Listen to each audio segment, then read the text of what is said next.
Aloha, everyone. Welcome. I'm Chairperson John Senton. We are now reconvening meeting 88 of the Legacy Land Conservation Commission. Time is now 8:07 a.m. on Thursday, January 30th, 2025. We're holding this meeting in the boardroom at the State of Hawaii Department of Land and Natural Resources. Excuse me. Room 132 of the Kalani Building, 1151 Punch Bowl Street, Honolulu, Hawaii, 96813, and also as a remote meeting by interactive conference technology online via Zoom. On behalf of the commission and its staff, welcome to all who are participating. Mahalo nui for your interest in the state's Legacy Land Conservation Program and for your contributions to our important work in protecting resources for public benefit. We will now conduct a roll call for commissioners. Commissioners, please remember to notify the staff whenever you leave the meeting and whenever you return to the meeting so that we can note the times for the record. Also, if you're participating from a remote location, tell us where that is and who's there with you, if anyone. Regardless of location, we must have at least 5 commissioners visible on camera during the entire meeting. Chair Senton is here. Vice Chair Burrow Blight, please proceed with the roll call. Okay, Burrow Blight is here. Commissioner Kanoe Wilson. Aye. Commissioner Beth Robinson. Here. Commissioner Alex Kelepono. Here. Polo. Commissioner Jay Penniman. Here. Commissioner Cowie Lucas. Here. Commissioner Kim Polinsky. Here. We are all here, 8 of us. 8 commissioners present. That fulfills our quorum requirement of 5. Thank you, Commissioner Blight. David Penn, DLNR, Division of Forestry and Wildlife, will be joining us very shortly. He's parking, I believe. Also from DLNR Land Division is Van Matsushige, who's taking care of all the technical and many other requirements for the meeting. Julie Chena, Department of the Attorney General Land Division, is available on request should it be. Just a little bit of housekeeping before we get going. Sign in at the entrance to this room where you can also find the Wi-Fi password. Codes for the ground floor restrooms are over there on the table. Look, the restrooms located in the central wing of this building across the breezeway past the security guard and the snack shop. Eating and drinking in this boardroom is prohibited. Coffee's okay. And take trash out with you. There isn't a wastebasket in this room. Be aware that parking enforcement can be very strict. Also, timers at the top of the main display on the Zoom screen show the amount of time elapsed for 1 hour presentation timing guidelines for each presentation, and the amount of time elapsed for testimony, which we request be limited to 3 minutes. Those are also shown up on the screen.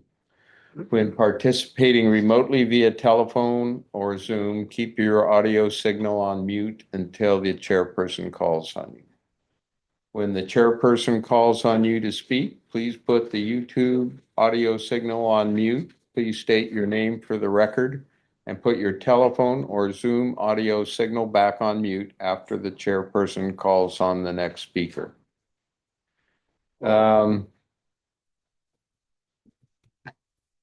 Mr. Penn, did you have anything you want to add before we continue with our agenda?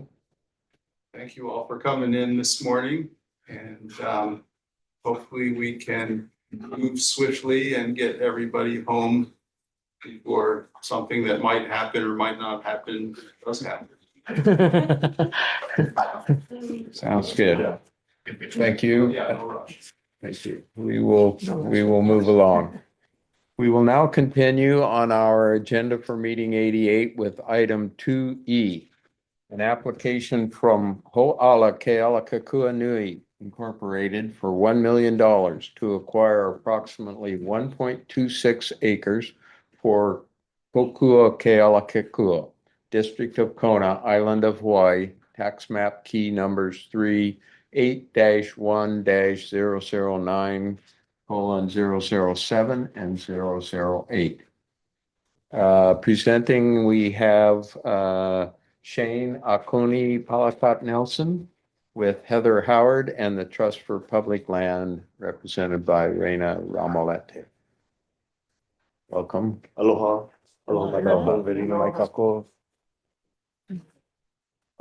My name is Shane Okoni Palakat Nelson, and I'm very happy to be here this morning, as well as my administrative assistant for Ho'ala Kealakekua Nui, Heather Howard. Co-presenting with us, the helpful staff from TPL, Reina, as well. Thanks for this opportunity. We have a presentation slide to share today, and we hope that we'll be able to answer all of your questions afterwards as well. Yeah, thanks. Aloha, Commission Chair Sinton. We're so honored and humbled to be presenting with Ho'ala Kealakekua Nui. This community has been working for many decades to protect Kealakekua and to really mobilize their community around community-led management. And so we're just really honored to be here with them today. So thanks for having us. And I mean, I know you guys are familiar with us, but just for introduction for folks on Zoom who may not know us, we are the Trust for Public Land. We're a nonprofit land conservation organization. Our mission is to protect land for people. Our vision for Hawaii is that our communities are thriving and healthy, connected to each other and aina and a living Hawaiian culture. And our two land protection programs are Aloha Aina program, which focuses on protecting lands that are important to Hawaiian communities and returning those lands to Native Hawaiian ownership and stewardship. And our Sustainable Hawaii program is very connected to that, focused on protecting lands that grow our local foods, our native forests, and provide our fresh and clean water. And this is just a map of our work in Hawaii since 1979. We've protected over 77,000 acres and 52 special wahipana across our islands in partnership with communities. So Ho'ala Kealakekua Nui is a nonprofit that's led by lineal descendants as well as Native Hawaiian concepts, as well as community members who are committed to the area, just general community members. It spawned to support stewardship of Kealakekua Bay with a partnership with state parks. And we're actually proud about that relationship. State parks had participated in Kealakekua Bay since the 80s. And our community had struggled through this process, through this government process, because of it being continued fishing village. And so this particular area is not just a project for us. Kokua Kealakekua is a kuleana, and we take that very serious. And so we're here today to share what that kuleana is about, what type of stewardship that we do. It's not the typical stewardship that most people hear about. We call this our wahipana stewardship. It is considered a very sacred area, a sacred space. And the bones of our ancestors who are recognized in many anthropological work still remain in that area. And so we have a responsibility to continue that process and that legacy as we steward Kealakekua Bay. And we all know that with visitors coming in, we have to steward that with our visitors. And so that's not a challenge, it's a responsibility. And that's how we look at it. Yeah. So the way how Ho'ala Kealakekua Nui is set up for capacity for stewardship is that we have our board of directors I was able to hire on this past year, 3 employees to start executing some of our initiatives that we are working with the state as well as our community. We developed a community action plan, which I think all of you received as well in your packet. In the action plan, we are targeted to implement several things that require us to start building some capacity in workforce development. We're not hiring just anybody. We're hiring for successorship. We're hiring for people who have the same responsibility or the same initial responsibilities from their na'au, from within them. And so these are people that are from our district. These are people who hold traditional knowledge. These are people who want to hold traditional knowledge. And these are people who are connected to the land. And so we're in our hiring process in developing workforce is based on how they connect to the land and to their resources. Next slide.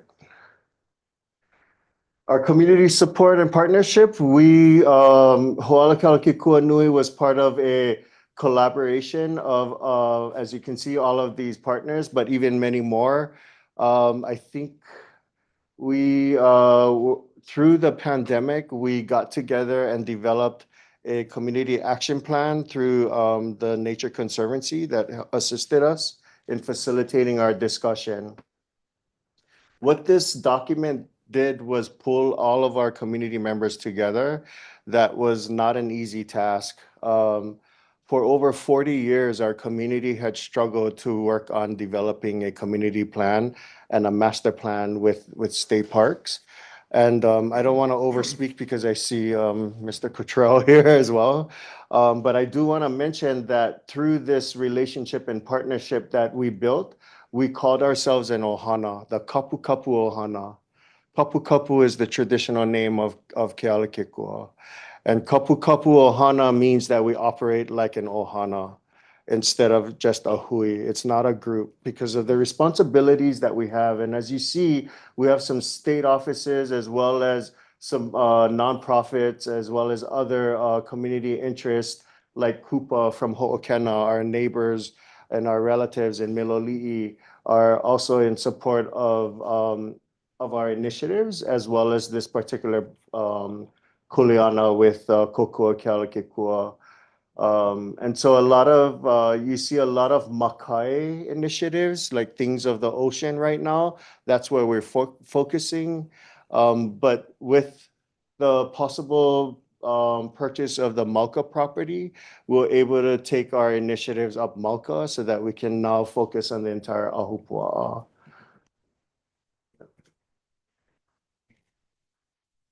In the community action plan, we worked hard in developing a code of conducts, and our core values allowed us to come up with code of conducts. This particular code of conduct we take pride in this in all of the work that we do. Our ho'aina or our staff members embrace and embody our code of conduct as they conduct themselves throughout the day in the village. And in this code of conduct, it also helps guide us with our relationship building with other community members. Yep. So just a little bit to overview the project structure, right? Trust for Public Land is a project manager. We do all of the real estate negotiations and due diligence, help raise the public funding. Kealakekua Nui is the proposed future owner and steward of the property. We're proposing that the County of Hawaii will hold a conservation easement over the property as well. The property is 1.2 acres, $1.4 million is the estimated fee simple value. We are asking state legacy for $1 million. And we actually are submitting our PONC application, which is due tomorrow. Busy. We're busy. Yeah. But we believe we are getting strong support already from the county council member, Yes. Michelle Galimba. Michelle. And I believe there's about 16 million in the county PONC fund. So we're confident that the county is gonna support. How much you asked? 400. 400, yeah.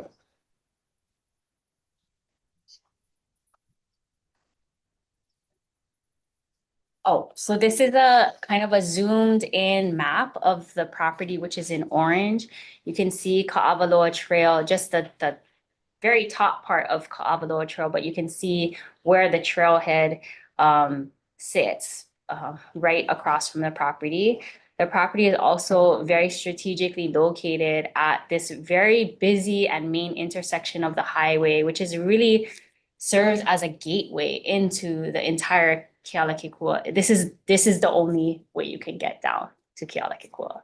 And this trail is really the only way you can get into the Ka'avaloa section of the bay. This is the main access, the only access. Yeah, the only access.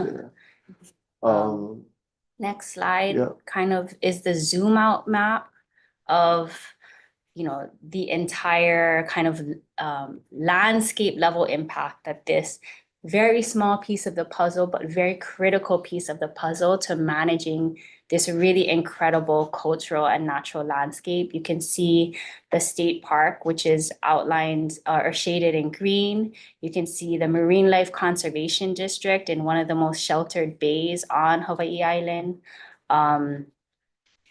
So yeah, I mean, we're talking about a small acreage that is going to have a massive impact on the community's ability to steward these this entire landscape. And I don't know if Alkoni wanted to add anything to that.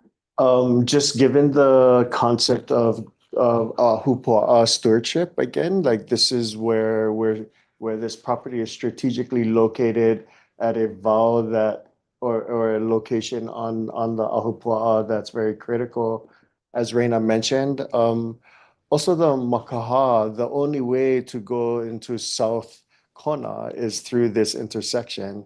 And so we also understand that it's a gateway of entering South Kona. And South Kona versus North Kona is two different environmental districts, where South Kona is much more protective of watersheds, protective of resources. It's a more of an agricultural district than North Kona would be more residential, resort, commercial. And so the idea is that we also want to create a space for people to transition into South Kona so that they can engage not just in Kealakekua, but all of the Kapalilua district, which is South Kona. Kapalilua is the traditional name for South Kona. Thanks. Before we have a video that we'd like to share, and before I start sharing the video of the trail, we're going to take you on a brief journey on the trail. One of our partners was able to come forward to help us develop this footage specific for you guys today. And I hope that you guys can get a feel of what the trail looks like and feels like and what's happening on the trail. But before I do that, I'd like to honor our malama, or our traditional month. As we know, everyone's concerned about storms, but this is a very important time of the year for our aina as well. The ka'elo typically is our month that's associated to January, February in South Kona, and the elo is the moist. And so we are in the moist of the month, or the month that has the moist. And today, the day is elo. And so, o elo kamalama o elo kala, you know? And so I just wanted to honor our elo, because that humidity is very important to our aina. If we're gonna save anything, let's honor today's weather pattern as well. And I did not know that it was gonna storm. When I thought about this, I was just following traditional knowledge for over thousands of years. Our ancestors said that these times are gonna be elo times. So Just say, I'm not a predictor. I'm not, I'm not the weatherman. I'm not Guy Hoggy, no.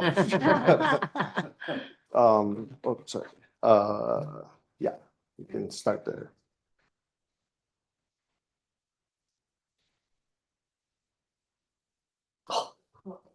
Gusto niyo show the ball.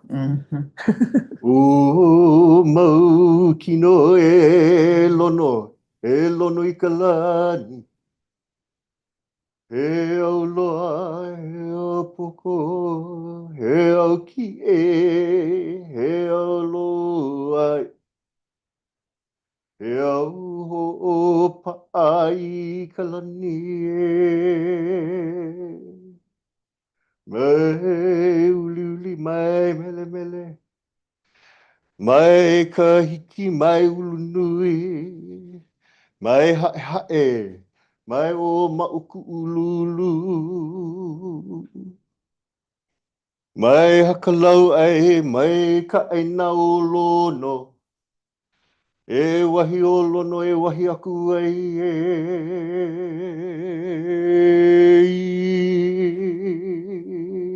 I ka rewa nuu, I ka rewa nani, I ka paaki, I ka papaku, I ka papakahui o laka, e laka o kala. La lohana, o le pu'u, o ka honua e ku, e lono, e kane, e tanaro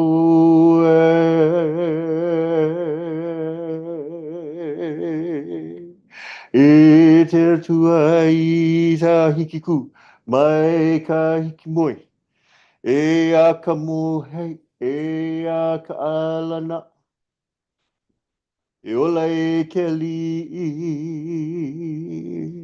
E ola I nā pura pura, kau I ke au marama.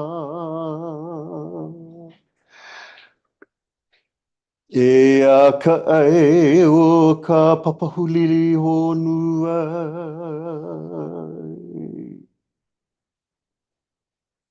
Ola.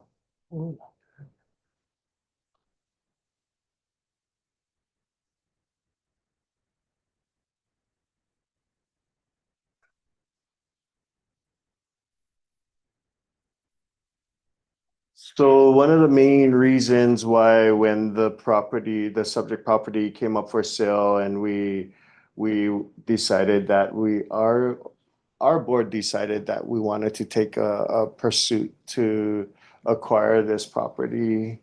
Of course, we needed help. Was because of certain threats. These are not the threats that we face in Kealakekua through Ka'awaloa Trail, through the trailhead, at the top of this makaha or this entryway, is unmanaged at this time. There's no management structure, no management at all. And it's causing a lot of grief in our community. It's causing a lot of resources, depleted resources as well. And so we're looking at parking alongside of the roads and unsafe conditions where people are going 30, 40, 50 miles an hour and there's no sidewalk. And as you can see, the cars are parking. We can run up to 80 cars in an hour's time. And from 7:30, 8 o'clock in the morning till about 5 o'clock in the evening. In fact, just the other day, I saw at 5:30 in the morning, people with headlamps walking down, hiking with their babies and their children. As you saw through the video, that the terrain is not suited for a family occasion. It's suited for the avid hiker. And so there's no way of providing any kind of education. The place is not managed at this point. The portion I should mention, The trail is cut in half. The top half of the trail is under county jurisdiction, and the bottom half is within state parks. And there's a little bit of squabble and quarrel about who has jurisdiction on the top, because sometimes the county says no and the state says yes and no, and everyone's confused. But we're at a point where Ho'ala Kalakikuanui stepped in and had conversations with both governments. And we gotta figure out something on jurisdiction at this point. And so we're looking at ways and how the community can come in and take care of the resource, as well as provide some sort of mitigation to some of these unmanaged areas, because it's quite critical that we do this. And the only things that suffer are our cultural and natural resources, as well as our community members actually suffer from this. And this has been going on for a long time. And when I say long time, it's decades. And so the unmanaged trail, we're looking at about, we worked with Alakahakai, and they put trail counters on there so that we could understand what was the human capacity on the trail. And we're looking at 2024, we just got our numbers, total of over 53,000 people that access this trail annually, just the trail In 1 year. in 1 year. Yeah. And I would say that as far as human use, we haven't really done a very thorough study yet on why they're accessing, but I can tell you that based on the people going down there, it's not traditional gathering or visiting the iwi kupuna that's down there. Mm. Yeah. Also, approximately 30 rescues, like helicopter rescues, annually would take place at Kawaloa, because it's such a rough terrain that people are getting hurt. We have people in their 80s walking down there, people in high heel shoes. They have no idea that what this place looks like and what it entails. Yeah.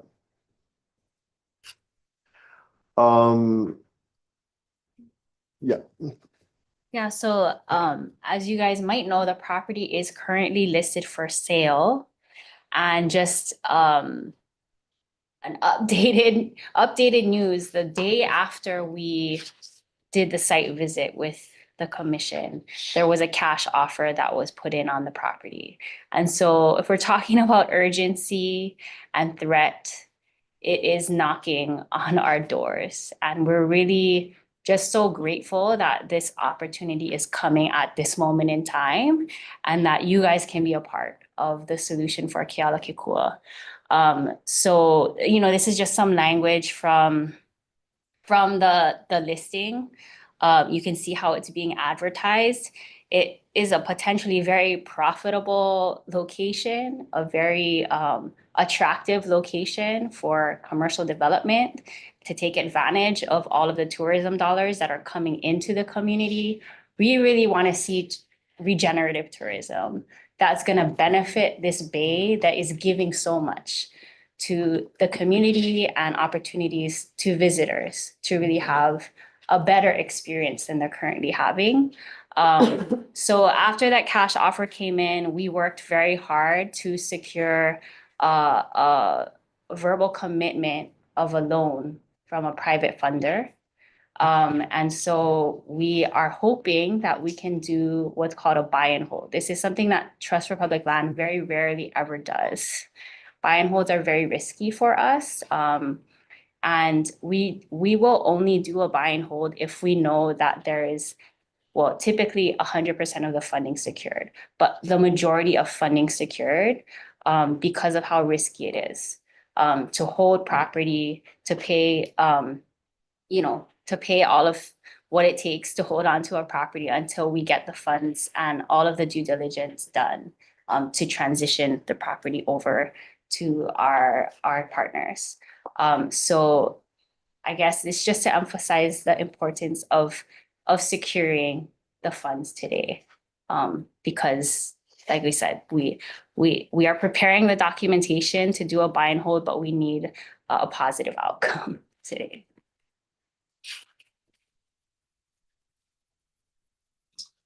So some of the things that we're looking at from the community's perspective as we work with some of our Ohana partners as well as within our organization is some long-term goals and visions for the property.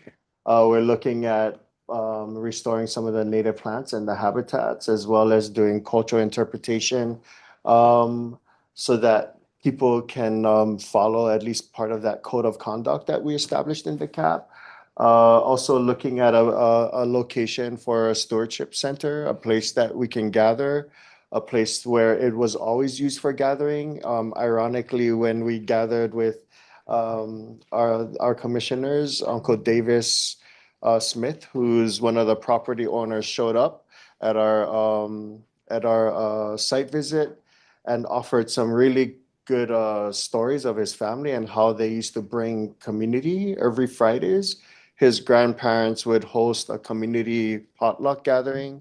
And I remember as a young kid going there, myself with my grandparents, and everyone would just congregate and share stories or sing and just fellowship in such a Ohana way. And I think that would be that stewardship center that we could align some of the restoring some of the cultural nuances.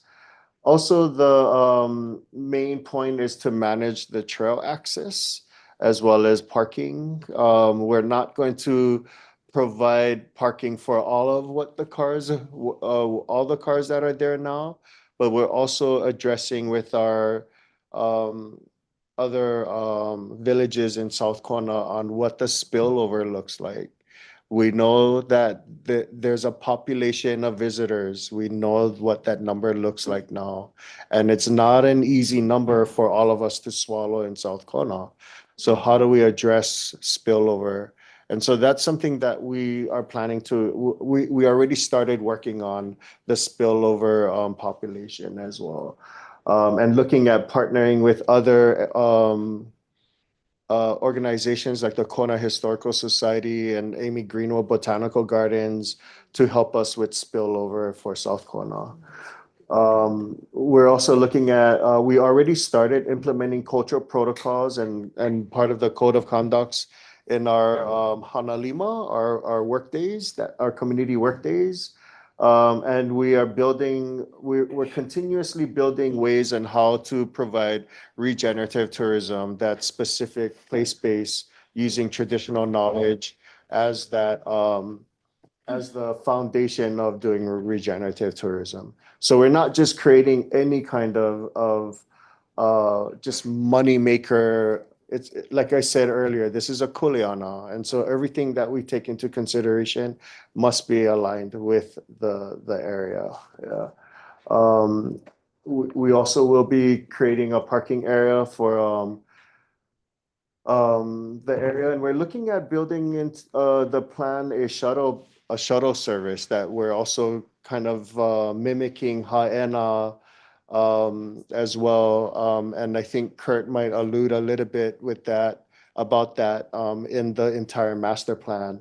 So we'll be building in some of the master plan visions into Kokua Kealakekua as well.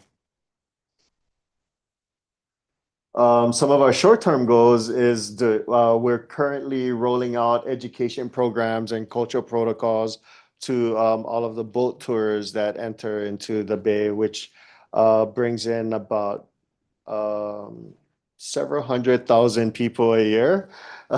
We're not really confirmed on the actual amount of people, but we know that it's more than 300,000 people a year that come in on the boat.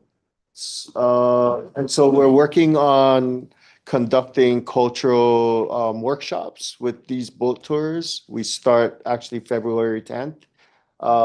We start rolling out with about, I think we have confirmed with 30 different boat tours right now. I think we have to work on, I think there's about 78 boat tours right now permitted to Kealakekua Bay. We also continue to work on invasive plant species, particularly on Ka'avaloa Trail, we're working, our Ho'aina staff is working with Alakahakai staff in invasive species such as the LFA or the fire ants. We were able to conduct some tests and was tested positive that we have fire ants on the trail. And so we're working with the Hawaii Ant Lab, Kyoshi there at Hawaii Ant Lab, who's doing mitigations and working with mitigations on the trail so that we're not part of the problem, but the solution to our community. And then, of course, yeah, we're looking at putting in some temporary structures once we acquire the property so that we can have our storage space for our tools and utilities, because right now it's at everybody's houses. And I live down at the beach, and if there's a tsunami, I think I'm gonna save my mom first. Um, yeah, I think that was it for short term. Yeah, so some of the landscape, taking a look at the landscape, we are also stewards and practitioners of Hikiau Heiau. Being a lineal descendant, my family goes back at least 500-600 years of the area, in the area, and we continue our practices on Hikiau Heiau, the major luakini in the area. We also looking at stewarding Wailoko Ali'i, which is a pond right next to the area as well, where the famed Lono Ika Makahiki was born about 500 years ago, who we honor today as someone that was very critical in creating a kapu system that included that included natural resources and ecological cycles in stewardship. So we're following a 500 to 600 year process on how to steward this area. This is not something that we made up today. This is something that's been ongoing for 500 years. Yeah, so Kealakekua, as you all know, is one of the most significant areas, historical places in Hawaii. As you can see, there is a map that was drawn dating back to 1785. I'm not sure if there's other places that have the same, probably, because this is from Cook's journey. And just to give you an idea of how we've been welcoming visitors for many centuries. Captain Cook was not the first foreigner. We had 200 years prior to that, we had the Spaniards. 300 years prior to that, we had the Dutch. So we're not foreign to welcoming visitors. And so regenerative tourism is not something new for us. This is something that we understand. Yeah. Very important place. The first picture, the very top left corner is Palikapuo Keoa. And so a very famous place. Keoa was the father of Kamehameha, or is the father of Kamehameha. And I know that some genealogies challenge that, but this is where the bones of Keoa, as well as Pauahi's great-grandmother, still resides there as well. And so this place is not being stewarded, it's open. People are walking, people are trampling in these areas.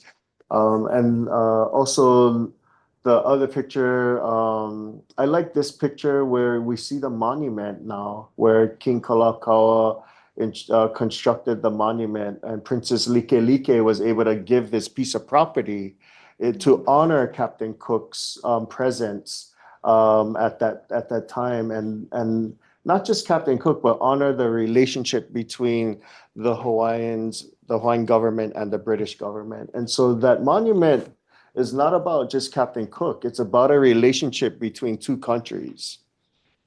Yeah, and so a very significant area. The other reason why I like this picture is because of the canoe. We rarely see that kind of canoes anymore floating in the ocean. I hope that we can restore that as well. The other picture down below is the village of Napopo village, the village that we come from. Yeah. This particular, I wanted to share that the trail leads down to these Kuleana parcels. And in these Kuleana parcels, these are areas where Kalaniʻo Pu'u and other chiefs resided, and it's not being stewarded at this time. Again, all of those 53,000 people are accessing this without any bathroom facilities, without anything. And so there's definitely desecration. Also, I want to talk about the ungulate problems that are there as well. The goats are everywhere.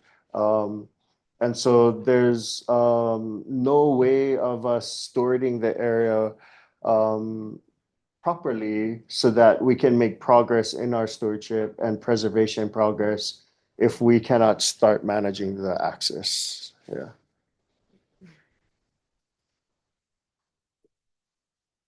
Just this slide is kind of for fun. A lot of times people call the Pali Kapua Keoa, but the Pali's true name or our cliff is called Kapali Pokoa Manuahi.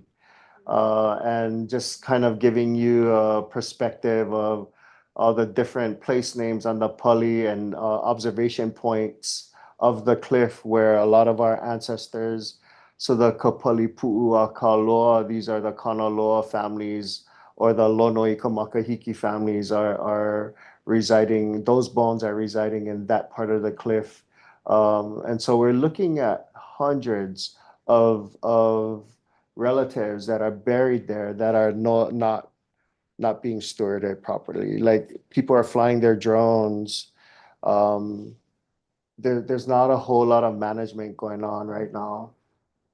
And so that's why Ho'ala Kalakikuanui is stepping forward, and we want to be part of the solution process. Just a little bit fun tidbit. Makali'i rises. It says Makali'i rises here, and Hokupa'a. So those are the North Star and the Pleiades. Very important star lines for us because they give us our intelligence on the seasons and how we should conduct ourselves. And so we develop our code of conduct by observing the celestial stars. So here's the Ahupua'a map. And so again, we talk about Vahipana stewardship. That's the type of stewardship that we're approaching in this process. And so with the acquisition of the property up Malka for Kokua Kalakekua, we'll be able to address all of these Ahupua'as because that's the entryway to all of these ahupua'as. And we're not looking just at state parks or county jurisdictions. We're looking at it from the ahupua'a perspective. It's Vahipana. Yeah. So we get to bring all of the partners and all of the governments together and bring those and leverage those resources to steward the natural and cultural resources here.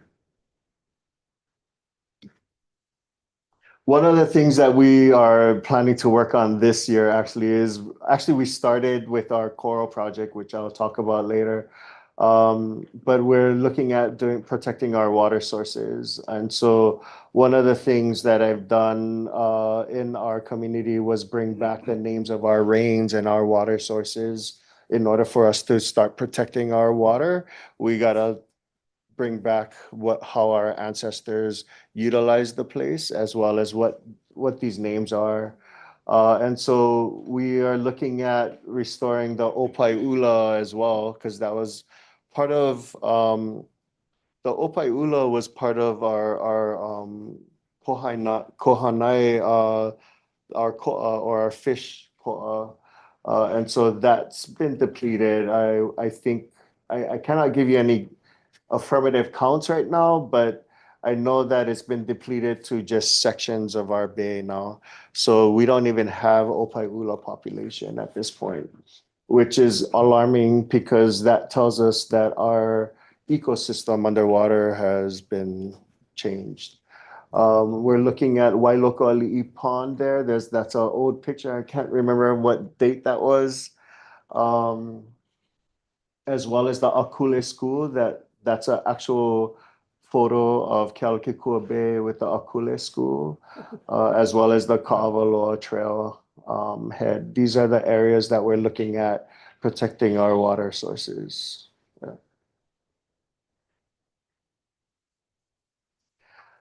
This is another infrared map that's in the master plan, the Kealakekua Bay the state's master plan. And what I did was I overlaid it with our place names that were associated to our water sources, our fresh water sources. And so if you see like Awili, Hali'ilua, over at Ka'avalo, you see the blue area, those are the water sources. Waiulu, Waikekua, Waiavaava, Waiula. These are all the different place names and water sources. They're all unmanaged right now. As I said, there's over 300,000, close to 700,000 people annually that are accessing Kealakekua Bay. And these water sources are not being managed as well or taken care of. Yeah. So we're protecting our public access. So we have our trailhead. We have that little sign. I think when this is the day we hosted the commissioners, and we were introducing the interpretive sign that's there, thanks to state parks. But I think only one person stopped by. I think there were about 10 people that went through and only one person stopped to read the sign. And so interpretation with signage is not conducive. I mean, it's not working at this point. And then as you can see, the trail itself that we walked on and Captain Cook's monument, that's a really nice picture of Captain Cook's monument because it doesn't show all the people hanging out and sitting on the monument like they're going through the fence line and just laying out on the grass because there's no real area to lay out and sunbathe because it's not a sunbathing beach. But nobody knows that.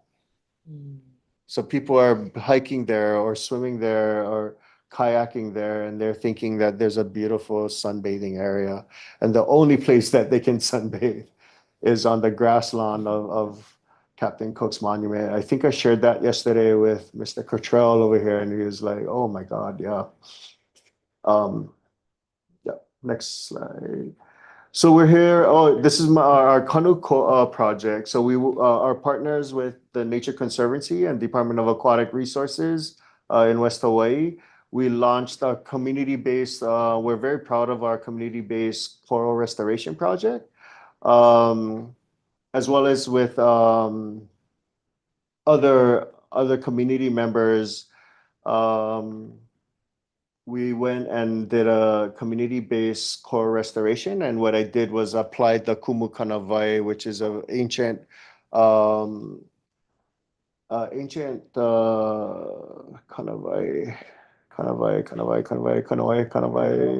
law. Yeah. Sometimes I have a hard time shifting back and forth. Hold on, Mai. So yeah, an ancient law that guides or principle that guides how we need to engage our ecosystem. And so the kanawai ki ho'i was applied, and this is about restoration and regenerative. So over 57% of our coral in West Hawaii was depleted in the 2015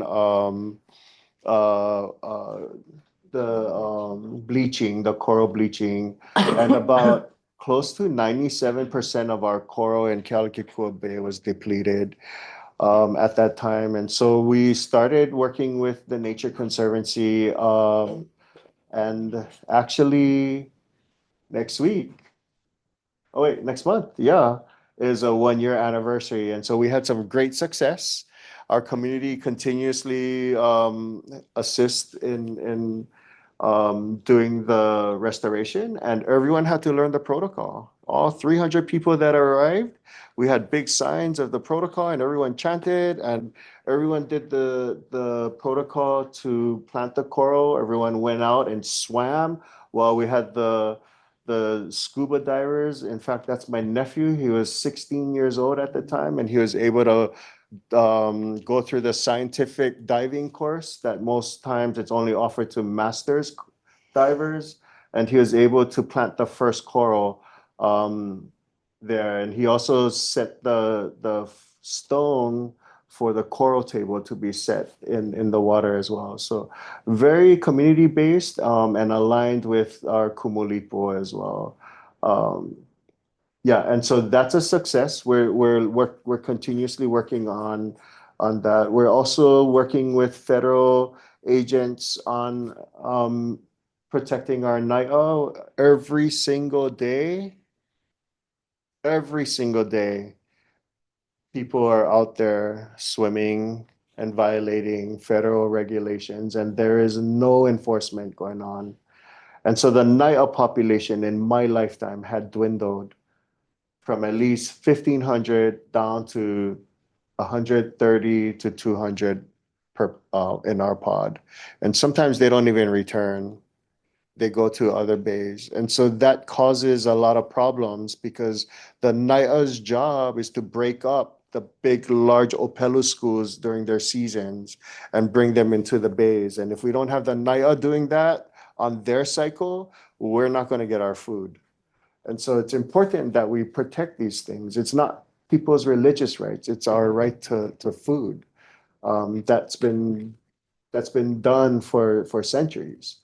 And we're also looking at pono fishing and gathering as well. We're looking at working with DAR on that. Yeah. Some of the species that are there right now, as far as protective native habitat, we're just addressing and identifying some of the species. Majority of them were identified because these are species that pop up in our oli and that we see and we visually have a connection, whether they're Aumakua. I think more than half of that list is Aumakua as well. And so these are the species that are currently being engaged.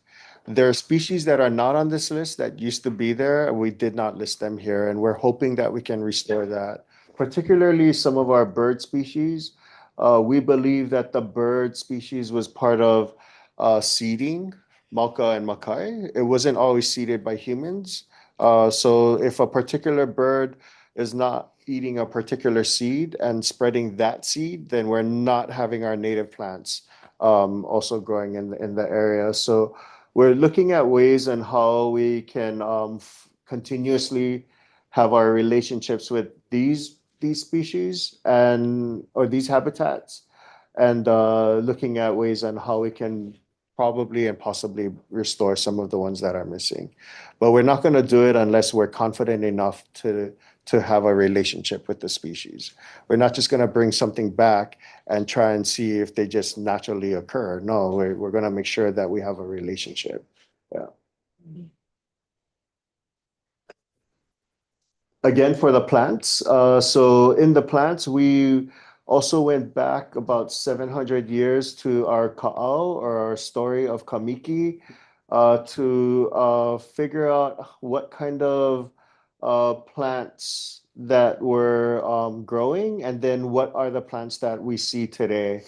And so some of the projects that we're looking at, Kokua Kealakekua, would include some of these plants that are, Iliahi's not there, sandalwood's not there, it's completely gone.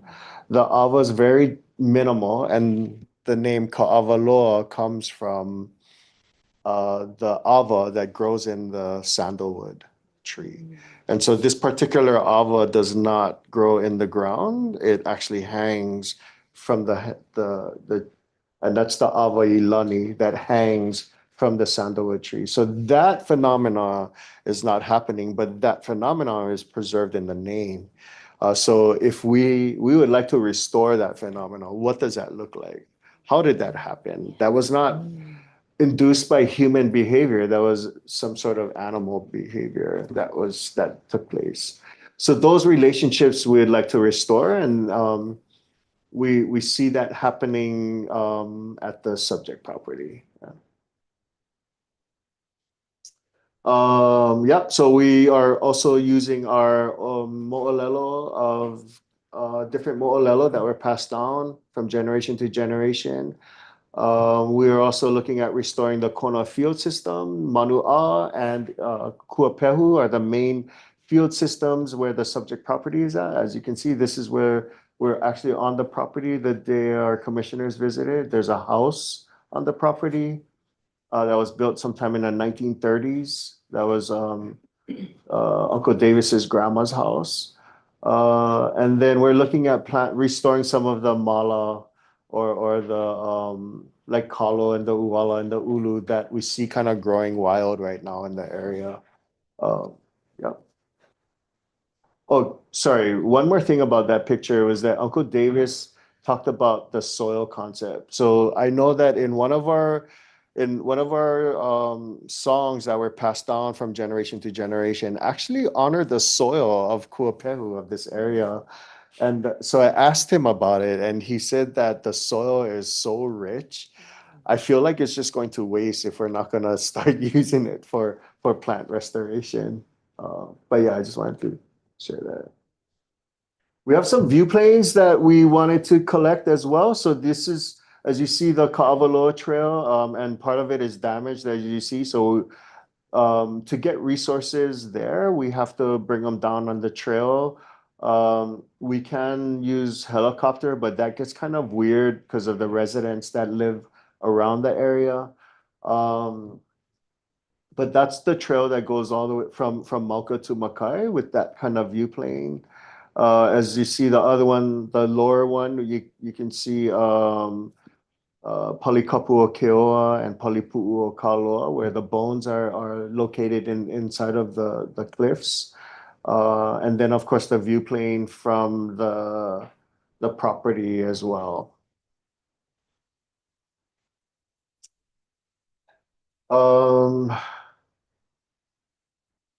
Ehikiaku, Eola. This concludes our part of storytelling and sharing about our place. But Kealakekua continues to welcome visitors from all over the world. And it's a different type of visitors. It's not the same that rolls in on large ships and sails like how it used to. They come in buses and vans, and they come in the masses. It's not only 30, 40, or 100. They come in 100,000s now. And we are looking at we're looking at rural communities that typically don't they clash with this industry. And I think Kealakekua, not I think, I am very confident with our experience and our lifestyle that we are able to bring and blend a world together, just as our place names talk about the awili, or the mixture of cultures, the mixture of places. And I'm very confident that our community stands behind us when I say that we are taking this as a kuleana. We're not here to just think about projects. We're not here to just think about how do we resolve the government's problems. We're here to take care of our community and our resources, particularly the natural resources. Yeah. Mahalo. Okay. Mahalo. Our allotted 1 hour is almost gone. And we haven't had We have a any. lot to say. Yeah. And It's a thank you. very important place. And I thank you for that. Yeah. Any comments or questions from the commission? I'm eager to hear the testimony of people who online. Yeah. And of state parks. Okay, so nothing from the commission. Okay, thank you. We received some written testimony. It's for the record. We have all in support from Kurt Cottrell, Administrator of DLNR's Division of State Parks. Raina has compiled a series of testimonies, I believe, that have been included in the record as well. And from Joni Peters of the Conservation Council for Hawaii. Did any of you care to address the commission, Mr. Cottrell.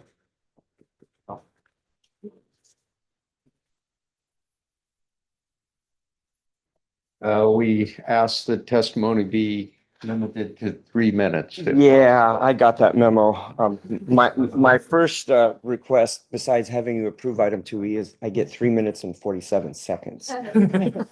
I'll do the best I can. I'm Kirk Cottrell. I'm the administrator for the Division of State Parks. I've been at DLNR 34 years. This is my first time ever coming before the Land Use Conservation Commission. So I used to work at forestry in a previous life, so I'm aware of it. But up until this moment, nothing has been important enough for me to come and really speak with you guys. So, thanks for your patience. This agenda item is really important to me personally, and I'll explain why. And I also want to say this meeting is ho'ola'a, which is the Hawaiian word for providence. And let me explain. So prior to administrating state parks, I was once the Na'alahele Trail and Access Program Manager for DOFA over 25 years ago. And my kuleana included the protection of ancient and historic trails, particularly in the Kona district, 2 of which intersect the Ka'avaloa Trail, one of the only 3 legal routes into Kealakekua. And a lot of what I'm going to say is going to amplify what Akone said. There's the ocean as the county road, and then you have the Ka'avaloa Trail. And so Kealakekua has all the elements of value that we look at for this state. As mentioned, it's a vahipana. It's an incredibly significant cultural landscape that cannot be understated. Napopo is a village comprised of both lineal descendants and vacation rentals, another classic dichotomy of our state that we're grappling with. Historically, and this is also important, Kealakekua was the tip of the spear for contact between the Western world and our host culture. And I don't mean that just metaphorically. The spear sunk deep and was almost fatal to our host culture. And this is a brutally beautiful view shed and landscape and ocean, as you guys saw in the photos. It has stunning underwater marine resources. It's an MLCD. The Naya try to sleep here. The whales come for vacation and make babies. And there's a glaring lack of management capacity by state parks, as Akone alluded to. And then you toss in social media, which has really blown up the Ka'avaloa Trail. It's always been busy. But in my career at DLNR, which I said spans 34 years, I've seen the escalating, totally exponential use of wilderness and trail facilities where there is a glaring lack of any management whatsoever. DLNR just cannot keep up with the industry's voracious consumption of our resources. And as Akone said, it's a primary destination without a comfort station in a very, very rich archaeological field. So this is a ripe scenario for over-tourism. So master planning, my favorite discussion, there have been decades of plans that went nowhere. Like 40 years of planning that just failed. The recent master plan in 2023, we finally got it right. However, I'm going to give you a little context for Huala. So 10 years ago, I was at that classic public meeting where the government guy is there, and we're engaged with the community with an overpriced consultant trying to do our community outreach. It was a hot and sweaty cafeteria in Kona. And I was getting lickings. But rightfully so, because we made a fatal mistake, which we corrected. We did not recognize that culture lives on past these historic dates in time, right? And as I said in my written testimony, we didn't do a really good kapa'akai. With the support of Huala, which wasn't formed yet then, by the way, we developed oral histories. The planning process went on a couple more years when we thought we were POW. But I think we got it right. We got a good plan in there. But so while I was up against the wall, just getting smashed, which was rightfully so, Uncle Gordon Leslie was he was standing next to me, and he's a lineal descendant of Napopo. And he goes, "How can I help you?" Because I needed help. And I said, "You got to form a nonprofit. And you got to help us with, community-based management." And he did. So that is how Hoala Keala Kukuanui was created, kind of forged in the fire of our failures of outreach. And this is another thing, government likes to pat itself on the back when we do a master plan. We go, great, plan is done. We're all pal, we move on. The plan is not the finish line. The plan is the starting line, actually. And I do want to say, we just got released $4 million of capital funds to implement that plan. And that's why I use the word hola'a, because this whole thing coming together is the timeliness. You couldn't orchestrate a better opportunity. And we are at the starting line. And so is Hoala. They're poised, like Hui Makainana Omakana on Kauai is, for their regenerative tourism model, which you've all heard about. My career goal, I got a few years left before I exit state parks. I would love to replicate at Kealakekua with Hoala what we've done in a state park. And with this parcel, and it's been alluded to, this is the gateway to Kealakekua, this parcel. It is an incredible opportunity that cannot be squandered at this point in time. And yeah, I'm gonna lay it on thick for the money, but you know, it's not just a project. And I learned this from Akoni. We were just talking. This is their kuleana. This is hardwired into our host culture. Kuleana and Malama of both the ocean and the land, the Aina and the Kai. So you have my commitment as the state park administrator to do all I can to ensure the success of what Hoala is doing. We need this. The resource needs this. The community needs this. This acquisition is significant. The timing is significant. Ho'ola'a. I hope you agree. Sorry, I'm getting choked up because I thought about Uncle Gordon.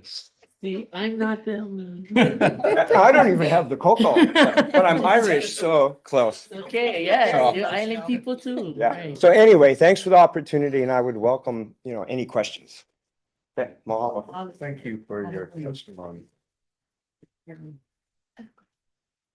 Go ahead. Questions for?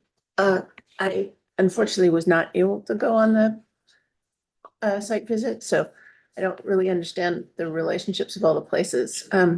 So from the site, the subject property to Napo'opo, how far is that? I can. Yeah. Talk to the local brother who lives there. Yeah, he doesn't know anything. He only looks at maps. Drive me there. Yeah, so the access from the trail down is a 4-mile hike down. Some people say it takes about an hour to hike down and about 3 hours to hike up. And then the road that drives down to Hikiauhea or into the village is about 4 miles as well. But it's not a very safe road. There's no, I've been on it. yeah, there's no like side, there's no safety Right. access to it. And the $4 million you just got, does that include building bathrooms? It does. It does. Where? Great question. So the master plan EIS entitles us to do a comfort station of some type at Ka'avaloa itself. The challenge, as we've already talked about, is access to it. The technology available for us is pretty limited. So servicing of a composting unit, which is probably what's the best thing we can come up with, is all built in and hardwired into the EIS and master plan for Ka'avaloa. And there's many other elements of the plan that focus pretty specifically on the fast lane of the park itself. One of the glaring problems that Okone's alluded to is parking. So we have a 40-acre parking stall planned on an adjacent parcel that we own. It's the old Gaspar coffee mill. Is that- And Is that showable on a map? It's It's on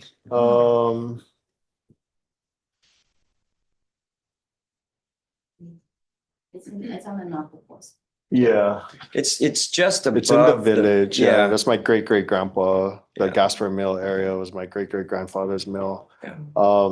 And that is actually down in the village, not on the Ka'avaloa side. Yeah. So Meaning it that, only works with the shuttle system. correct. Yeah. Well, Yeah. yes. Well, the way it would work, and Colin, I can give you guys a little bit of a taste of the master plan. So right now, the parking is super limited to just in front of Hikiauhea. You know, it's informal parking. It fills up. The wharf itself, we've shut down from parking and only the tour operators that have the permits, you know, get to use that.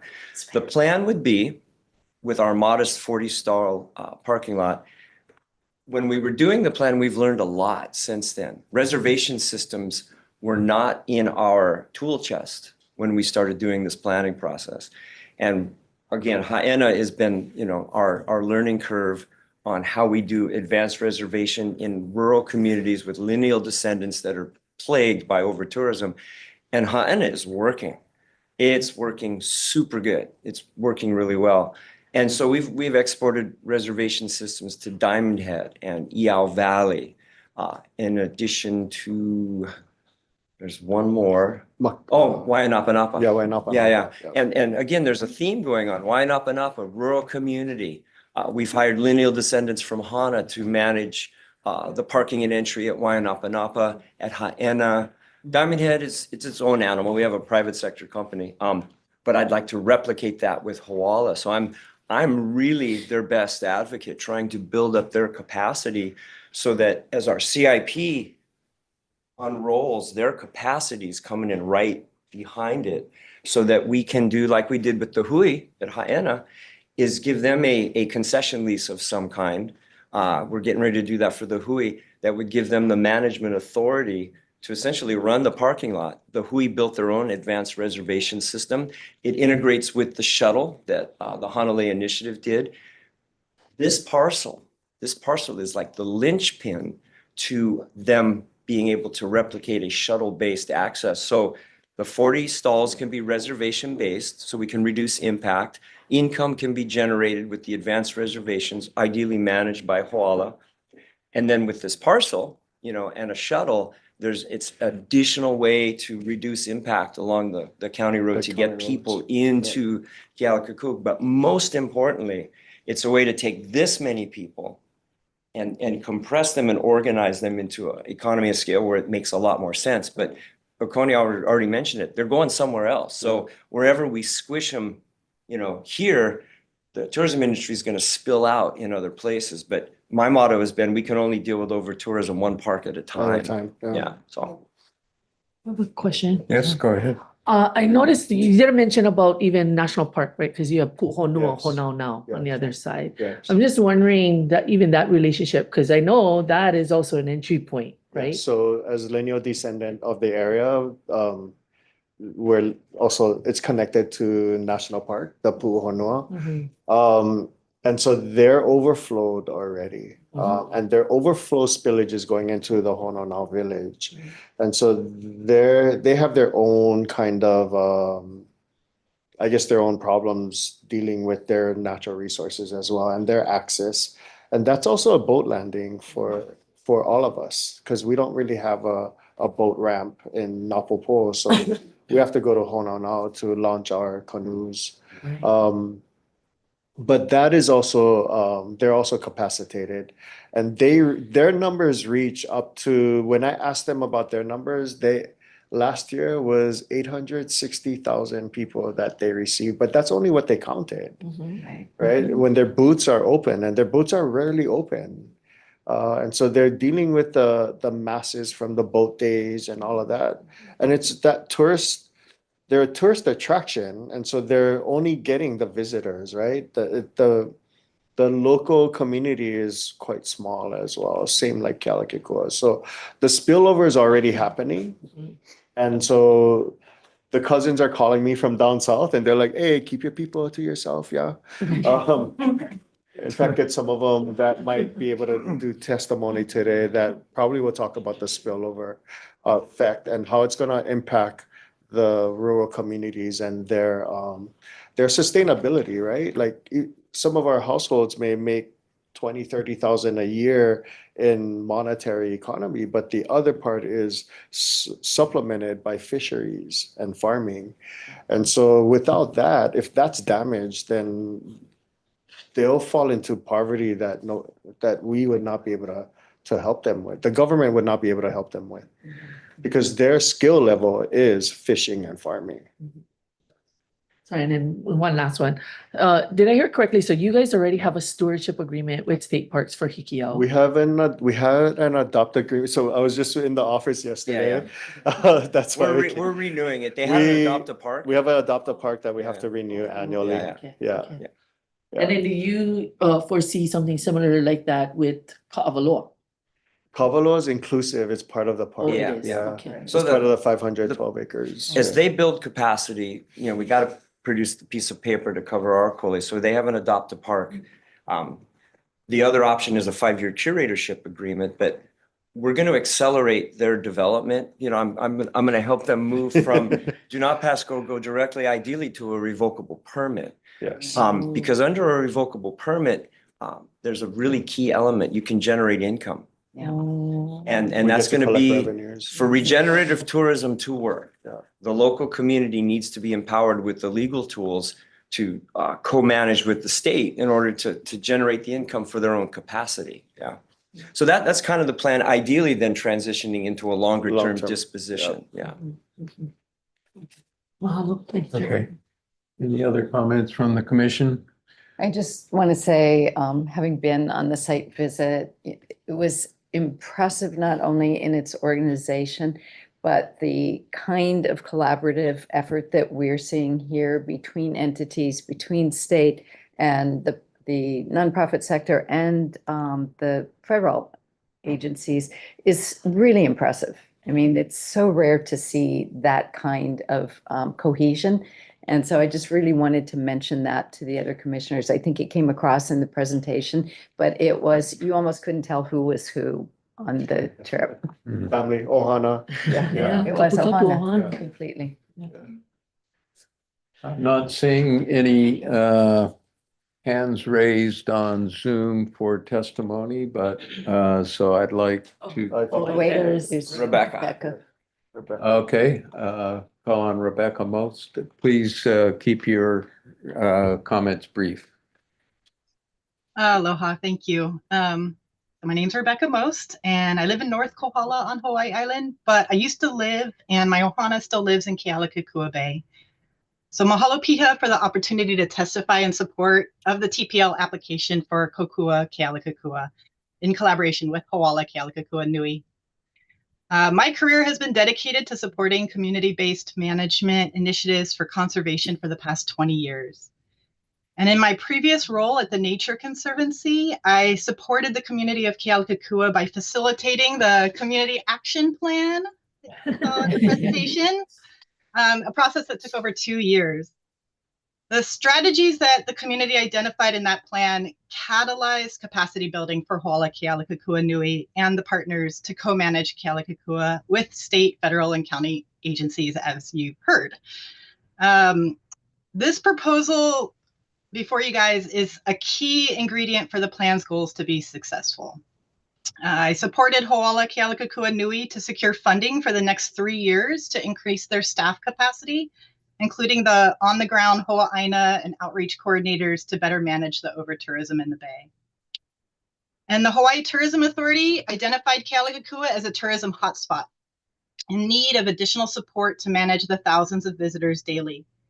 The properties that are being proposed for acquisition will enable the community to improve management at a key access point for visitors to Ka'avaloa. And it'll allow them to provide parking, interpretation, and restroom facilities, all of which are currently absent. The lack of current management in this area has led to dangerous parking conditions on an extremely busy road and unsafe hiking conditions for visitors that regularly require rescue. I personally have participated in volunteer work days on the trail, and I spent the majority of my time picking up human waste and toilet paper, honestly. And these were in the archaeological sites at Ka'avaloa and in the tide pools where thousands of visitors are swimming daily, and it's posing a human health hazard to the visitors to the bay. So we have numerous examples across the state where community has risen up to fill the gaps in capacity and areas of need. Such as Ha'ena on Kauai that's already been mentioned.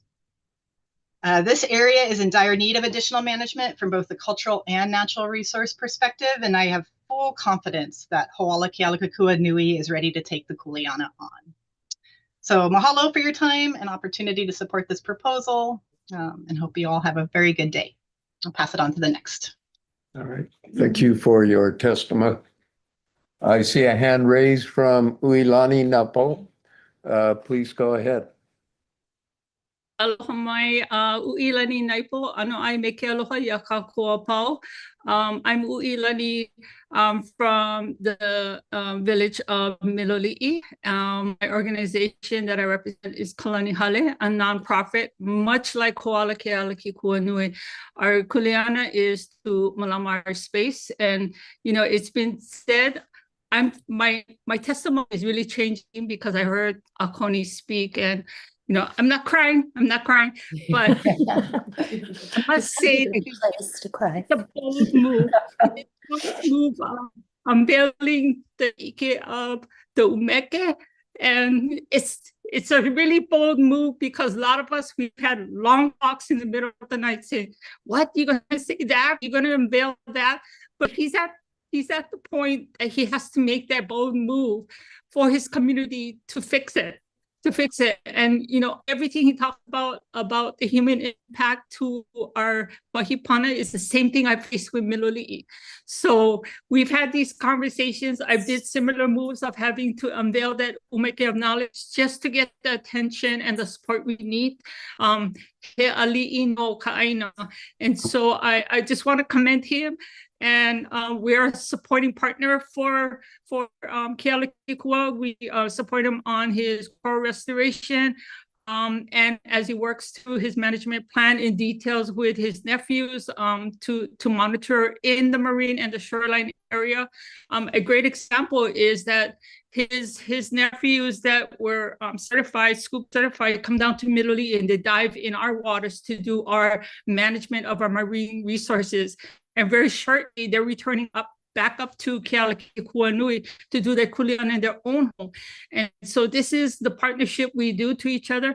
And very frankly, we've had, like Akoni said, you know, I'll call him and have the frank conversation of, you know, you better take care of it because his success of what they do up there impacts us. I can't handle the overflow that comes down to Miloli'i. We're already facing the same issues of not having enough, you know, facilities visitors to use the bathroom. They're walking all over the place without any type of information and briefing on how to conduct themselves.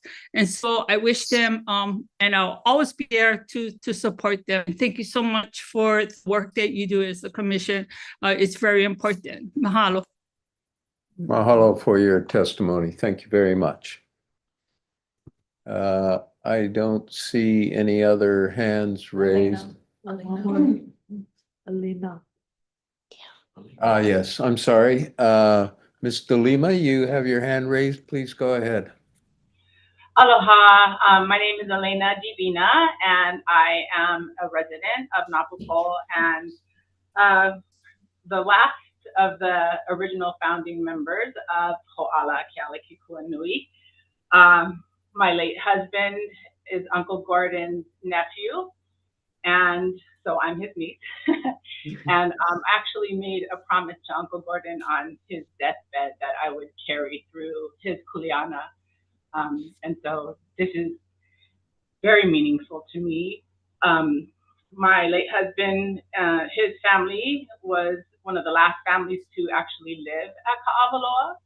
And so the impact on that place is heartbreaking to me and to my daughters. And just driving down into the village each day and seeing a number of cars parked along the side of the road, and knowing that those people are impacting all of those just very special places to us down there, all the iwi kupuna that's down there, and being part of the team that's going to help manage that and get that under control is a delight to my heart. And so I just thank you so much for the opportunity to come in front of you and share our vision to help get this place managed as it should be. So thank you so much for allowing me to be here today. It's truly an honor. Mahalo. Okay, I think we have to move on now to our next agenda item. Thank you very Yep. much for Thank your you, Commissioners. presentation. And thank all those who provided testimony. Yes, Dave. Brief recess, Chair, so we can check in with the next applicant. Sure. They're not ready to go? Well, I just want to make sure. Oh, We got okay. some They just flew in. Okay. files. All right. I'd like How's to the remind weather out everybody to there? Please sign in at the front table so we have a good numbers for our record. Alex is. Okay, we're in a brief recess, I think 5 minutes or less, I hope. Man. Just make the call, Chair. Make the call. 5 minutes. That's all How you guys fast can we get to the bathroom? Yeah, it's right up, well, for us, it's right up. I know. Oh, good. So they're right over There's no way to drive down to. I I need a snap. See, You but like I'm that? gonna say this later. I was just. Still, I think you can see the connection from all these problems. Oh my God, you are so beautiful. I was like, I need a snap. I need It will help, without a doubt, it will be the best thing. You spend a lot of time talking about over tourism in the state of Hawaii, switching from here to Honolulu. I just saw Auntie, to go to Hawaii. No, sí, está muy bien. Why, the best thing that could possibly happen would be for these people. Wasn't bad except when he's led. Later though. You're saving us again. Oh, talk about grand entrance. Since you gave us the whole. Coming in. Sorry. Recalling. What, how's up? Nothing. Yeah. You heard of.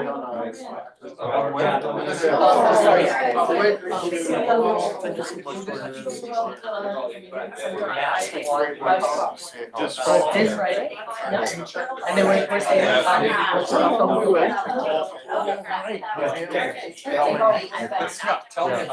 Sadly, I'm staying. Are they ready?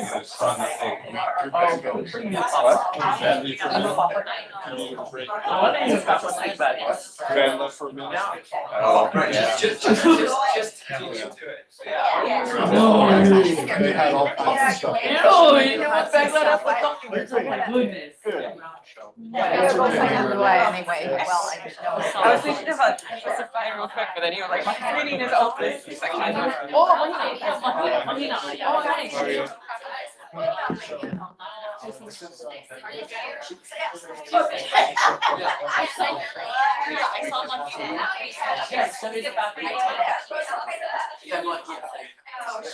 Oh.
Sure, anytime.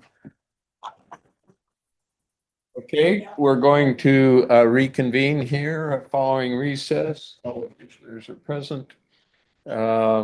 Next up is item 2F, an application from Makahanaloa Fishing Association for $4,704,750 to acquire approximately 81.19 acres for Kawainui Makai, District of South Hilo, Island of Hawaii.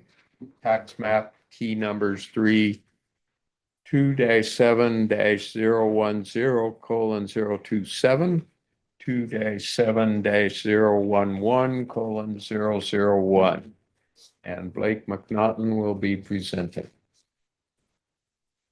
Go ahead. Okay.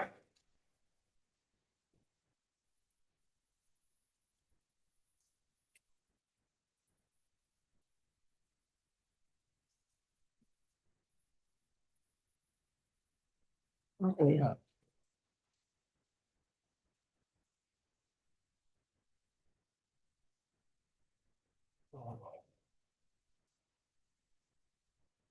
Sorry, gang. Nice copy. Okay, Yukino. Aloha kako. Aloha. Mahalo. Good to see all these aloha aina in here. Sorry, peeps, and mahalo for all you guys do. This is such important work, and what a way to start with Kealakekua and that gang. My name is Blake McNaughton. I'm the president of Makahanaloa Fishing Association. We're the applicant, and I'm Peyton Keeney. I'm also part of the nominating hui and just appreciate what you folks do. And yeah, mahalo. So yeah, we're here to talk about Kawainui today. You can see the map up here. This is some of our area where our members gather from. Kawainui is right on the very bottom there. In a small writing, but you guys can see the rest of these wahipana that our fishers run and gather from here. And on the right hand side is kind of the old names, the names we're trying to bring back in a lot of ways. And on the left side is, you know, some of the plantation names, the names that really most of our community knows these wahipana from. And Kawainui has always kind of kept that name. And there's a photo right there. So I'm gonna start out with just talking about. Oh, so this is where we're plopping down on in our Pai'aina in the island of Hawaii in the moku of Hilo, Hilo Paliku, right there at the point, the northern side of Paiku'ono, Hilo Bay. Makahanaloa is in the Mo'okuauhau is the Ali'i Wahine, and she looks across at her Kane Lele'iwi, and that encompasses Hilo Bay. So we're right on that point. The waters of Hilo Bay and the fresh water come right around the point and really make our fishery abundant. And so the picture in the middle is part of the shoreline that we steward now. Makahanaloa, we're about 140 ohana from Hilo Paliku. So we're a fishing hui. We really strive to protect the access in our area. You know, we'll kind of go into what has happened since the sugar plantations shut down. But really, these families grew up along the shoreline, especially in Pepikeo. You know, that used to be you know, a plantation village, and a lot of our old timers still talk about, you know, the ama crabs that they caught and sailed to the Filipino camp, or this auntie's garden that they raided. This and that. And so we're lucky. We're so lucky with the community that we have that still know how to harvest these resources, and we're really trying to preserve that. Makahanaloa was originated out of this Pepikeo Community Association Fishing Access Committee. In 2003, this area was slated for development by Continental Pacific, and at that time they started putting up gates. I mean, you guys know the story, right? And the community rose up. We're thankful that we had the community leaders we did, and they helped us to get some of the accesses put in place. There's a long story behind, you know, what actually was put in place. In 2019, we started seeing more gates and more fences, and our membership said we have to expand from this just focusing on Pepikeo. And so at that point, we formed Maka'analoa Fishing Association out of this ohana, but really our piko is kind of these Pepekeo families, these Hilo Paliku families. And now we're kind of looking at, from Wailuku River up towards Lapoihoe, we have a lot of different access issues there. We were registered as a 501c3 in 2019, and we've been growing since then. We just hired like our first full-time staff member, our coordinator, and so we're excited about that. Yeah, in the past 2 years, we estimate we've provided about 4,000 meals for the community between our membership. Planted over 1,000 native plants along the shoreline. Just trying to steward these areas as best we can with the volunteer hours that we have from our board. I really want to just recognize, Fitan, and her dad is not here, but he was instrumental. Uncle Ed Johnson, who we're going to see later in the video, and Kukulani Muse, who did a lot of background research for us. And Dr. Bob Nishimoto, who wasn't able to be here today, but they put a lot of time and effort into helping us put forth this nomination. Okay, so just kind of a case study. So just to kind of drop you guys in on what's going on in Hilo Paliku. And so this is a map from Uncle Leroy Matos, who's since passed, but it includes 4 to 5 different ahupua'a from what the guys call Halbush or Waima'au Stream up to Kapehu Stream. And this is 1990, so the sugar mill is still going. And this was the accesses he dropped in there. And you can see all the orange was all vehicular accesses, right? And so this is where our kupuna were able to reach. And you can see the names he wrote on the right hand side. This is overlaid on top of an old sugar map that Uncle Leroy had. This is what it looks like today. And so the orange is vehicular access, the blue is pedestrian access. And you can see all the gaps now. Right? On paper, that whole shoreline is supposed to be walkable. But when the county accepted these easements, they accepted maintenance for a lot of them, or it's just a patchwork of this homeowner maintains this 100 feet. This homeowner maintains this 100 feet. And if one of the homeowners doesn't maintain the trail, it's left up to us. And that's like that's where we're trying to step up and fill this gap. And we have been for the past 20 years. And it's just, we in Hilo, like the grass, the plants, they don't stop growing just because we're complaining about it. And so just to know that that's where we're stepping in. COVID really accelerated this too. We have I drive around and see so many out-of-state license plates, and it's nothing against these people, but they're dropping into this aina, into this community that they just don't know, right? And so they build their house, they put up a fence. They have no idea that this was traditional gathering places for our community over the years, and how to properly steward it. And so it's just become, we got discovered. That's what I always tell people, how the east side got discovered, the west side got discovered a long time ago. And you heard Okoni talk about it, but it's coming just more and more. We're running around putting out fires. And here's one of the fires that came up, Kawainui. And so the description, this is just for one of the TMKs. Again, you guys have that packet, right? And you guys seen the aina, but it was advertised as a private estate. It's been held by Na'ina Kai, this nonprofit for a while now, but it was bought by this couple. They have a botanical garden in Kauai, and that's really the kuleana of the organization, is to steward that botanical garden. And when the matriarch of that ohana passed away, they put it up for sale. They put it up for sale last year. The agent, Jared, who came with us on our site visit, has said they have a lot of interest, but we're lucky it's still on the market. Both the TMKs are still on the market. And so we're really trying to step in and get this preserved. And this is just a photo of I think about 50 of our members, our last general membership meeting on this past Sunday, and just fully in support of this effort. Okay, so who is Kawainui? Let's see if we can play this, gang. Oh, no.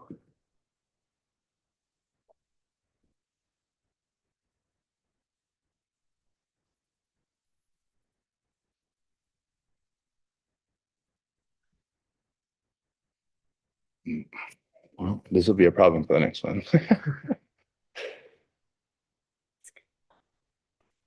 Hopefully it's just a buffering, huh? I haven't seen that message for a while. Welcome to the state. Lee, do you have the video standalone, not in here? Yeah, That might yeah, work I better than do. the This is a drone video, and so it's not super critical that we see it, but it really kind of gives you a feeling for the aina.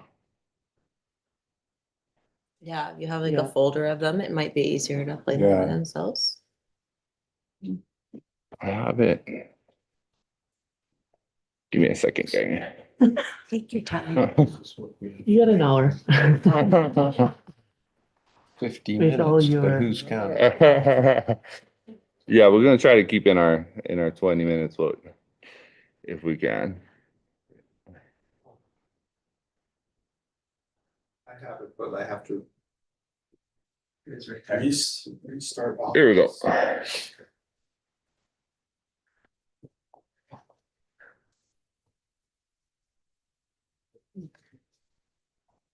Yeah, I can't see my notes now, but that'll be all right.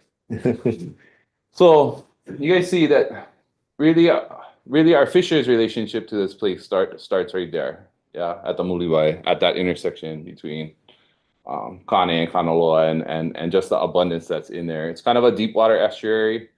There's a lot of filter feeders, a lot of mussels and stuff that sit in there, and it's kind of unusual. Traditionally it was a canoe landing spot. The Kanaka from that area could launch and get in and out. There's a famed surf spot there, but for our guys, they drop into this valley, and this is one of the places where if you need fish for an event, for a funeral, for a party, something like that this place holds. Every time I go there, the school is there.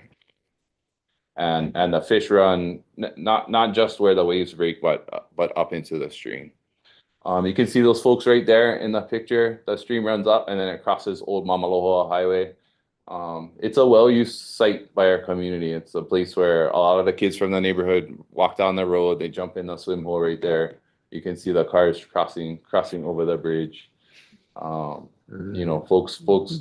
Folks run that road. They come from the botanical garden next door and walk down the road, and tourists are consistently going on that. It's a scenic drive. Yeah, the Onamea scenic drive. But for us, this place was inhabited. The sugar cane came and they bulldozed everything into the gulches, right? And Kawainui still holds some of those remnants. Everything on the uplands is gone in terms of, the foundations of our Hawaiian people that inhabited that area. But we still have some of that inside of this valley. We know that the neighboring shoreline just adjacent is Kukui Lawania, the spreading kukui trees. It was a famed shoreline. It shows up in pretty epic sagas. Hina Uluohia was said to have populated this area and to have spread the ohia trees. And so you can just imagine these big stands of kukui and ohia and kanaka living there and planting and surviving off this place. And then when we think of Kawainui, there's Kawainuis almost on every island, but this is ours. And the literal translation is the big water, right? Kawainui. But when I think about this place, I think bye-bye. Like, not just the water, but all of the plants and animals that come with that mixing. Estuaries are more productive than rainforests. They're the most productive system that we have, estuaries and wetlands. And so this mixing of fresh and salt water creates a super, super amazing abundance that our community depends on. And so hopefully we can get the next video and I can be quiet and we can let Uncle Ed talk about it. Well, we'll see. We'll see. Yeah, you want to introduce this while hopefully Okay. I might So, have to find him. so part of the importance of this place is its kind of connection to the larger coastline of Hilo Hamakua Coast, Hilo Paliku, the cliff line is famed here. And there's very few areas that you can access the ocean like this, and rarely do they become available, and rarely, and this one sort of forgotten in time, put aside, and there for the community. It's the Na'ainakai Botanical Garden. They focus their efforts on the upland timber reforesting the area, which is great for the ecological services it provides, the watershed, and the community has been able to access through various trails on the property. There's several trails, and we're going to take you on this. Oh, my bad. We're going to take you on a walk down one of the easier trails. On the site visit, you were able to come and go down one of the more steep trails along the north side. And this is actually the trail along the south side, kind of midway to the bridge there that is the center of the property at the top, the Mauka side of the property. And it's a gentler trail, this little video will just kind of show you some of those historical sites and where they're located and where this property is located on the island. Yeah, you'll get a feel for it without having to scrabble down. Yeah, down exactly. down the valley. Rappel. Yeah, That's from rappel. We did use a rope. Yeah, we did use a rope. Let's see if I can turn the volume up and not get feedback. Oh, no, not gonna happen. Okay, we'll just narrate it. Okay. So. Calamine. Yeah. Yeah, so you can see us dropping in. And too bad because Uncle Ed talks on this video. Uncle Ed Johnson is he talks about it. He moved there back in the 80s. He moved to this area. He was really instrumental in making sure that we have community access to Onomia, to the Donkey Trail, the botanical garden about that area, and they wanted to close it off. And thankfully, the Donkey Trail was found on a couple maps, but he's a historian and he just knows a ton about it. He's a pleasure to talk to. Him and Uncle Jerry Konanui pretty much wrote the book on Hawaiian Ava, and so he's just a treasure for our community, and there he is. And so these guys are kind of walking down the path. This is on the southern side, and so again, it's two TMKs that encompass the river on either side, right? That encapsulate the valley. And sorry, here he is. Oh, we got subtitles. Okay. Yeah.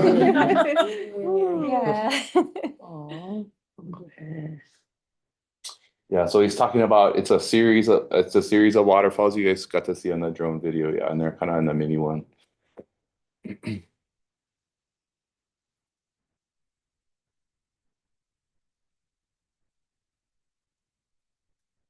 Yeah, so he's talking about, we call it Kawainui, that's the Kahawai, the stream, but technically the stream splits Kawainui, the Ahupua'a of Kawainui and the Ahupua'a of Onomia.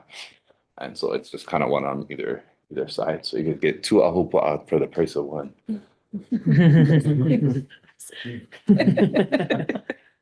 Huh? You like that, Uncle John?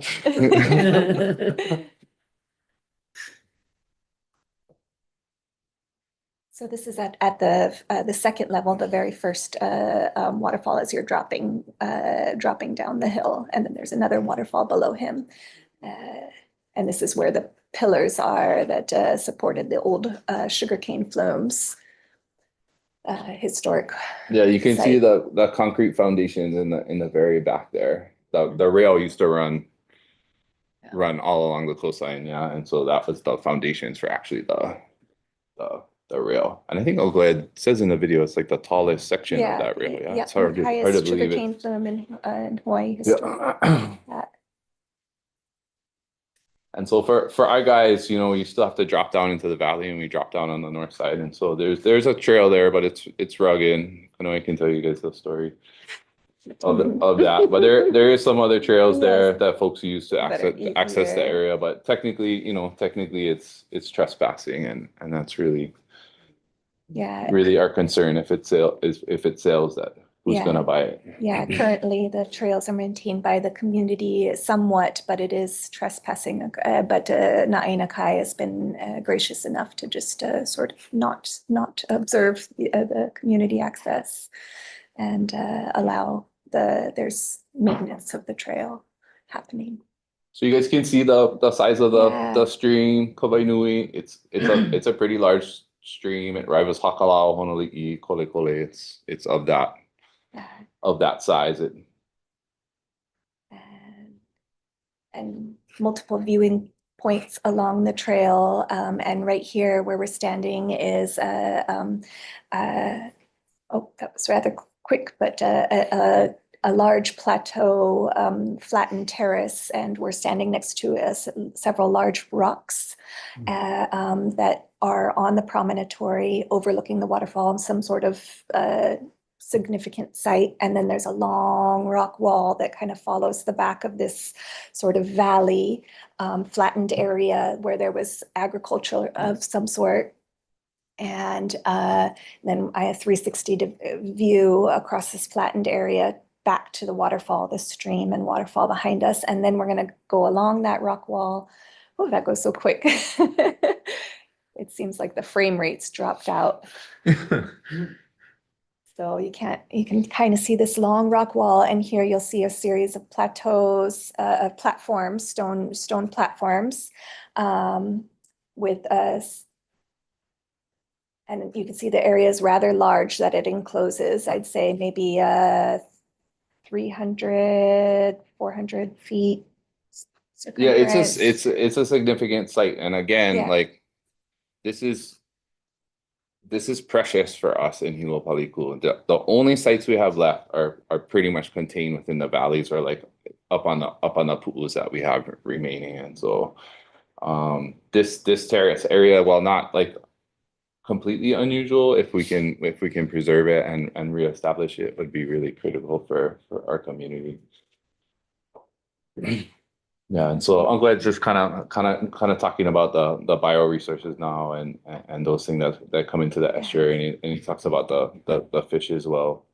I think he submitted written testimony as well, but there he is, the man. Yeah.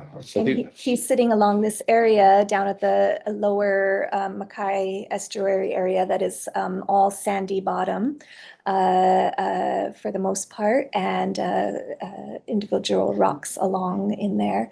But it's a massive estuary. It's got boatable ocean access, kayak, canoe. There's an area there near where he was sitting where it seems like the canoe would come up and be stored near those rock walls. And then behind that plateau, a series of kilo points that have obviously been flattened out. The poly is very steep, but then there's these plateaus. This one's maybe 50 feet wide by 75 deep, and rock structures up along the poly there. It's really so many of those palms have grown up that it's very hard to see. There's another rock structure of some sort, and ancient tea groves around these places, prominently placed hala trees where everything else is these areca palm or royal palm, and then these viewpoints where you can watch the fish come in, or canoes from the ocean, that are just very beautiful, beautiful sights. Sorry, the audio didn't work for that because it was also set to Uncle Gabby's Hiloe, talking about the ohia trees. And so, yeah. But we just hope to provide you more about that side of the property, that trail, and some of those historic sites. And there's also, so that's just the South Side Trail, but there's trails that go down from the bridge area to access the stream near the bridge. There's trails that go down along the north side, and that there's historic sites over there as well, old platforms where someone lived. And we would love to know more about this area, but people on here, I believe, who will testify later, maybe know more about Yeah, this I think area. I saw Auntie Manu is in the waiting room, and so she'll talk about it. But she's one of our sources for who is there and what those sites used to be. You can see the slide up there, 2002 Hawaii Biological Survey. The high percentages of native aquatic fauna found within the proposed project area. This is Kaupei Nui. The lower part, and also Mauka running up the stream. The great densities of native aquatic species and the high diversity of native taxa all indicate the aquatic habitat within the proposed area contains some of the best remaining examples of endemic native Hawaiian aquatic biodiversity within the archipelago. They actually found a previous thought extinct fly, the long-legged fly. It's not a good looking. It's not flashy. Maybe it's good looking to flies, but they thought it was extinct, and here it is in Kaupei Nui that they found it again. You can see the Pina Pinao, the Hihiwai, our Ikaha ferns. We heard EO when we went on our site visit. We actually saw an Eva fly by. They nest in the ironwoods and the trees in the valley. It's important for our EO populations. There's some ohole that I took from that place. All 5 species of opu live in Kaupei Nui. And that's unusual when you think about the intact habitat for opu across the state. I mean, there's not very much. I mean, no bagging on Kona, but they don't have opu over there. Like, they just don't have the water, to hold those species. But within, from the Muliwai to the bridge, you guys can see all 5 species, and in abundance. And so, that I think is really what we're trying to communicate to you guys, that this is a unique opportunity, a unique ecosystem, and that we have that community in place to help to steward it. You guys can see all those palms that have been planted by birds, mostly birds and pigs, that kind of inhabit the valley, and our other invasive species friends that we could see. And so really our management, our proposed management is to be looking at that, but I'll leave that for the next slide. And so in the uplands, in 2000, the couple that bought this, you can see how open it was in 2000. The picture on the left is from then. They wanted to try to plant tropical hardwoods. And so most of the uplands of the 2 TMKs, about 30 acres of each TMK, so 60 acres total, is planted out in this mixed tropical hardwood forest. They planted 15,000 trees in 2000, and then a year later they planted another 5,000 trees or so. And after that, they kind of left it. And so we got to see it, and we gave you guys the timber study, I think from 2013, but I wanted to update that because it really doesn't encapsulate the value of that. And I think this is really important for the stewardship going forward of this place, that there is value there. And we understand that, taking these resources and selling them and then putting them back into the stewardship of the place is not necessarily something that the state has had the opportunity to do before, but we have it here. And so in 2013, this timber study found that only 7% of the trees were marketable size. They were small. They're 13 years old, right? And they estimated, 33,000 board feet and $16,000 in standing tree value in the north parcel. And so you could probably double that for the total. But 12 years later, from our measurements, especially for the big leaf mahogany, the teak is still kind of small, but the African and big leaf mahogany, I mean, they're significant sizes. And so, our measurements show that 50% of the trees are over 12 inches in diameter and of marketable size. And we're estimating 23,000 board feet per acre, $18,800 per acre. And so looking at $500,000, in standing value at today's rates. And this is with consultation with some foresters and from folks that sell this kind of hardwood. And doing the measurements to try to update that. And so really it's significant, this could help to fund the restoration and stewardship of this Aina for, the next 10 or 20 years. And so our vision for this place in stewarding it is really to, maintain this community access. This place is hard to get to. We don't really want to see like a whole bunch of Malahinis and new fishermen down in that place. We want to keep the resources intact, but we're good at that. Our fishing association is good at that in managing gates and managing access and in holding these spaces open for community. We have a good registry of folks. We have a great group of fishers. We're proposing, selective harvest of the timber, the ones that are going to bring the most dollar. We could bring them down and sell those and reincorporate that money into stewardship to help fund that.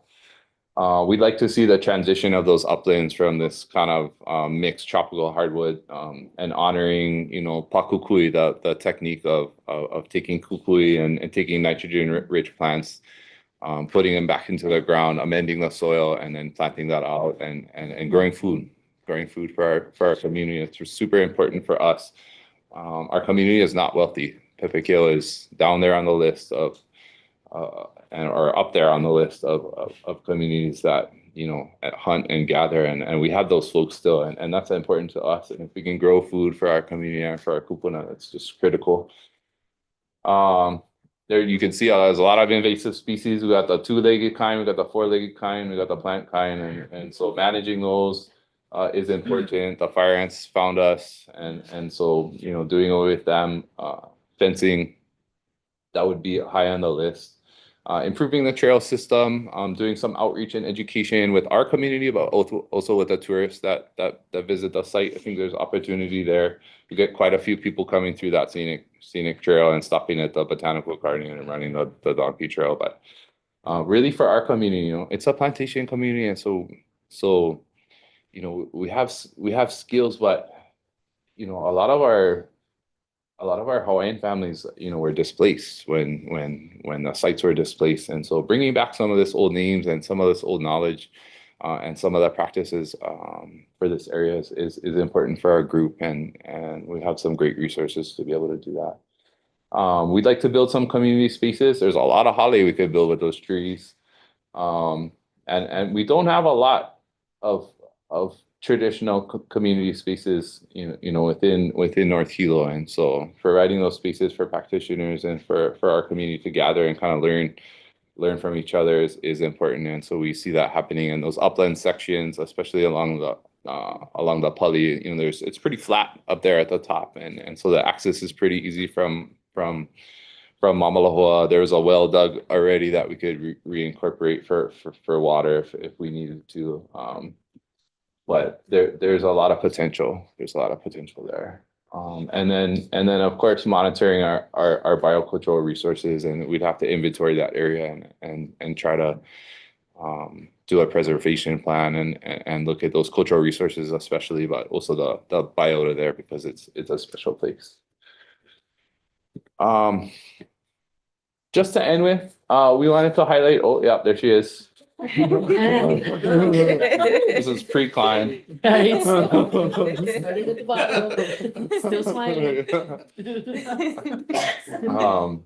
Yeah, we just wanted to highlight our County of Hawaii support. Hamana Ventura was able to come with us, and we submitted for PONC this past year. We got it rated number 2 for 2024, so we're high on the list. We have submitted for PONC before as a fishing association, so we're to that process. Our resolution to enter in negotiation is drafted. It's sitting right in here.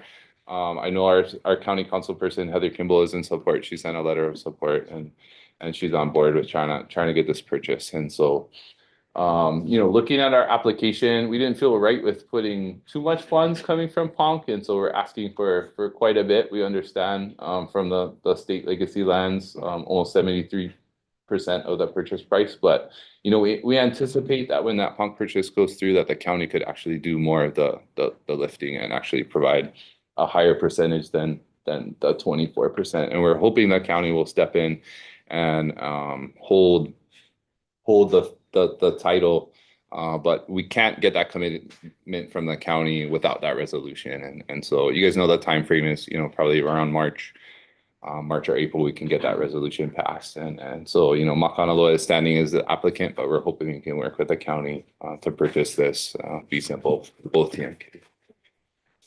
So yeah. It's just such a critical time for this parcel being available and offers being put in, and that these processes are running parallel, and we're just seeking any avenue we can to protect this land. And so if the county is able to step in and become the holder of these properties, we'd love that. Otherwise, we've had an expression of support from Mokuo Kiawe Land Trust. Whichever way this pans out, we've got these opportunities to pursue, but we're just doing everything we can to just make sure that some sort of funding comes through to keep these properties in public hands. So yeah, such a resource for the community. And great agricultural opportunity too. I just these soils of North Hilo, deep, rich, so much water. And as you see how big those trees grew in such a short time, this area is very, very productive and could feed this community and is part of, an area that's been neglected for so long, for these opportunities. So we really hope that this can go through. That's the end of our presentation. So we're open for questions or other testimony. Thank you very much for that presentation. Thank you for bringing back Commissioner Wilson alive. And we're very appreciative for your Take more than efforts in this regard. So questions from the commission or comments from the commission to the applicant? Chair, sorry. Sure. I have a request. Would it be possible if we could defer to testimony, just because I know we've had Dr. Manu Meyer on the line for a long time and would like to have her share since she's been waiting I for a see while. no problem. We can look to let's see, I can't see everything. Let's see if there is testimony online. Yes. Call on Manu Meyer. Please go ahead. Aloha mai kakoa pau, kung hifa choi, everybody. Konoe, mahalo for that. And Beryl, and it's so good to see you guys. What a pleasure to be here. Blake, way to go. Wow. I'm trying to hold back tears. Really. Mau kealoha no koainui.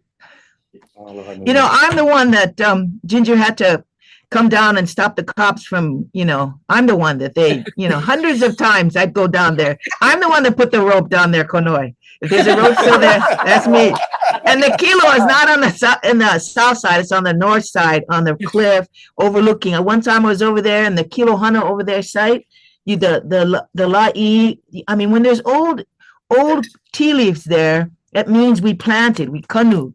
And then I saw this big oil spot, Blake. You would have loved it. If I had a cup of thing, I would have said, over there, boys, over there. The akule is over there because it is a kilo site. So I just want to say that was a beautiful presentation. Makahana Loa Fishing Association, thank you so much. I would have loved to have met you guys. And my ohana comes from Hilo One and Hilo Paliku, and also from Kohala, the Keawehiku line, the Au line, the Aluli, Baker, Kai lines, and the Tongi E lines of Pu'eo Paku. So my arrival in 1985 was like coming home, but I'm the one that knew all the muliwai from Wailuku all the way to Alia Point.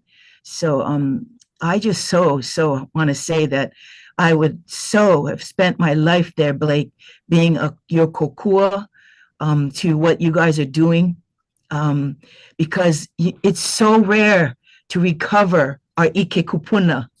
It's so rare, and I can feel that you guys are this capacity will help our communities heal. Absolutely, it's completely doable. I mean, 40/40. I remember when they sold it. I'm the one that cut all the when the fishermen brought that line that right through. It was an old fishing, so I had to tell the people who bought the land that this is our right to go down there. And so I jumped the fence, and the cops they call the cops. You know what I mean? Every day I got more illegal, but this is why it's important for us to evolve. This is the year of the snake. We're going to shed fear. And this community, 50 people in Popako Hongwanji. You guys were in the Hongwanji. That's amazing. That is amazing, because the first time I went down there in 85, I saw Blake. I saw a string of fishing net right across the Muliwai. So I'm a Wahine Kalai Pohaku. That's why I would go down there to collect Maono stones. And the Maono stones are mostly dense. Every Muliwai has different, it's a different form of quality of stone. And I feel like I recovered from the historical and cultural trauma by finding these beautiful blanks to Kalai to make into Ulumaika for Makahiki. I remember when the Myconia was, Onomea was the zero, was ground zero for Myconia. When it came to Kauai Nui, I dove into the water, grabbed the Myconia, and then I just took it out and I clammed up within. I inadvertently sped more seeds. I swear. And then I think it was Ed who told me, but I have to say this place is mythic. Kauai Nui is that mythic energy of the rejuvenation of our Muliwai, both our salt and fresh water. The stories there, Herman Carvalho was the one that helped me understand. Momi Casimiro, there are old names. A Kupuna, a Kahuna, lived there and died in the 1920s. He was the last one for the Lo'ikalo. I've actually found a wonderful big pohaku that you can carve and sharpen your machetes on. It's just really mythic place of lots of history there. So really, I just want to say Kauai Nui and that 40 acres, oh my God, if we could keep that as a buffer and allow people to go down in ways that are safe and instructive. I have brought hundreds of people down on my own in the 30 years. And we've done ceremony, and we've rejuvenated and healed ourselves. And Kanoa, did I take you down there in the 90s? Yeah. And look where Kanoa is. Hello. So when we have this relationship, and when a community is able to gather their mana and collectivity and bring the mo'olelos forward, I have to say that it is quite the same, but completely different than what is happening in Ka'avaloa. So the Ka'avaloa piece is Akoni, that was so beautiful to bear witness to the clarity of your lahui over there and your beloveds. But this group is a regenerating, functional hunters and lavaia and people that will heal ourselves with this collaboration. So I thank you for this opportunity. I am kind of too old to go down that that's cliff. You know what I mean? People try to do switchback. No, don't do that. Because of the amount of rain that can go there. And by the way, those are Alexander palms. Birds poop and but it's easy to clear. Can you imagine, Blake, if you guys cleared the south side and you could see again the papa and the house sites and the wall? It wouldn't take much, couple of weekends, but a lot of chainsaws. But no, I'm telling you guys, when we recover, and this is what the legacy lands are all about, and this is why Blake is Beryl is sitting there with Coe and all you guys. We're meant to heal with this type of collaboration. And if the legacy lands can't give $4 million, which is a lot of money, then let's keep asking the over 200 billionaires that live in Hawaii now. So if we can't get it here, let's get it elsewhere, Blake. But just keep the thought, keep the promise, keep the intention, because that's Papa'i Ko used to be Papa'i Ko, for the shelter for fishermen of Ko. And so that whole place was for our Lavaia. So mahalo nui, everybody, for allowing this moment of this one kid that grew up growing and going down there and being healed by my relationship to the muliwai o Kauai Nui. Mahalo i ke akua na kine akua na auma akua. Na kupuna muloko ko aina pulama, aina kupaya naha. Such a blessing, everyone. Thank you, Makahana Loa. Mahalo nui for all your work. Mahalo nui. Aloha. Mahalo. Aloha auio. Aloha.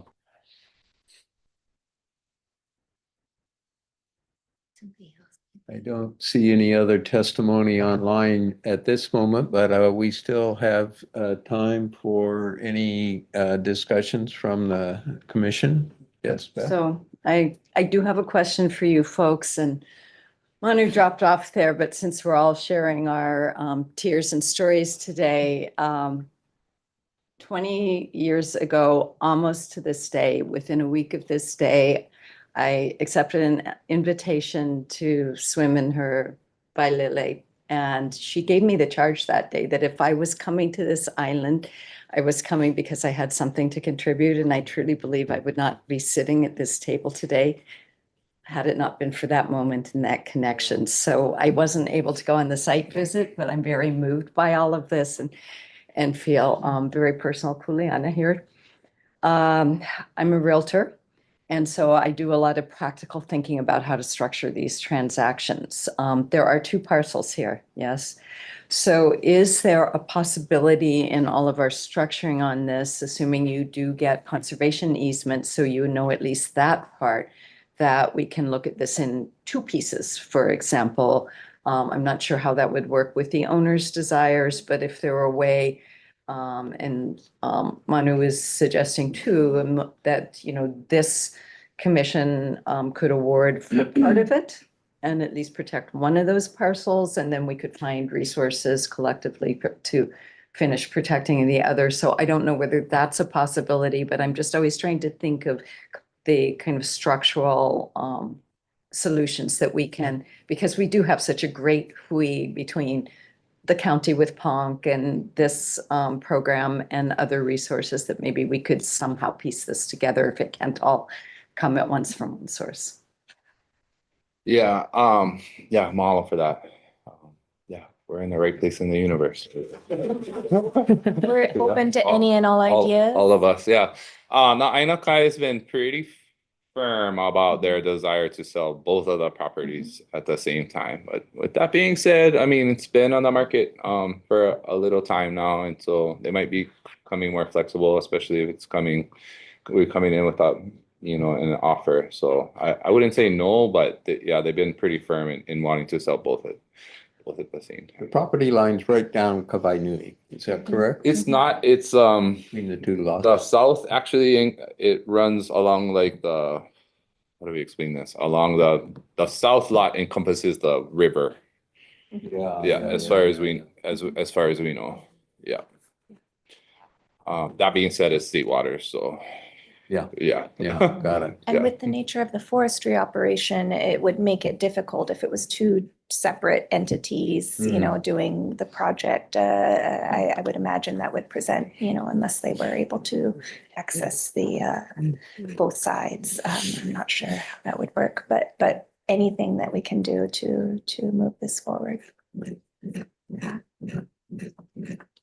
You guys are amazing.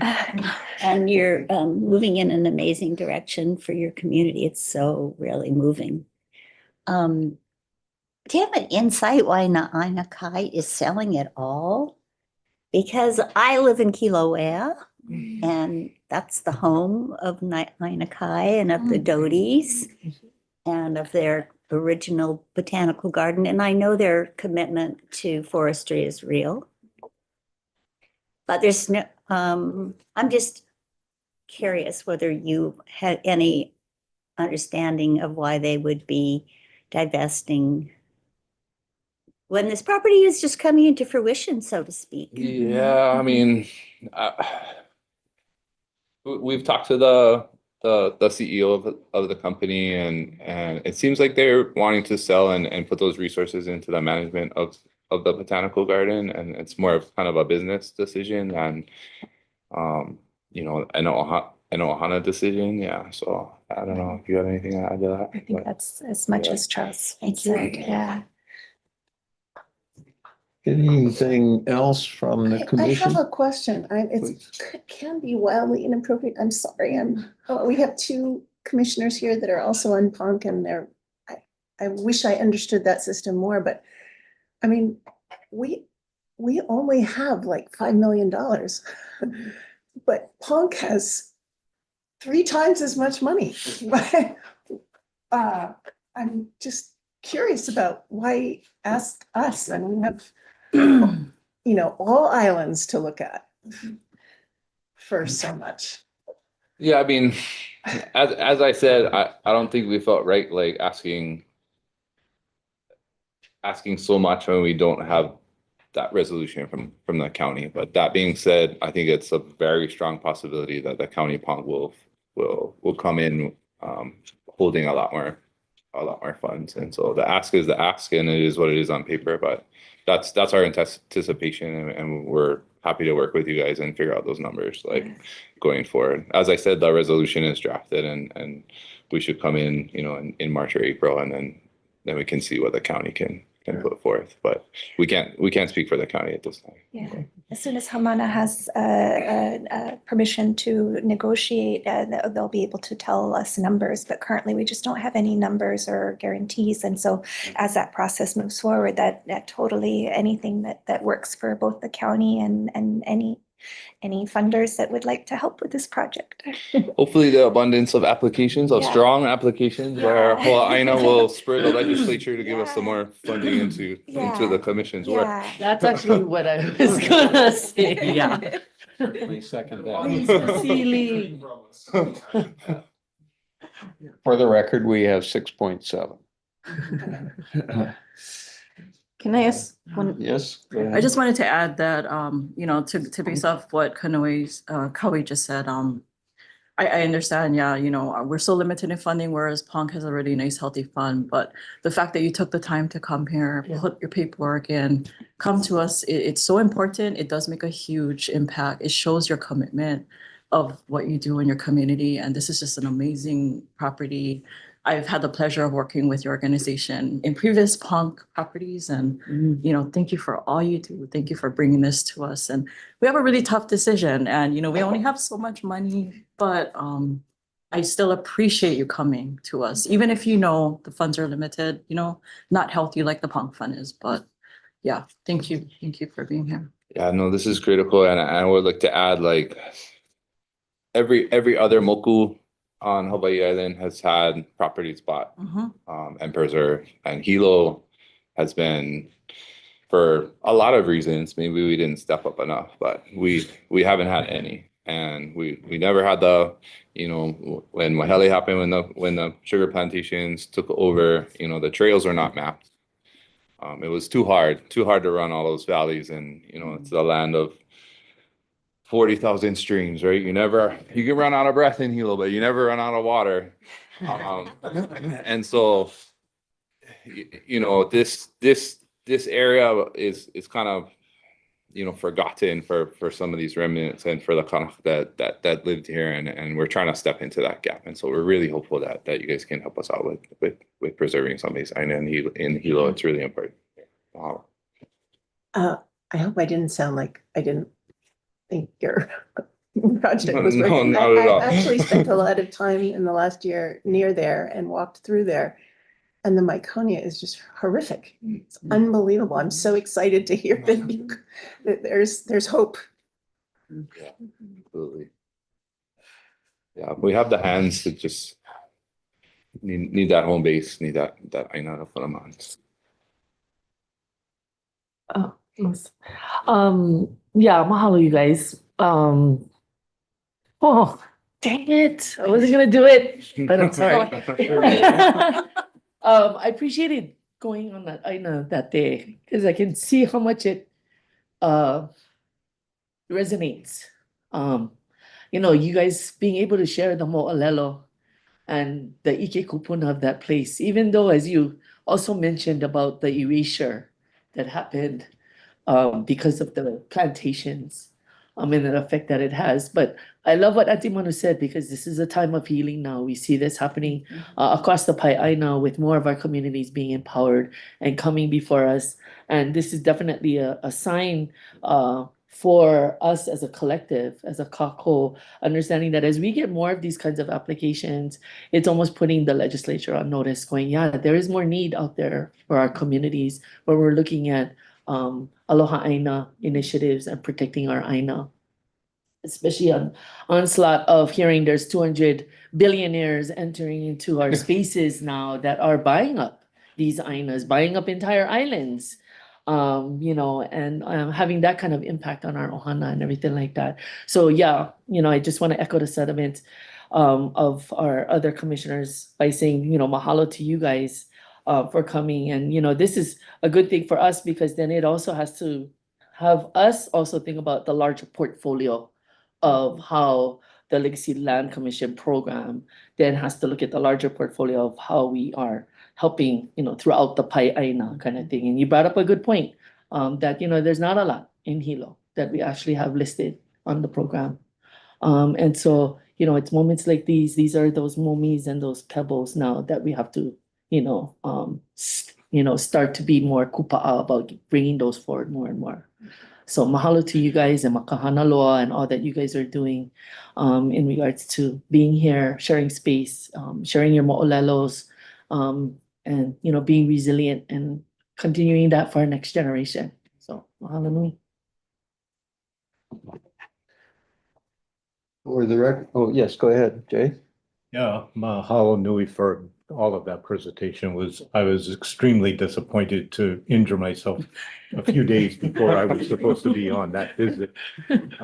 But really appreciate having the visuals here and your commitment to this place. I have one question about the existing timber resources that are there, and you valued them. Do you know that you have mills? Do you have markets to be able to sell that material? And I also appreciate that you're looking at transitioning from that into growing food for the people in those areas. But Yeah, one of the folks we consulted with is the owner of Camuela Hardwoods, which is, in Waimea. They have a great business where they recover a lot of the wood from like tree trimming and stuff like that. And so that was one of the guys we consulted with, and there's certainly a market. He was talking about the teak resources. He said there's almost no teak on the market now, because a lot of the forests in Indonesia and those other places have been decimated. And so All those billionaires need to build their houses. yeah, I mean, and so that resource is a great one. Mahogany, that's something that he said, fetches a high price, and the other tree, kind of a boutique tree, I guess is a good term for it. But pheasant wood is, if you've ever seen it, it's amazing looking. La'al, and so that's one of the other resources on there. So there's certainly a market for it, and yeah, as Auntie said, there's a lot of houses going up, like high-end houses on Mokulekiawe, and so yeah, there's a market for it, and he gave us between 50 cents to 75 cents, a board foot, as an estimate, because they're standing trees and they would have to harvest. But that's on the low end. Once you have those trees down and dried, they can fetch, up, especially for pheasant wood, it's cooler prices, and so yeah, there's some value there, and there's a market. I don't think we'd have problems getting rid of it if we can figure out how to do it within the county and the states. And And the person we consulted has worked with county properties before and is as willing has looked at this property and is very interested. And yeah, the teak is comparable in prices to COA. So I mean, it's a valuable resource that's ready to help move this forward, and we can put that back into the fund, I guess, or however. Do you have something you wanted to say, Kim? I wasn't sure. Yeah, it's a little bit of a repeat. Thank you so much, guys, for coming. I was really honored to be able to both be on the field trip and even try to present the extent of what you're doing, which from my perspective is so understated. That's all, I guess that's my response is what you're doing is so much bigger than the way you even presented today, which was amazing. Because organizing those fishermen, providing all that access without any resources now is incredible, and having that vision already and bringing the realtor to the table at that visit. I just want to repeat that, like, the realtor is involved to the extent that he came on the site visit with us. And so I just want to thank you and just acknowledge to everyone how impressive it is with the resources you have to get what it is. And 5 opal species in the space of such a still impressive. Thank you, and I'm really proud that you got this to hear. I'd just like to add that I think everybody knows, but long estuaries are rare and really important part of the whole fishery system. So I think you made that point very well in your application, and I just want to make sure that we all appreciate that part of it. I get the feeling that there are just tons of terraces and habitation sites down in there, of which will someday be uncovered, hopefully preserved and looked after. But it's pretty clear there's a lot going on down there in that valley. It'll be great to see what happens to it in the long run. But anyway, thank you very much for your presentation. I don't know if there's any other comments from the commission, and I don't see any online. So thank you very much. Really enjoyed this. Yep. Oh, I do want to say for the record, we've received a number of written testimonies, at least 10 in support, including from Hawaii County Council member Heather Kimball, District 1, and from Representative Matthias Cush, District 1, House District 1.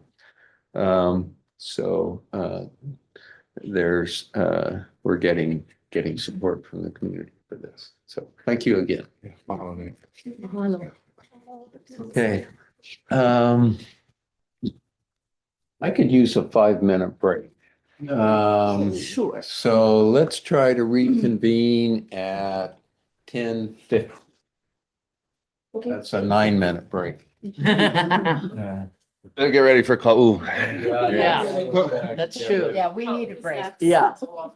We gotta reset there.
and deal with ourselves. Really hard to eat this without crumbs. It just wants to explode. Chair Stinton. Hello. Nice to see Stand up. I assume he will. Before you begin. Oh, yeah, they're gonna talk Pardon? first and then we can, yeah. She has Oh, you have an Hello. announcement? Yes, I need to recuse myself as the Nature Oh, you sure Conservancy with do. our Nature Conservancy applicants, but I needed it on the record. So thank you. I'm so proud of you guys. I really hope that it goes well. Thank you, commissioners. But I will be back at the end. If someone can text me, that would be wonderful. Oh, okay. Thank you. Somebody must know how to reach you. Thank Okay. you. And I think Commissioner while we're Polinsky making is excused from these proceedings as an employee of the Nature Conservancy. Welcome back, everyone. Next up is item 2G, an application from Ka'ohana Ohonuapo for $2 million to acquire approximately 1,916.058 acres for Makanao Pakua, also known as Hile, I believe. District of Ka'u, Island of Hawaii. Tax map T numbers 2-7-010:027 and 2-7-011:001. Note that Pakua is misspelled on our agenda as Paukua. Apologies for that, which is incorrect. Presenters include, according to my notes, Mele Coleman, Marian Chow, and Shalan Crysdale from the Nature Conservancy, and Nohea Ka'ava and John Replo from Ohana Ohonuapo. So I turn it over to you folks, however you want to organize this. O ka'u, mai ke kualono a kahakai ola. O ka'u, I ka uhilena mai ka ha'apele, ola. O ka'u, o ka iho, honua, o ka honua, ola. O ka'u, kila ka iho lena, o ke kumu o ko, haloa, olaloa.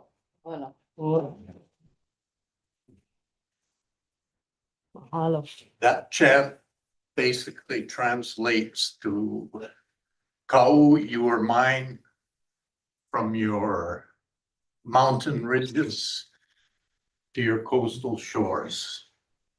Kau, you are mine from the yellow mists on the Mount Mauna and the breath of Pele.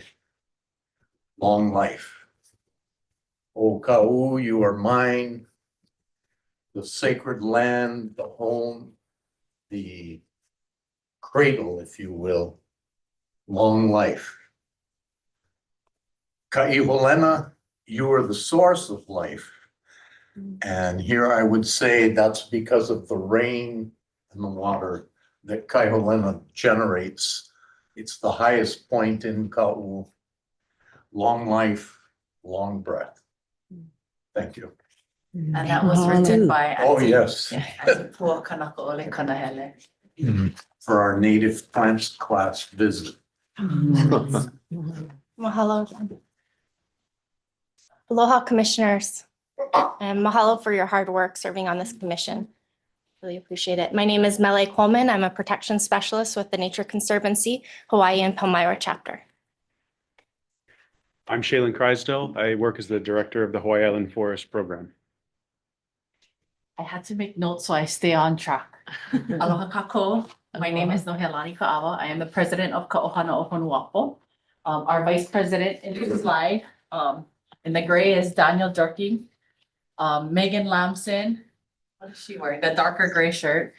Treasurer Ken Sugai in the black shirt, and also pictured is Jody Rosam, and there's Lori Lorenzo in the blue shirt, and Uncle Kala Mossman, who is our former Ka'ohana president, along with his son Luka Mossman, who is a Kia'i Loko, which is a highly respected position that was passed down generationally through his ohana, and we all have residence in Ka'u.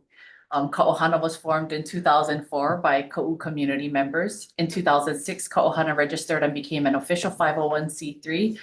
We've been around for about 20 years. At that time, I was just 22 years old and John was 55. But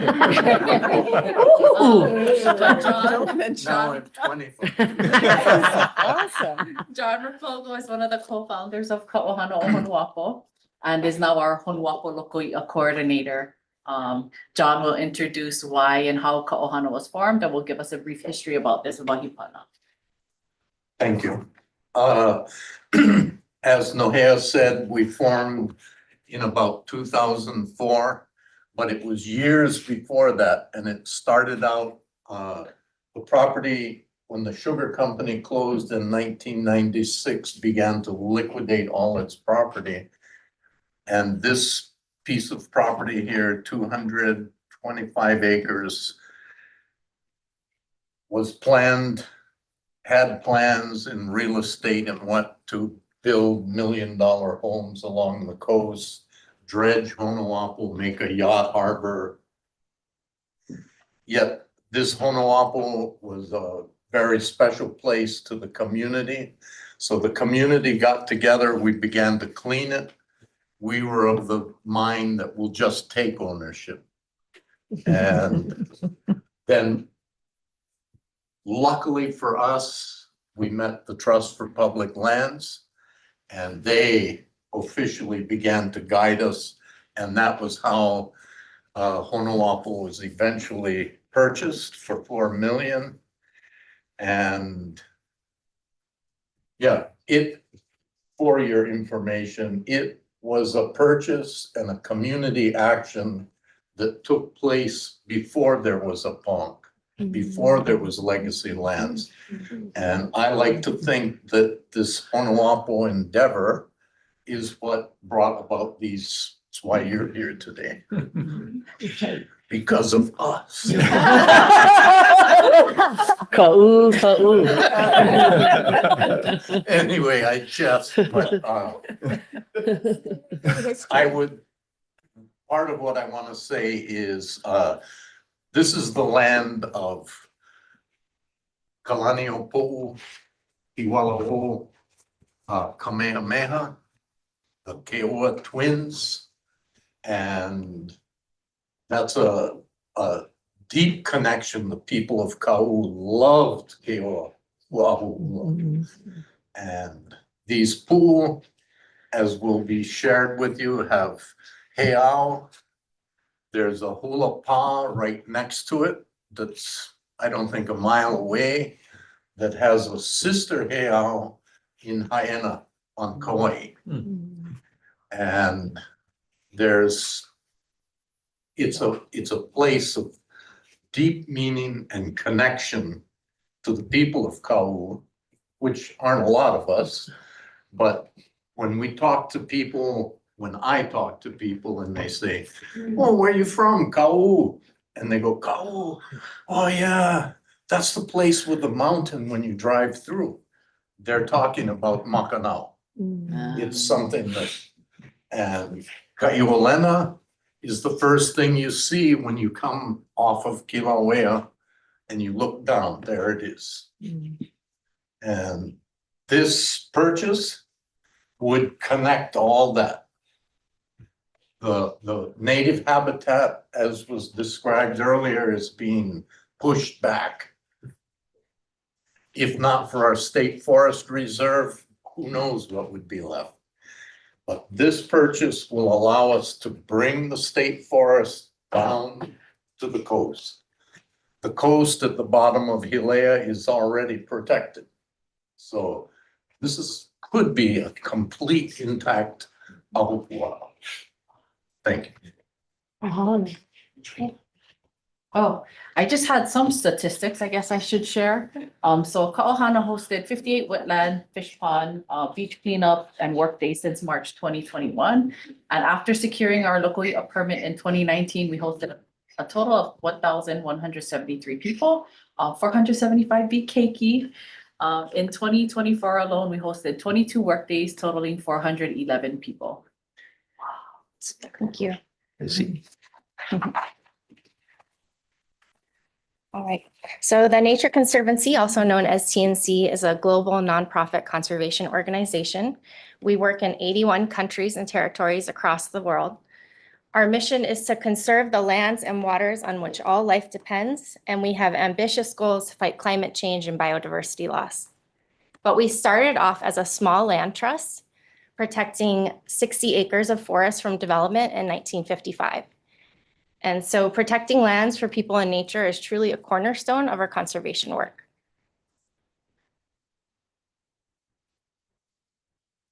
TNC started working in Hawaii in 1969, and our chapter was established in 1980.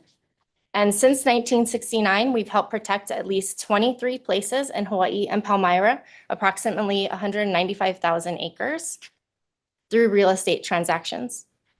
We are an accredited land trust. Since 1982, we've held conservation easements in the state. We hold 9 conservation easements today, totaling 27,736 acres. We own 9 properties in fee simple, 18,720 acres, and we manage 14 preserves totaling over 40,000 acres.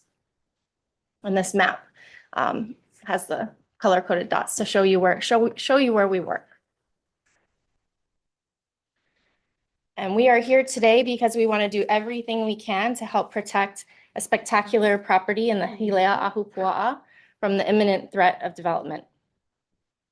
This property is seriously threatened by development. The entire property is state-zoned agriculture and county-zoned Ag 20. The county has recognized that there are 28 lots of record.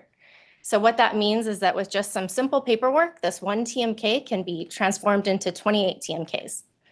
And this property, because it's zoned Ag and Ag 20, could also be further subdivided and developed into homes if the new owner would like to do so. There's miles of access roads in this property from the sugarcane days, which also makes it attractive for development. It has 3 of its own water sources on the property, as well as significant water rights to the waters that flow from Kaiholena above. You can see in this beautiful photo that Shaylin took in December 2021 after a heavy rain, the water flowing from the Kaiholena unit of our Ka'u Preserve in the background, and the water flowing down through the Hilea property, through the Hilea Gulch. So there is significant water flowing through this property when it is flowing. It's not always flowing, but when it is flowing, it's very significant. And there's also water flowing underground as well, so above and below ground. The trust that owns this land is going to sell this property. They have to sell this property as well as other properties that they own and use the proceeds to create a charitable foundation for the children of Ka'u. So they have a fiduciary duty to do this, and they will do this. They have shown the property to at least 2 other interested buyers that we know of. And we were told by the landowner that one of these buyers, which is a developer of homes and subdivisions, did seek an appraisal. So there really is a serious threat here. This property has also been recognized as a candidate for solar, hydroelectric, and wind energy production, which does exist in other parts of the region. So it is possible that a new landowner could use the property for those purposes. And I just want to draw your attention to the paper, the packet that I handed out yesterday of papers. It did not make it into your electronic packet, but on January 27th, we submitted a letter, jointly submitted a letter, Ka'ohana and TNC. And TNC is requesting to transition from partner to applicant, and Ka'ohana is requesting to transition from applicant to partner. We are also requesting that the application title be changed from Makanao Pakua to Hilea. And we're also requesting an exemption from the conservation easement requirement because TNC is qualified to own and manage the property and protect its resource values in perpetuity.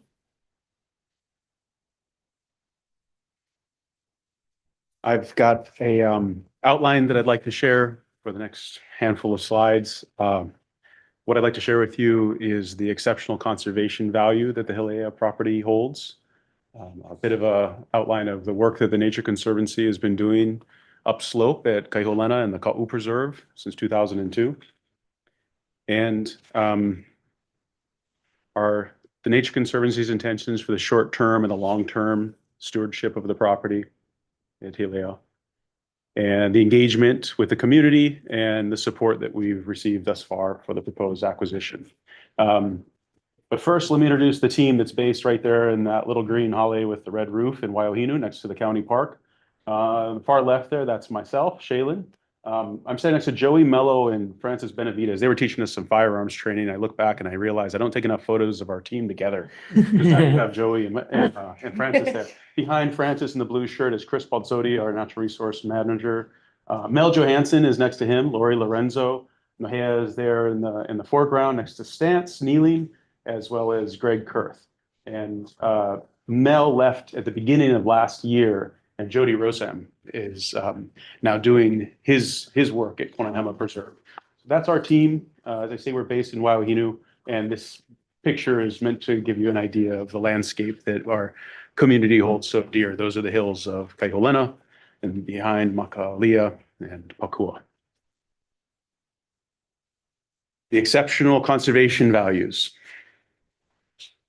So this has been a protection priority for the Nature Conservancy since at least 2010. It's the second time it's come up for sale in the last century. In 2010, we were working with a landowner to put a conservation easement over the property. The property is adjacent to Kaiholena. It runs from 800-foot elevation to 24-foot, 100-foot elevation. So it's from a bit of the mesic transition into the lowland wet forest. It's 357 acres of native Ohia Eluhe forest on Pakua, the forested hill.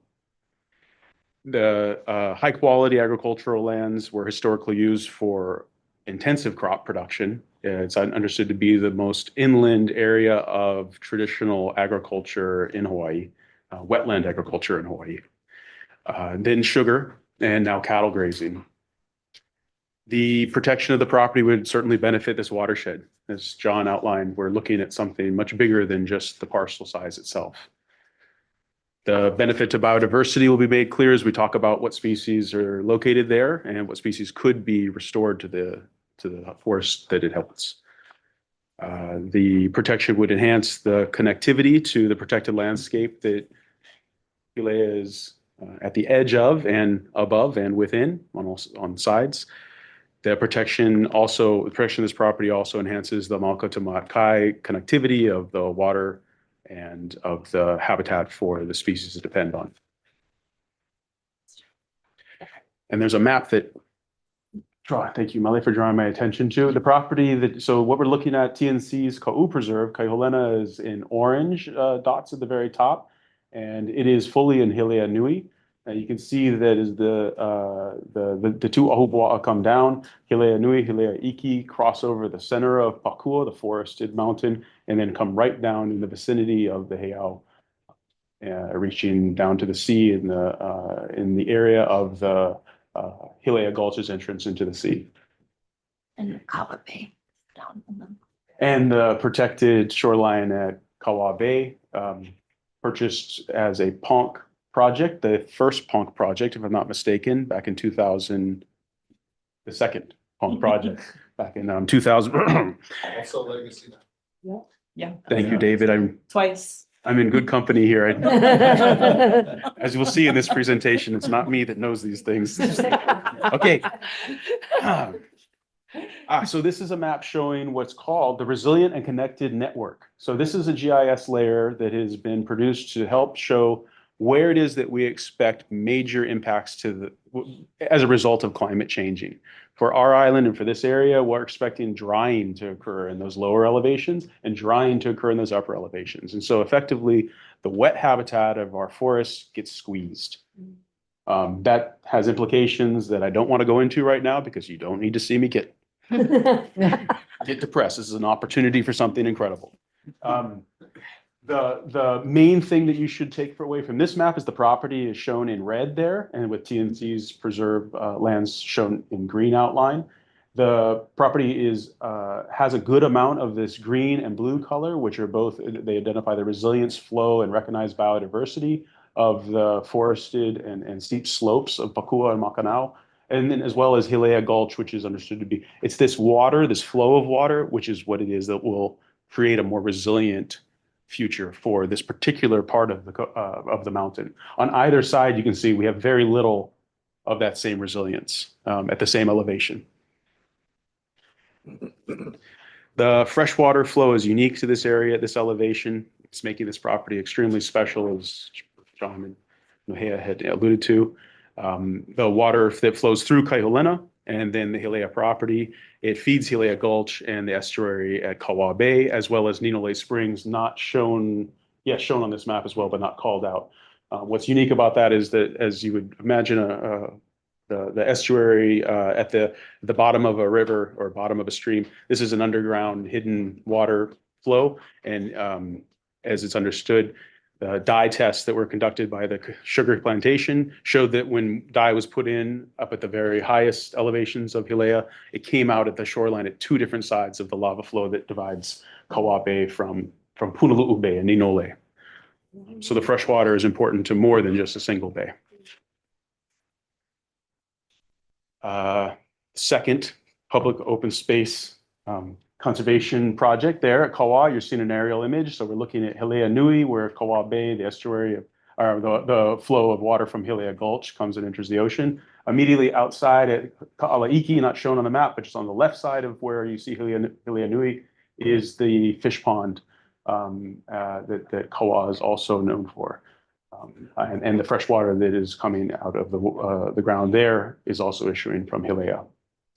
So you look up into the mountains there, you see that the Ka'u Preserve is at the very highest point, and you can see the line boundary, or the boundary line between the two Hilea coming down right through the middle of that grassy flat top hill, Makanao, and then Pu'ulepo in the front, or 8 Nui, the sugar field of 8 Nui. One other thing about this. I need to reference the very long and important process the Ka'u community undertook from 2000 until 2012, at least, developing a community development plan that encapsulates the wishes, the wisdom, and the intentions that the community feels are so important to our identity. One of those I don't need to even say anything about. We're not into development of these areas. What we'd like to see is a protection of our coastline. We'd like to see a buffer that keeps any houses or any new development back off of the shoreline. And we'd also like to see any new development or subdivision be surrounded or focused on the existing population centers of Pahala, Na'alehu, Waiohinu, and Ocean View. We've had subdivisions through the 60s, but we're calling for the subdivisions that happen now to not take place in specific Wahipana, called out specifically in the development plan, of which Makanao is a very important one. So the protection of this property doesn't just protect 1,900 acres. This is very important water. It's a water flow that is so important. The fresh water that's flowing through it, above and below the ground. I think that the reason behind showing these photos here is to show you that it's usually a hidden feature. What we have are dry gulches throughout the district. We have no perennial streams other than what's at the very source of this, what we're looking at here in this flood, taken today, by the way. It looks like it could be that kind of day as we're thinking about our trip home. But this is truly, Ka'u is the land of underground rivers. Large amounts of fresh water entering the ocean and having a profound effect on the nearshore life. Where the water percolates up, we talked about Ninole, we talked about Punalu'u, famous for its fresh waters that are under the sea, and Kawa. Mismanagement of this water through withdrawal or diversion would adversely affect the numerous species that depend on the water and reduce the amount of water available downslope for agricultural use. If we were to go to the forest right now today, what we'd see is a subcanopy of hapu'u, 3 hapu'u, and we'd have an ohia canopy over us. If we're lucky, we'd come across a planting of the Iholena kupua banana variety, from which Kaihulena gets its name. We'd come across mamaki, kanavao, and we'd be hearing the sounds of the native crickets. The photos that are in this slide are significant and important. They're taken, a good number of them taken by Chris Balzodi, our natural resource manager. And what I think is significant about them is that they're all taken not from different parts of the preserve, not from different areas at different elevations, but right at the forest that Hilea, that is on the Hilea parcel. Through fencing and getting ungulates out, we've seen enormous recovery in specific species. One that I would point out here, or a group of species, would be the native snails, the tree snails. John, do you ever remember seeing tree snails when we were having lunch in the forest, when we were doing our work too? No, I don't. And it's now a very common occasion. We see tree snails sort of weighing down the leaves of the ohavai or weighing down the leaves of the plants that they're on. So it's easy to tell they're there because you just look for that shape. I can say I never saw them either, John. It's been a recovery. Thank God. I can name some of these. I hope they're familiar. We have lobeliads that are just so important to the place. We have the happy face spider.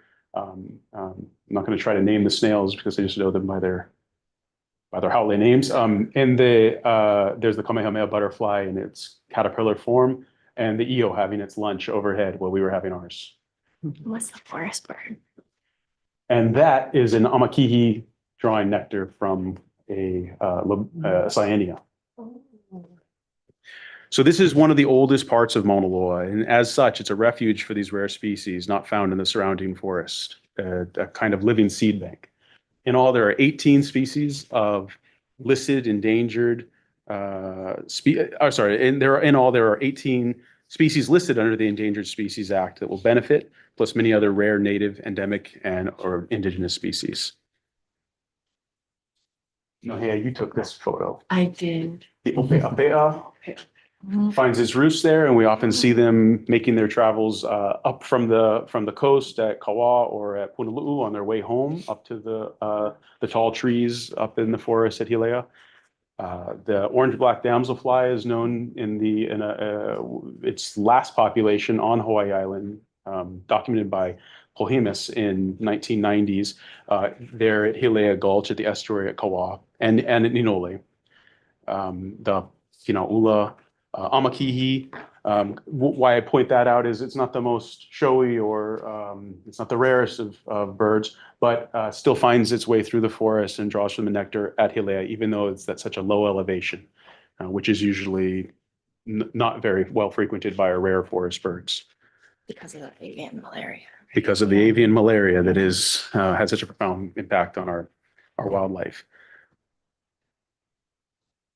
Some of the plants that I wanted to point out in particular, I talked about rare plants and rare species. Yeah, I can give you numbers, but I want to introduce you to some really important ones that are right there on the slope of Pu'uiki, a little hill that is at the back of Pakua. This is Nuku Iivi, Strongylodoon ruber. You can see that the coevolution of the Iivi's bill and even the color, so close in line with the flower that it drinks from, this vine that produces this beautiful spray of red and orange flowers. And then the pod and the seed are shown below. On Hawaii Island, this is the last place that it's been found, with the only other population in Lapahoihoi Forest Reserve, which was last seen in the 1990s. Nick Agarostis recorded that. Another important species in this area, Pritchardia lanigra, the lolu. It's the one of about 24 that have been documented in this area. Founders that we've collected seeds from and done outplanting work with the Plant Extinction Prevention Program and the Nursery Volcano Rare Plant Facility. These are found at Kaiholena. They're likely on the Hilea property. We don't know. We have not found them there. I've not done that kind of survey work on the property, but this is certainly in line and at the same elevation for restoration work to take place of this critically endangered species. And currently, that high quality agricultural land is being grazed. It's grazed for cattle, and what we see is a dual benefit of maintaining those same relationships with the tenants that are there now, the leaseholders that are there now. In that the cattle have done an enormous favor and they've done a great deed for this old sugar land, and that is that when the sugar was taken out of production, the thing that happened was these grasses and sugars grew up. You had an enormous fire risk. These cows keep that fire risk at bay. We also began to see weed trees like Albizia begin to make their way towards the forest in a slow march. And the cows, maybe not so much because they're eating them, but because they crush them. We have far fewer of these kinds of weedy tree species making their way up. And I remember from our site visit, we had these big open pastures that are very well maintained. The scenic values of the place are pretty clear. I don't want to speak to the development potential, but you can see on the left, you're looking all the way up to Kilauea, and you have views of 20, 25 miles of coastline. And then on the right, you're looking to the southwest from Pu'umakanao. And again, you're looking down the coastline for quite a ways. It's a remarkable place, and we're right in the vicinity of Kohikalani Heiau, where these photos are taken. Again, another photo showing this is from the estuary at Kawa, looking up to Makanao, Pu'ulepo, Makanao, and Kaihulena. And I think I'm going to pass it to you, Nohea, because I don't know what it is I need to say about that slide other than It's such a pretty picture. Thanks. All of our Ka'upu'u have names, so all the way on the left is Pu'umaka'alia. A lot of people in Ka'u know that Mauna as Kumauna. That is where our Ua Akua dwells. And so whenever Ka'u went through drought periods, Ohana from Ka'u would go and give offerings there at a pohaku, who at one point was a male by the name of Pahulu, and then he did something really bad to Pele, so she turned him to stone. Maybe never even had to be that bad, but she turned him to stone.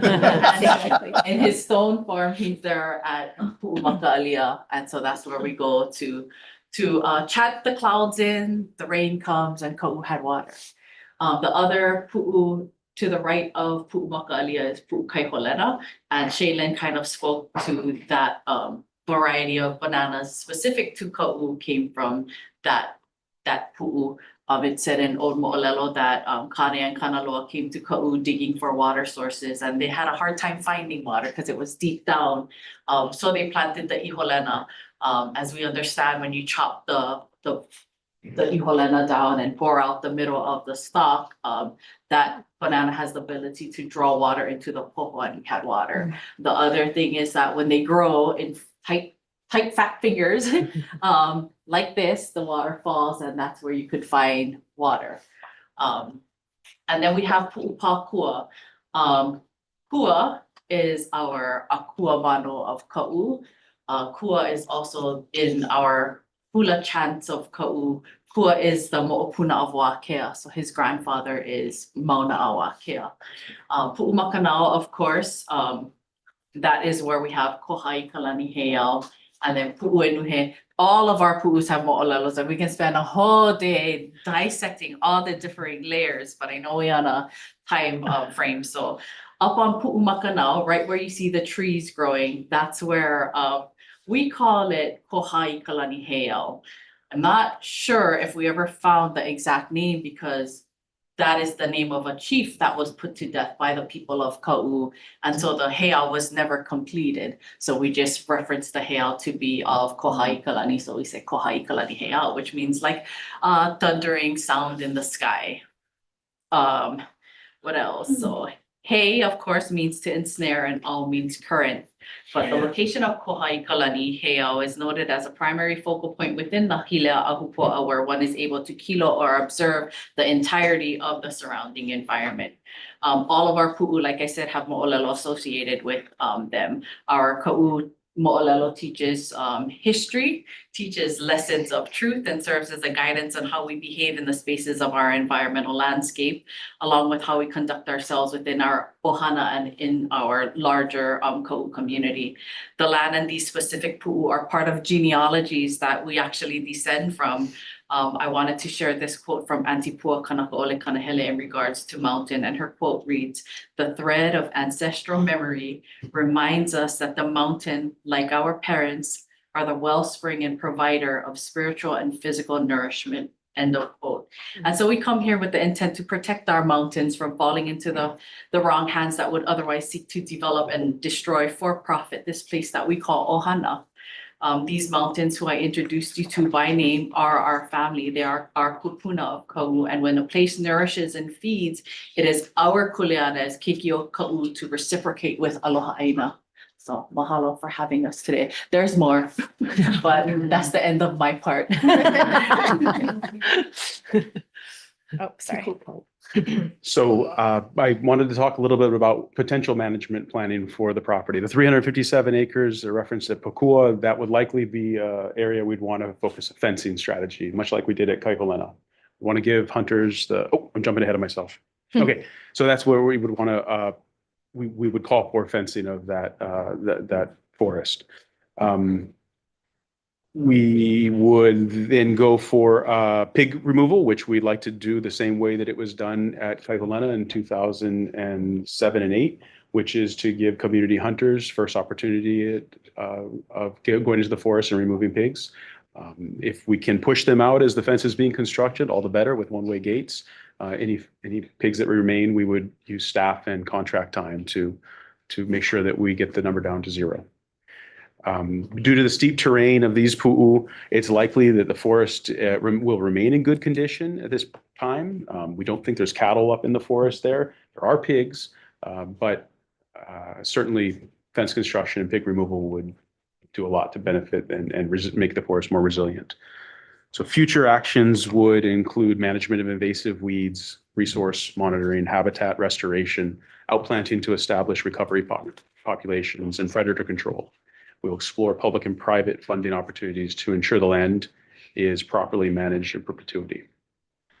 We would develop a management plan in consultation with stakeholders on the property, including ranch lessees, our partners in conservation, and families with Kuleana land ties in the Ahupua'a. And planning will include development of access protocols in consultation with the steward of Kohekalani Heiau, Mr. Lewis. We'd like to consult the Edith Kanakaole Foundation, community stakeholders and descendants to ensure customary access to Makanao continues and the site is managed appropriately. Long-term, we'd like to manage the land for people and nature in perpetuity over time. We may consider exploring agroforestry on the property due to the high-quality soils that are found in it. So the Ka'u Preserve was established in 2002. It's a 3,500-acre property or 4 properties that are embedded within the Ka'u Forest Reserve. It was established to protect biologically rich and intact forest. It's contiguous to and within the external boundaries of the state's forest reserve, the Ka'u Forest Reserve. It's positioned within one of the largest areas of intact forest land in the state, totaling 68,500 acres. Our primary management focus is to prevent degradation of the native forest. We're also committed to improving community outreach and to continuing to provide access for people who want to use the preserve in ways that will not degrade its natural resources. The greatest threats to the health and function of the forest are the feral hoofed animals and invasive plants that are found there. The 2,600-acre Kaihulena unit was chosen first for fencing and a fencing effort to protect the resources there. The initial phase of fence construction was completed in 2007. That enclosed 1,200 acres around the pu'u, Kaihulena. 33 pigs were removed over a period of 2 years following fence construction. 44 community hunts conducted by volunteer hunters, contracted experts, and TNC staff. The last pig was removed by TNC staff in January of 2009. In 2016, Fish and Wildlife Service helped, and support of our donors, helped to protect an additional 800 acres that brought the fenced protected area all the way to the very top of the Ahupua'a of Hilea Nui and enclosed Pu'umaka'alia. This is a photo from the very top of Pu'umaka'alia and the upper forest that as the fence went in. You can see there's very little weed invasion. This is an important photo to share. This is a map that was developed by University of Hawaii and the ROD Working Group. They've been analyzing aerial imagery and have basically put a white dot everywhere where there's a dead standing ohia tree. And then a red dot shows where there's a ohia tree that is fully gone brown. Its leaves have all been cut off of life. So they're on their way to being white dots. What we're seeing is the outline shown here is the fence, the first 1,200-acre fence, Kaihulena, that was finished in 2008. There is an impact of keeping pigs out of our forest. It does show that there's some resilience that we can gain simply by keeping the forest from being disturbed in the understory. We expect that red dot that you see there to be, it will continue to spread in the forest. The disease is spread through wounds. Wounds happen from winds and any kind of damage that happens to the tree. But we believe that it slows the process.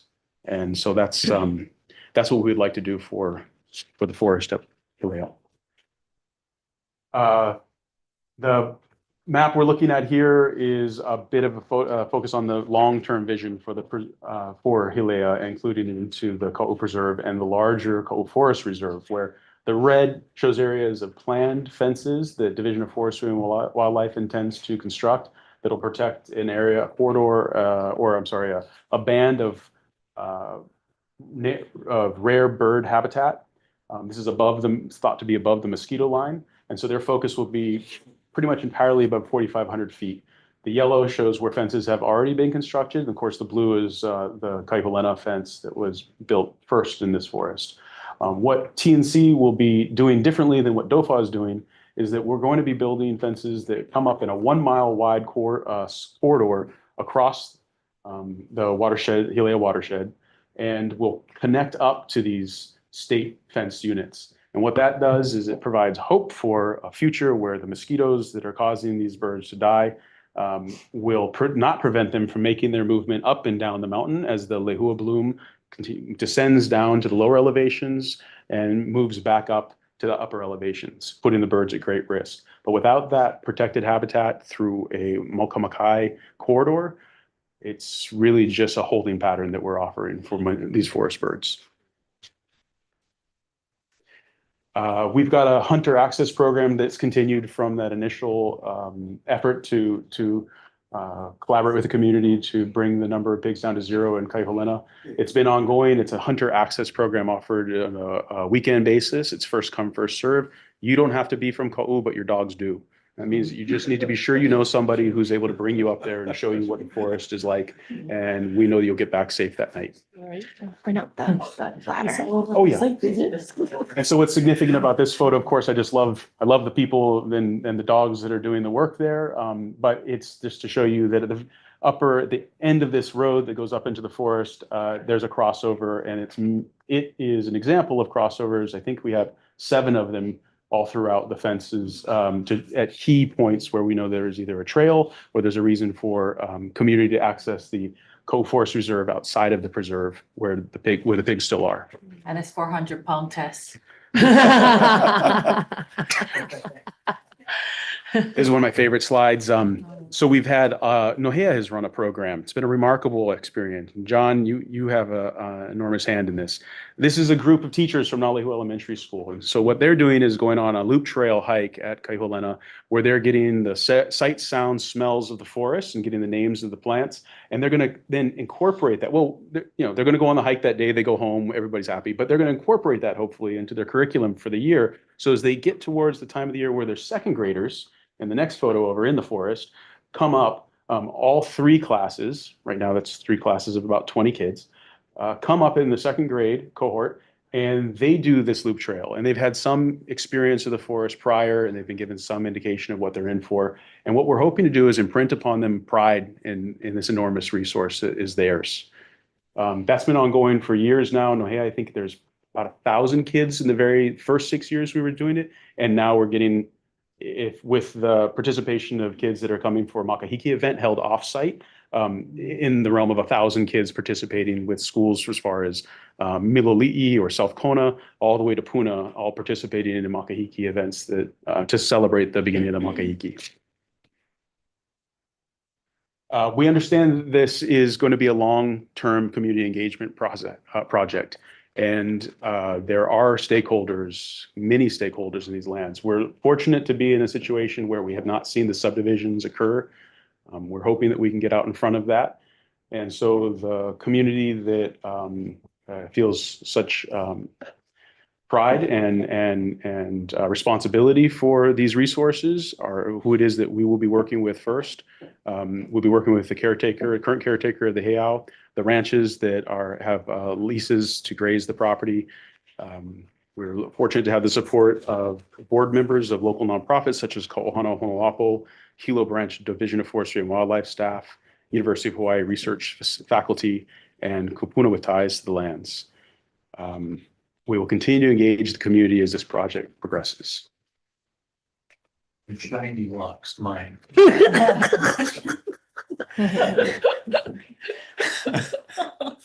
All right, Not so like those other guys. this is a beautiful photo that Shaylin took a few days ago of the Hilea property. So you can see Makanao in the foreground and Pu'upakua in the background there. And what we're trying to stress here is that you'll get a really big bang for your buck with this property. So 1,916 acres of spectacular property. This proposed acquisition will protect climate resilient land, vital waters, enhance biodiversity, protect a critical watershed, protect the cultural significance of the land, and support the local and indigenous community. So you really get a lot for your investment. We estimate the purchase price of $4,500,000. We have a restricted appraisal report that will be complete by March.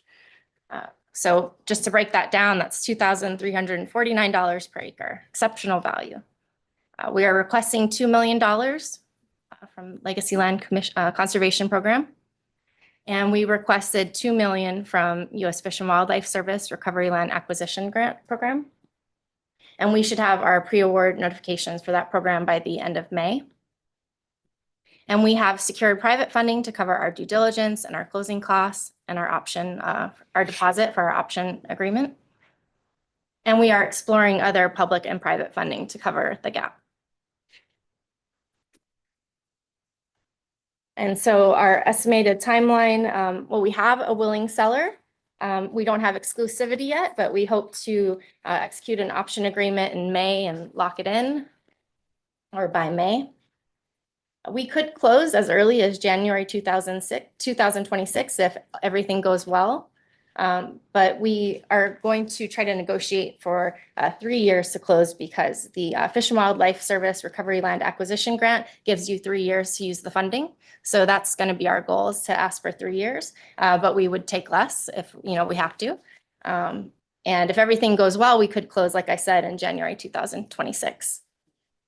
And this is a beautiful photo that Shaylin took a few days ago with a drone of Kava Bay. So once again, that Malka to Makai connectivity. This estuary is fed by waters that flow through the Hilea property. And once again, it's just a spectacular property that's seriously threatened by development. And we want to do our very best to protect it. And we're available if you have any questions. Thank you. Thank you very much. Okay, first, I look around to see if there are any comments from the commission or questions. I know we have testimony, Chair. I would like to hear if possible. You'd rather hear that first? Can do it that way. But I can't see. We have one in person. Yeah, one in person. Oh, okay. Council Or member. at least one. Yeah. All right, we'll hear from in-person testimony. Please come up to the table, identify yourself, and hello again. Hello.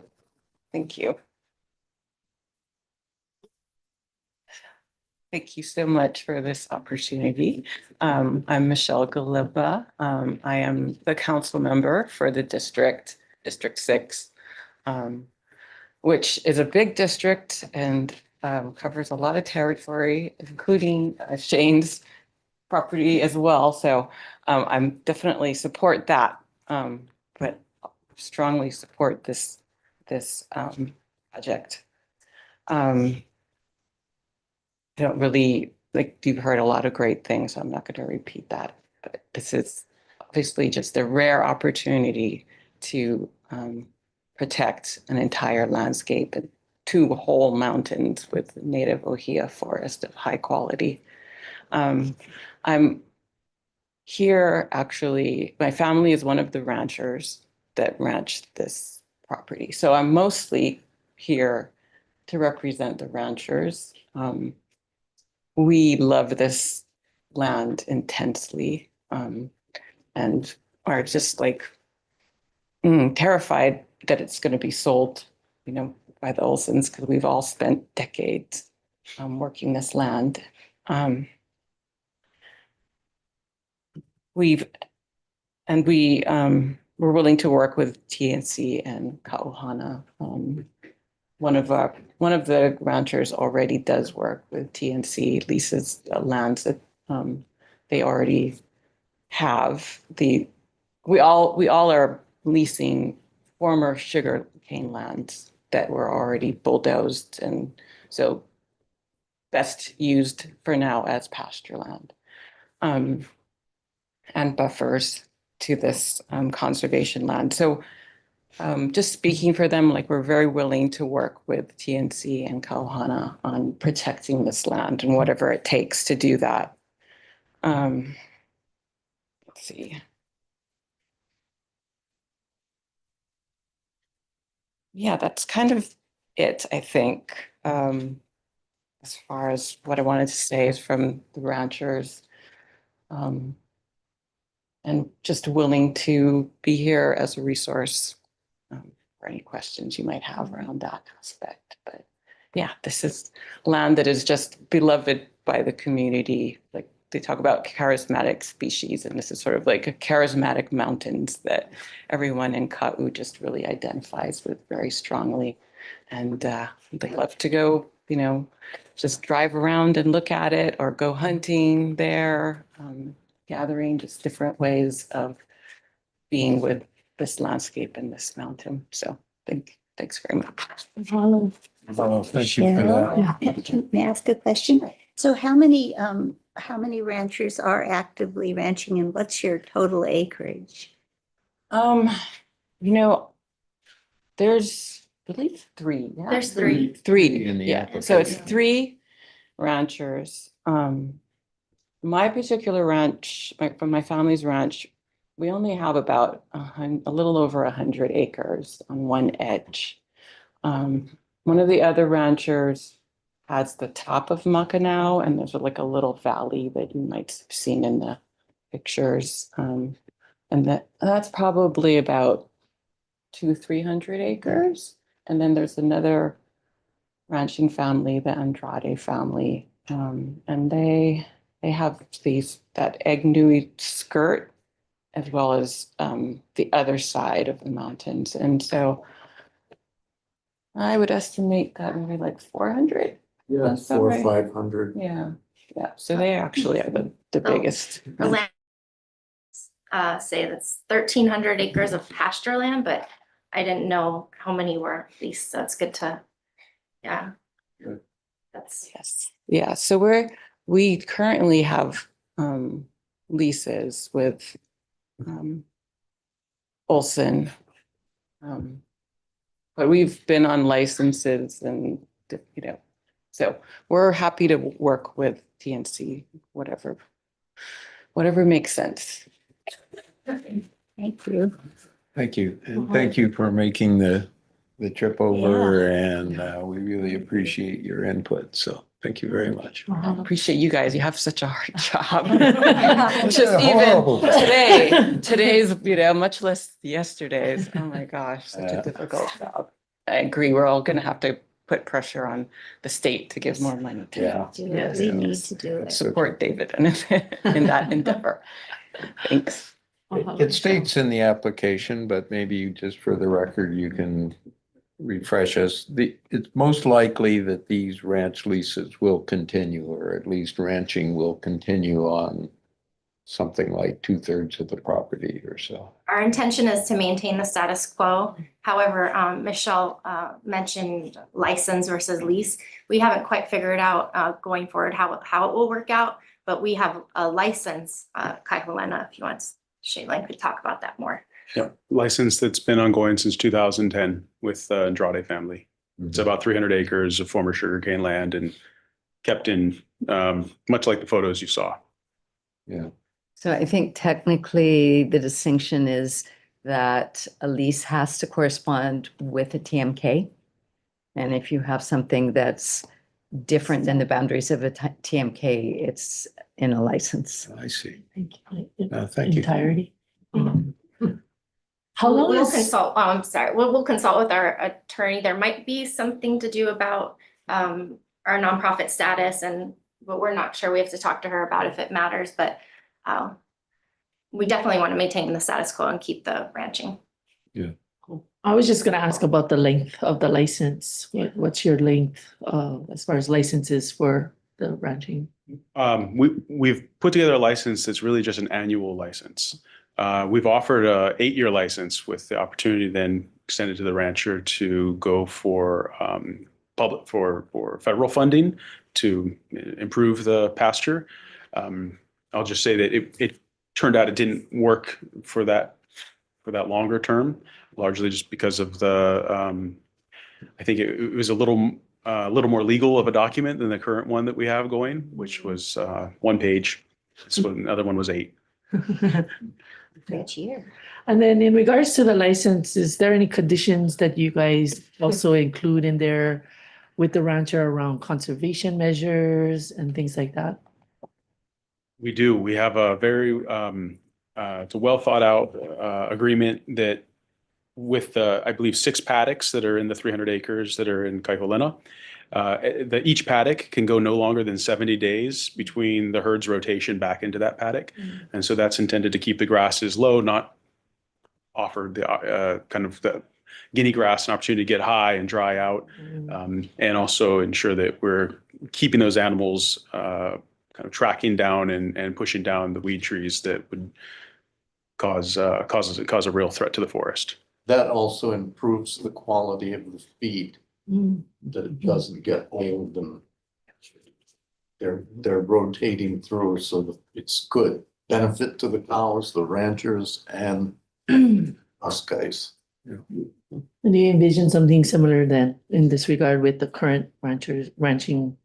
I would hope so. I think the difference is in that 300 acres, we have the 6 paddocks now.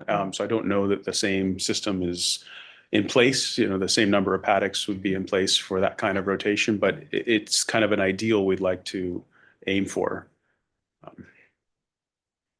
Sorry. So we know there's a tax dedication, right, for the pasture. It's going to expire in 6 years, I think 2031. So is there an intention then to extend that beyond the 2031?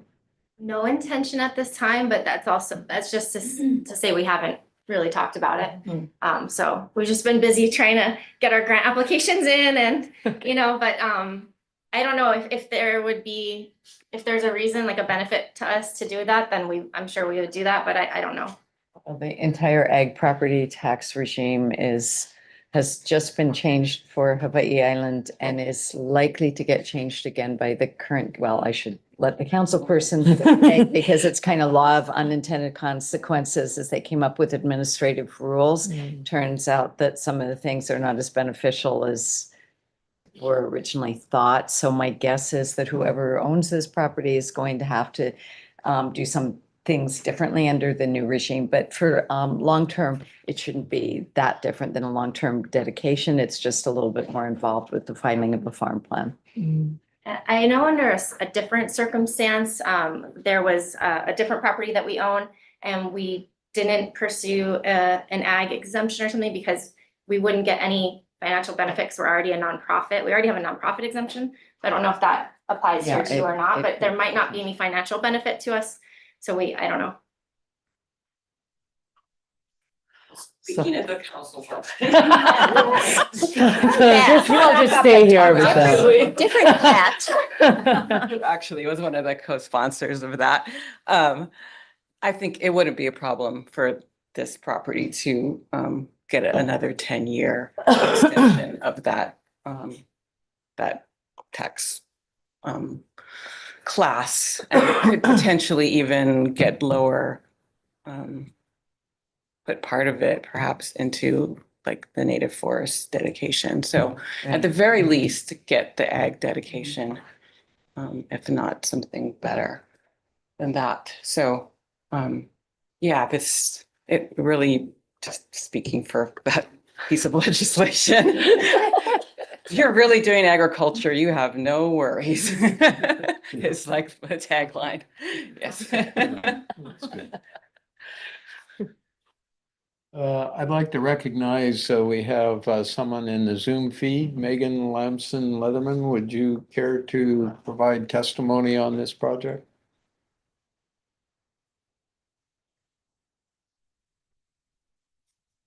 We can't hear you. You are muted, I believe. Okay, can you hear me now? Yes.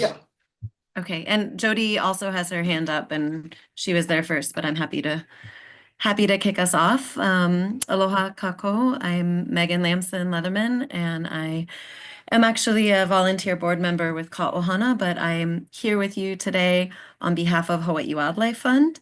We're a small conservation organization that has been working along the Ko'u coastline for the last 20 plus years, inclusive of the coastline at Kawa, which is at the tail end of the watershed we're talking about here at Hilea.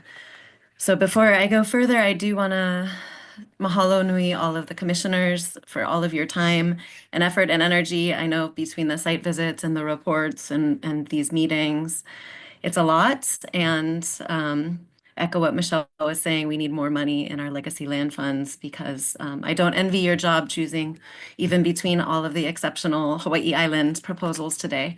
But I am here to show our strong support of the Hilea proposal. Shaylin has spoke to before me, the Ka'u community is supportive of this project. It's in complete alignment with our community development plan, which highlights watershed protection, coastal conservation, conserving wildlife, and our significant significant cultural features as such this property embody, and also limiting development to existing townships, preventing things like habitat fragmentation, which would happen if this particular rare one-of-a-kind property gets listed on the open market and becomes 28 individual McMansions, Mauka of our coastline. So this proposal would not only protect the 1,900 plus acres that we are talking about, but the impact would be much greater based on the contiguous forest reserve and preserves next to it that have already been shared. But I do just want to mention, like we've seen in the slides, these parcels are home to our native wildlife, a wealth of flora and fauna species, including our endangered Ope'apea bat, the EO, Hawaiian honey creepers, happy face spiders, and contribute to the watersheds down below. So protecting the whole entire Hilea Nui, Hilea Iki Ahupua'a. Are important. I think that is my time is up. So thank you so much for your time. And I will kick it off to Jody, I suppose. Yeah, thank you for your testimony. I don't know, but I can't see the screen anymore. Oh, should I stop sharing? Yeah, that would Maybe be. that's it. Sorry. I don't know what that noise was. Jody's there. Yeah, where she is. Oh, there she is. Jody, did you wish to provide some testimony? I did, yes, please. Please go ahead. Do I have to stop right when I hear the music or can I keep going? I had no idea what that music was. I'm sorry. It's nice. Okay. Hi, everybody. My name's Jody Rosam. I apologize for the stuffy nose. I blame my kids' baseball team for that. So I wear a lot of hats, but today I'm representing myself as a member of the Ka'u community and the conservation community and testifying in support of the protection of these 1,900 acres in Hilea. Honestly, there's not much I can add that Melee and Shaylin and Nohea and Michelle and Uncle John haven't already shared with you about natural and cultural resources or stewardship and management capabilities that TNC has. And it's really difficult for me to not talk about conservation values all day long in a testimony, but I have to put in one plug. Ecologically, we have this opportunity today to protect an ecosystem and a habitat that's connected along an elevational gradient, like Shaylin had mentioned. This is really significant because conservation efforts tend to run laterally across the landscape, focusing on these upper elevational forest bands, but that neglects the resilience that our lowland wet forests actually have, even if they might have a few weeds in them. Our lowland wet forests are diminishing. They're commonly seen as just too weedy, too difficult to manage, and trust me, I have firsthand knowledge of how much time and effort they really take to restore. But these pu'u are different. They function as little kipuka and they've been relatively protected from major weed inundation. They're habitat for many rare, threatened, and endangered species. So we have an opportunity to watch these unique forest systems be restored rather than watch them succumb to large-scale clearing for grazing or development, which tends to be the case of so many of our lowland wet forests. But I also want to take a step back and reflect on how unique this opportunity is, which I think in itself is greater than any of us are really able to communicate with you. First off, this could be the first Malcolm Mackay watershed protection effort done on this island that pairs Ponk and legacy land funds. And if you've ever been to Kauai or driven through Ka'u, you can attest to how majestic those hills at Malka really are. Like the chant Uncle John shared earlier, Kila Kila Kaiholena. The definition of Kila Kila is majestic, tall, strong, imposing, having a poise that commands attention. This property is just that. We have the opportunity right now to protect those pu'u, to protect that entire watershed, all the way to the headwaters of Hilea and beyond. Protect all the resources, all the water, the habitat, the birds, the plants, the bugs, and the marine life for the future. And I think that's really reflected in what Ed Olson did for Ka'u. When Seabrewer liquidated and Olson Trust took on these large acreage properties, Mr. Olson had that same vision that looked into the future. At any time, he could have sold these acres to subdivision and development and made plenty of money, but he didn't. Seabrewer liquidated kind of created this one-off, by chance opportunity that luckily fell into the right hands. This opportunity is showing itself again as really a once-in-a-lifetime chance. Think about it. What's the chance we'll get this opportunity again?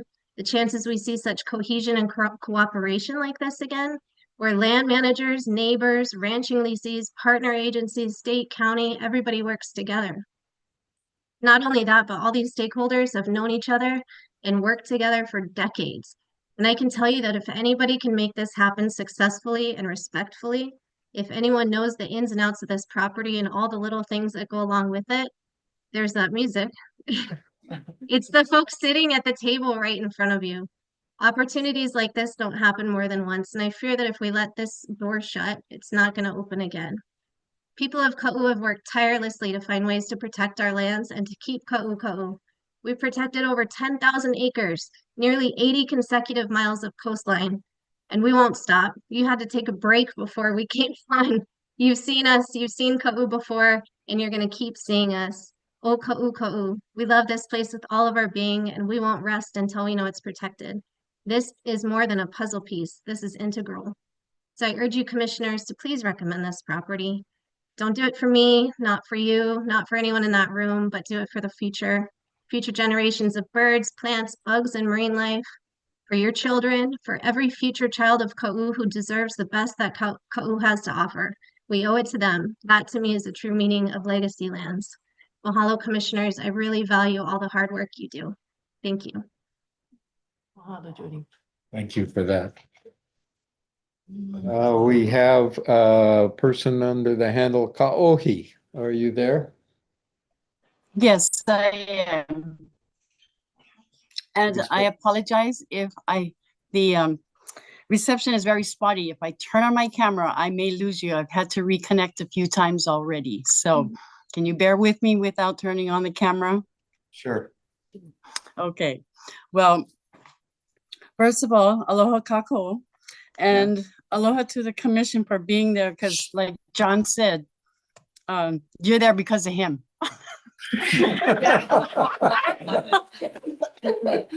So thanks, John. Thanks, John. Well, I am Ka'ohinani Moku Hali'i. I'm a resident of Kamaoa Ka'u, and I'm on a few boards in the community as the ones who are there. Thank you, Shaylin and John, Nohea, and Michelle for making the journey.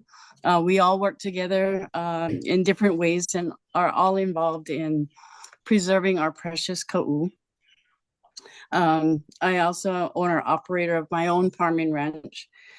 So basically it's a hard act to follow after everybody else has spoken. And so I don't want to do a lot of repeat, but I just want to reiterate that it is so very important And that my impact statement, after hearing everyone else testify, is to be in support of the acquisition of this property.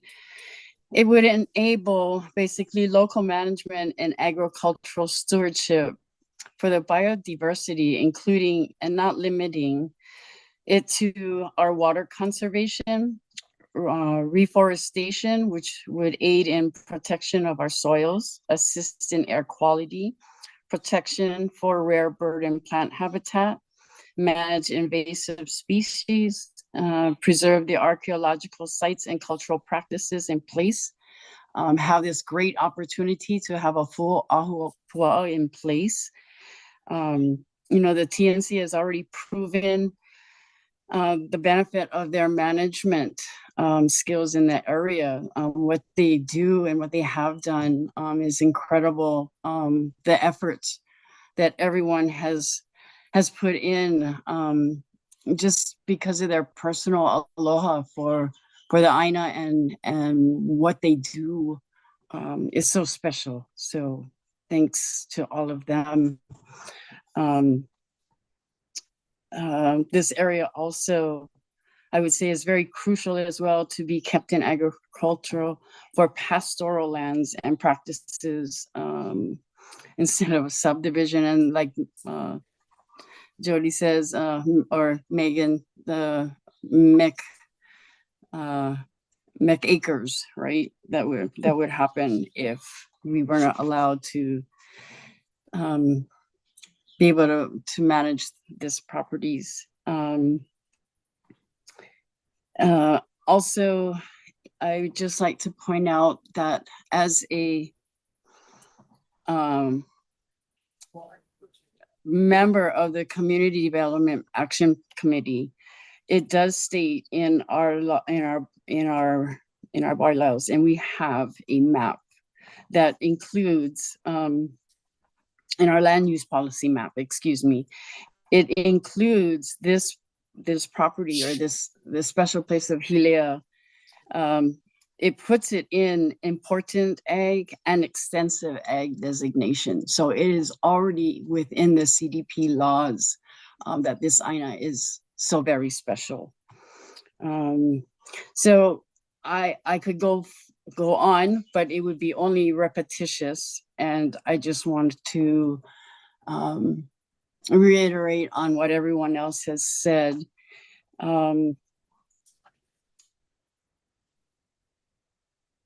I guess basically in closing, ka'u ka'u.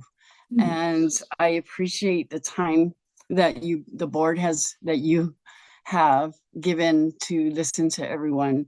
And I surely would not want to have your job today. There are so many, I mean, everything, when people get involved in Aina, their hearts are in the place that they are fighting for. And, we're grateful to all the people in their operations who are trying to bring back and keep hold of what is special. So thank you to all. Mahalo. Mahalo ka'ui. Was there others in the room who wished to testify on this application?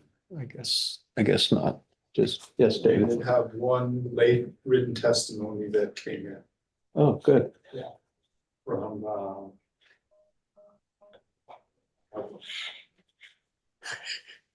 Chelsea Lynn Kauionalani Kopsey. Good, thank you. Wonderful presentation. Thank you so much. I just have to comment in John's opening, Olai mentioned about Kau being long-lived. This is the oldest part of Mauna Loa volcano that we're talking about here, more than 100,000 years old. When we talked about it acting as kipuka, these are for real kipuka, the oldest ones on Mauna Loa. Pretty important sort of setting for this area. Anyway, thank you very much for your presentation.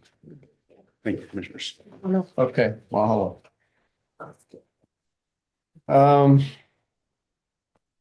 We this is a good time for us to take a break. Can I suggest we reconvene at 1 p.m. for our comparative discussions, followed by making the tally of votes? And everybody is okay? Yep.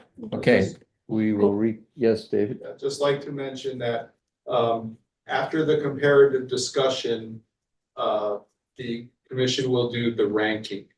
Yeah. And it's at that point, if before the ranking, if there's going to be any changes in the application, particularly parcels or dollars, that is the time before the, between the comparative discussion and the ranking, to let us know what your final offer is. Basically, if it's different from what we have already. And also, I think we do know that Nature Conservancy is asking you to waive the conservation easement requirement. And the Division of Forestry also, that's always part of their request for the East Valley project. So that's So they part of don't, what we take into the next round for this. okay, can I just ask for clarification on that? So the zoning doesn't change, I guess. The classification of the land doesn't necessarily. No, I mean, not from what's, the existing situation with that is what it is. Yeah. What might or might not happen in the future is, it may, both of those may be a factor for consideration, but Yeah, it's, okay, yeah. okay. As Mary said, yeah, well, we can't say that that's gonna change in the future or not. We're not at that point yet. We can answer if you have any questions about our requests, now or later. I'll be here. I can answer any All right, questions. thank you very much. Yes. The rain seems to be letting up a little bit. The commission has ordered pizzas for itself. You might be able to scramble across the street to the hospital or, yeah. Yeah. Okay. Okay. I don't know, that's news to me. Okay, we are in recess until 1 p.m. Did you say we have pizza? All right.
Okay, thank you, Van.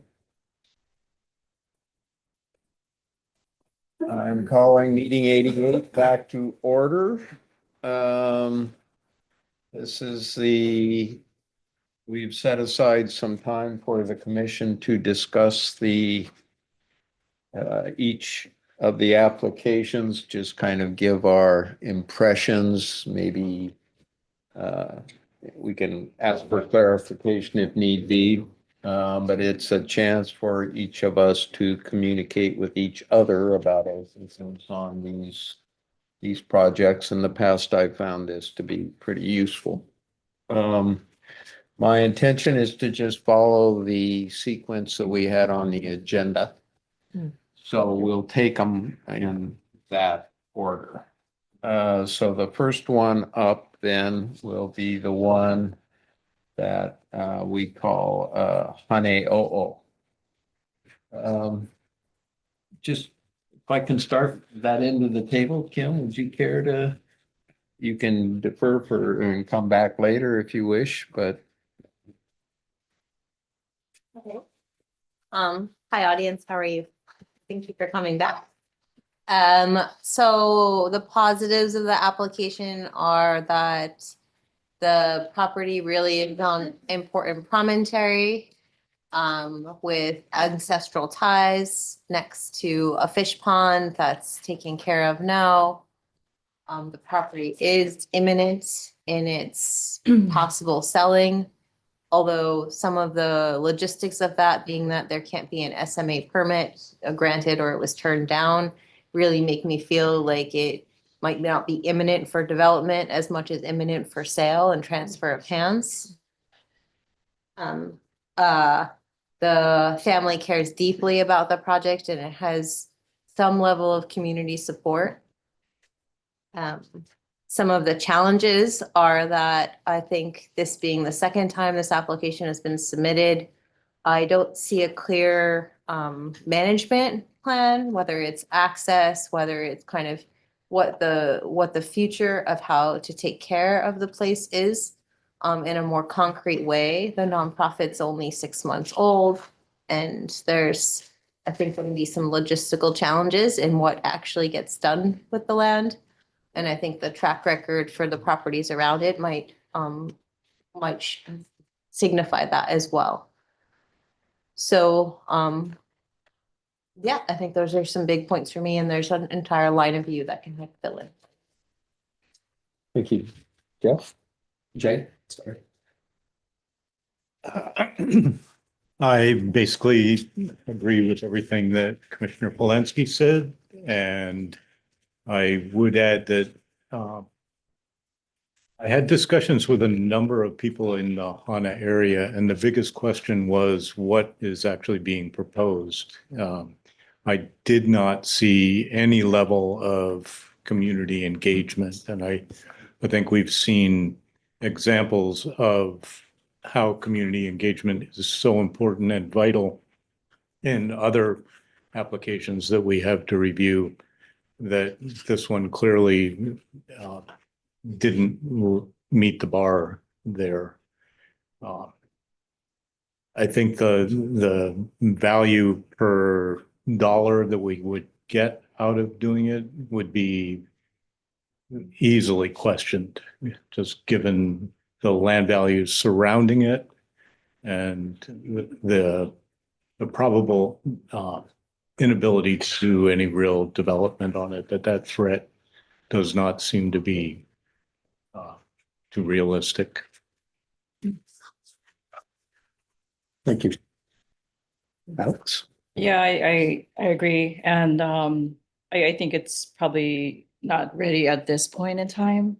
Not to say it couldn't come back to us in the future with, after he's been able to engage with community, even, reach out to the county and explore that possibility, but maybe have a clearer vision on what he wants to do and actually partner with actual organizations.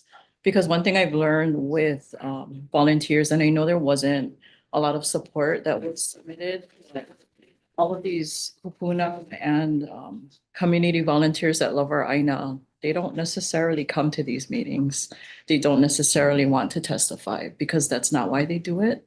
And they do it because they love the Aina, right? So not to say, because he did say how much, you know, Ohana is helping the land, but you didn't see that reflected in the actual testimony, but it doesn't mean that they're not out there doing it.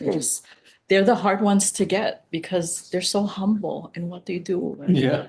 they don't want the recognition because they do it from their heart. And that's probably across the board with all our community groups and Ohana that we have. The heroes are the ones that aren't here too, right? They do it for the reasons they do it, and it's not because of recognition. Yeah. So yeah, I definitely agree with what's been said, and that's as far as imminent danger, you know, being SMA, being where it's located, probably not as high as some of the other ways we have today. Oh, I wanted some more, I guess, specific details. I asked if, you know, he said he was a farmer, but he didn't say what he farmed. And as everybody else has mentioned, what was the specifics with relation to the land that didn't seem to know about things that had happened on the land, and that was a little puzzling to me. So yeah, it was once covered by cars. I don't know. Anyway, I just wanted to hear, I was relieved that Keali'i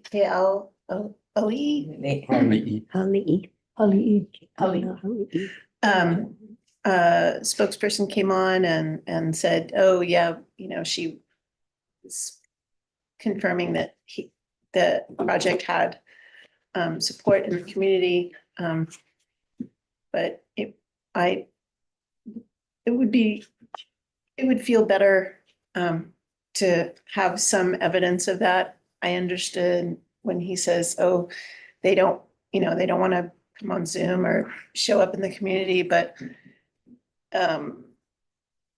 maybe when they're doing their whatever stewardship things they do, I don't know. I just would like to see something a little more in the world. thank you. Do you get to talk? I think I do. Thank goodness. I don't really have much to add to this one. I would say that the application would be stronger if it had a more fleshed out management plan. And if there was more evidence for community support. I felt both of those issues could have been quite a bit stronger. I'll leave it at that. I really agree about the management plan or the vagueness of it. I don't agree that he didn't know the parcel or the questions. I think the context, or the larger context that wasn't supplied, is that that parcel is at Koki Beach, basically, which is a lovely surfing beach on the Hana coast. With beautiful red sand. And what happens is that the parcel right next door is a parking lot. But if there's any really big events or anything happening there, then that parcel would also become a parking lot. We didn't talk about this, but and then another thing is I have mixed feelings about the comments about community support, because there's another when we say the yin and the yang of community support, there's community opposition. And if you had, looked at this application in the past, the opposition to the SMA permit, which was submitted as part of the first, was staggering and comprehensive. I will say about Kea'o Hali'i, it was really nice to see the letter from Uncle Irish, John Irish, who's been very much a community po'o in that group. But that group set forth a huge vision. This little parcel wasn't part of it, and they accomplished all of that vision, pretty much, the conservation, all they did. And so what's happened with them, how they're managing all of that, I don't know. But that said, there's just a lot of elements of that. How can I say? The application is getting stronger. Yeah, only thing I guess I can add on my side was around cultural stewardship and cultural practices, which when asking especially about iwi kupuna and burial treatment, he really didn't actually address it that much. Said that Ohana has experience and things like that, but I think to me, going back to management plans, stewardship plans, things like that, that was sadly lacking in the application. I agree, when I look at the match, this is one of the lowest of matches in all of our applications that we have. And then also to the fact that he worked for Maui County, but didn't know about how to apply for a Maui County open space, kind of, even though he said he signed off on checks, was a little like, kind of scratch a head moment for me. So other than that, I'm agreeing with my fellow commissioners that I think this application can be stronger, for sure. And I think I'm hoping that at some point he'll watch this, he'll get our comments and, community engagement, being able to strengthen more around his actual vision of what he sees this site being, even, working with Uncle Irish guys, because, they came to theirs and he testified. So there are kupuna in community who are willing to come, and stand up for projects such as these to support them. So. And also Mavis Medeiros. Yes, Was and there. Mavis too. on- Great. For him. Yeah. Mahalo. Thank you. Yeah, I think we've covered pretty much all the points. I agree that there are aspects of the, not having been here last year to see the progress to this year, but there are still a few aspects that could definitely be tightened up again. And I also agree with Commissioner Felinski. Just because it's on a market at a certain price, if any prospective buyer knows that you're never going to be able to build on it, and that price is therefore maybe unrealistic, it feels to me to have less of a sense of urgency than some of the other opportunities we're looking at for this year, which, kind of encourages me to give the applicants a little bit more time to maybe strengthen the application and try again. Thank you. Okay, we will move on. Kahaluu has been withdrawn. We won't take time to discuss that.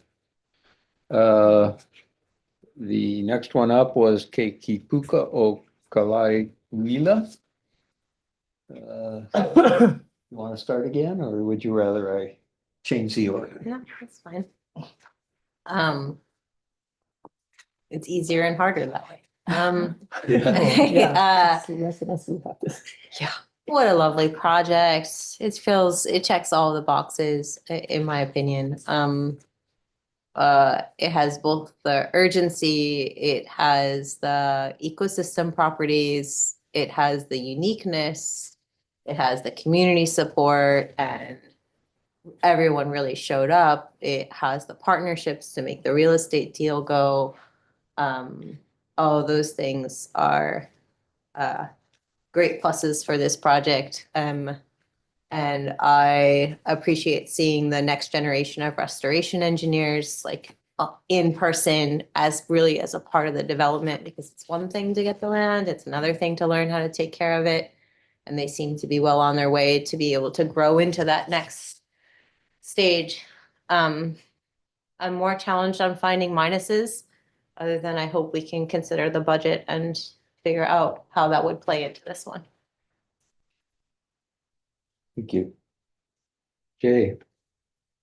Again, she speaks my mind. I have no notes in front of me, just by the way. I do think that the value of the connectivity that this one represents, being between the wildlife refuge and the areas that are already being managed, and then being adjacent to developed areas that are significant threats. What we were shown was the cooperation of the North Shore Community Trust and Trust for Public Land, working together with the community there to really, it seems like there is a really strong support for management of that area for natural resources, values, and for the agriculture to continue the aquaculture that's going on there. Like Kim said, it checks a lot of the boxes very well. Alex? Yeah, this is this is the reason why this program exists. This project it definitely checks all the boxes. Very impressed with everything the Land Trust does, and it's a vision over time. It's not like they're coming with just this property. They've already done a lot over the years and partnered with so many organizations. And I think for me, I really appreciate that there's areas that, they're still learning themselves and they're partnering with all the right partners, with the government, with the community. But that's so important. And it's like every day they work with everybody, and it's all about, just saving our land. And just thank you so much for all that you do. And yeah, I'm just so impressed with this project. So impressed. Thank you. Kelly? Dave, do you want to say anything? What do you want me to say? Is there some change in the application for The- this one? Was there something? About the roadway parcel? Do you want to? Well, there was supplemental information that was distributed about one of the parcels. I believe all the commissioners received it. I don't think it was raised in discussion yesterday. So I just wanted to make sure that you're all aware of it. And if you have a specific question about it, then we could all speak more about it. Okay, well, can you explain the ownership of the road, access road? Okay, well, in reviewing the application, I noticed that one of the parcels had an owner that is seemingly unrelated to the other LLCs that own all the other parcels. And so, and then you had raised a question in the permitted interaction group about the roadway easement, which I think is related to that same parcel. And I believe, and Raina and Adam can, might have a different perspective on it, but the way I understood it is that letter that was received is that there's one parcel that is actually shared ownership, undivided interests. One bunch of interests is held by the interrelated LLCs, and the other undivided interest is held by a different LLC that is not related and wouldn't be covered by the willing seller letter and all of that. And so my understanding at that point then is consult with our attorney. And because we have had situations where, it was maybe something like this had come up. And so what we came up with, because the legacy land deed restriction, right? We can't just put it on one undivided interest and not include the undivided interest, because then we lose our ability to enforce the grant agreement across the whole property. And, it's kind of like if you're in a Hui property and one of the Hui owners is non-compliant, then you're all non-compliant. The county's gonna go after whoever they can get, right? So that's the situation we're in. And there's many different ways to get around it. One way that we do it in a conservation easement situation where we have a administrative holder and an easement holder, especially, so like with city and county, right? If it's a nonprofit administrative holder of the conservation easement, because of the responsibility that's tied into that, we require that nonprofit holder to be a consulting signer of the grant agreement, the legacy land grant agreement, right? And so they also sign the grant agreement as a consenting party, and then the deed reflects that. And in this situation that we're talking about, it would appear that not only would that occur, signed as a consenting party on the grant agreement, but also refile the deed to that undivided interest or in some way to reflect this obligation to abide by the Legacy Land Conservation Program grant agreement. Now that's one solution that we're pretty sure could work if the other party was willing to do it. There's a couple other ways that I'm thinking about, but that's, moving forward, it's hard to say how it will evolve and what everybody may agree to and what the board may approve. But it is something that I wanted to make sure everybody's aware of. And, I can stop right there for now and see where we go. Well, it's great to hear that you're thinking of strategies and you've already figured one out that is tried and succeeded in the past. Okay, well, I like this one so much. I wanted to be the leader on the group, and because it is so spectacular out there. But I didn't know that much about the North Shore Land Trust, so I volunteered for one of their, as a boots in the ground organization, I've been to some events that they had put together over the years. So I volunteered for one of their work days, and I was so impressed. It wasn't for that parcel, but the parcel that's closer to Turtle Bay.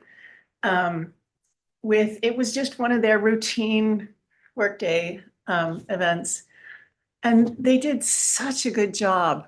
And then when we went on the site visit, it was really clear that they've got their stuff together, and they have a plan, and they have the capacity, and all those birds are happy, and the monk seals are pupping, and I don't know, it's just beautiful. It's just one of the reasons, it's such a blessing to be on this commission, is to get to see projects like this happen.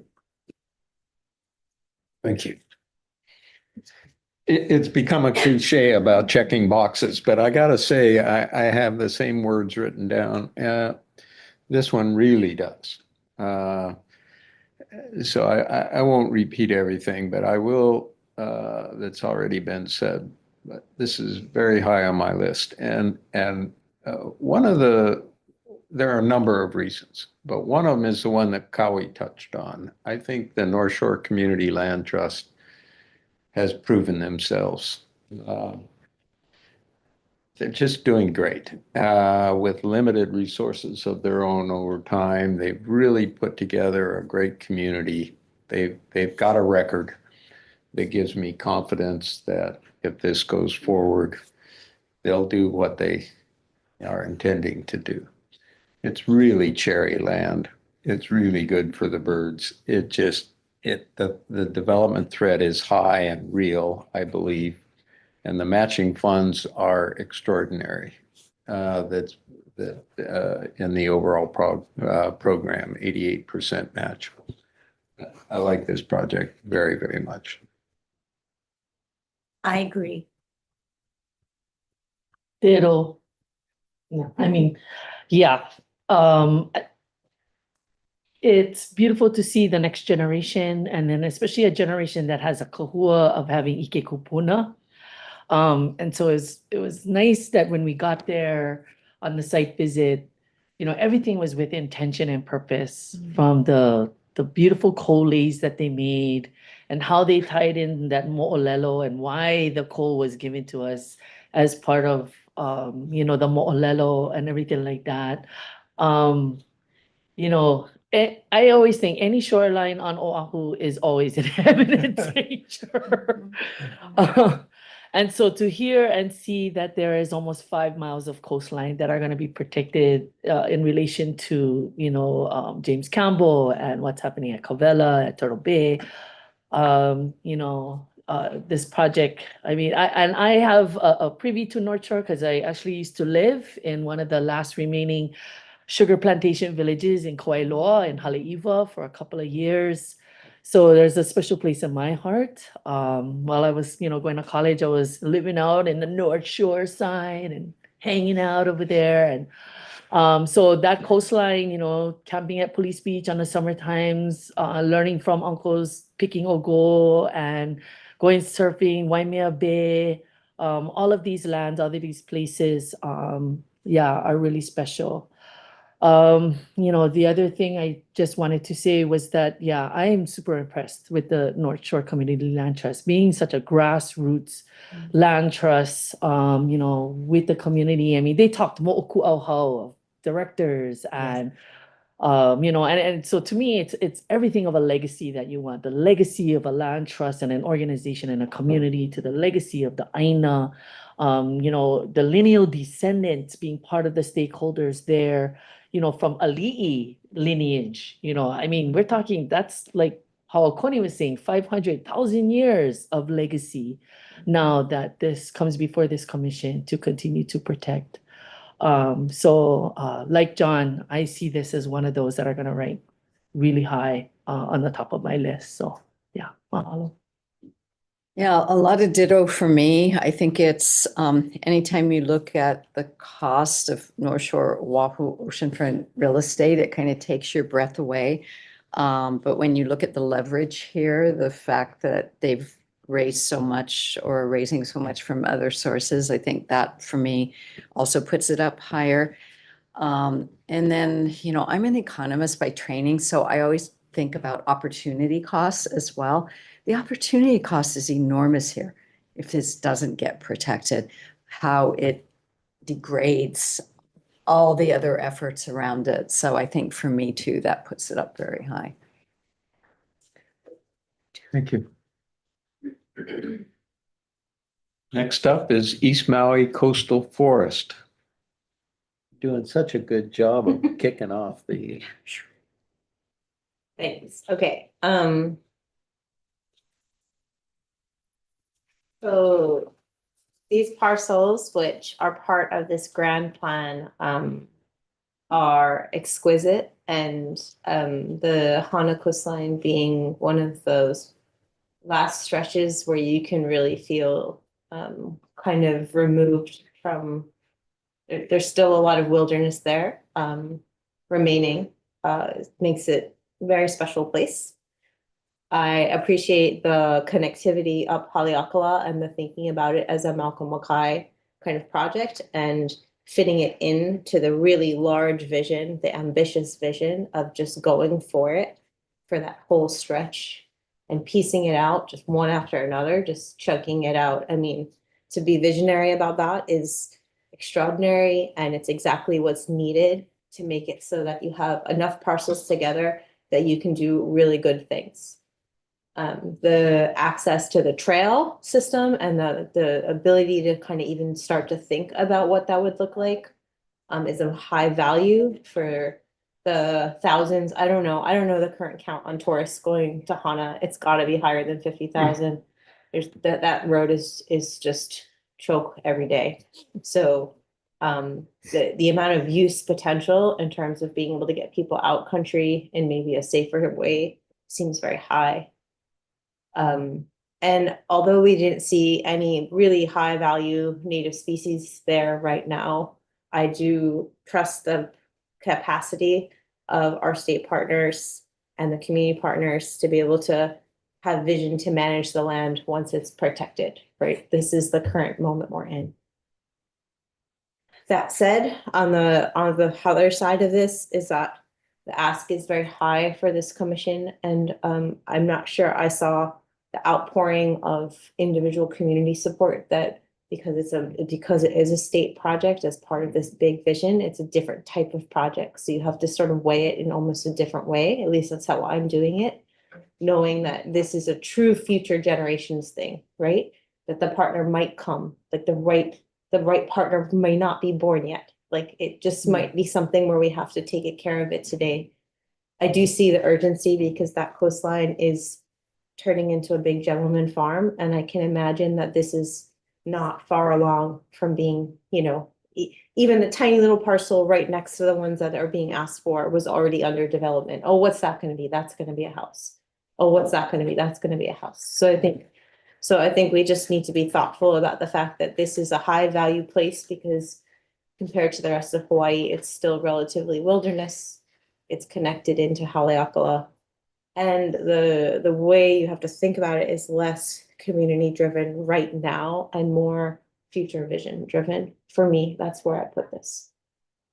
The price tag is relatively high compared to the other projects. So I'm not sure how to handle that. Jay.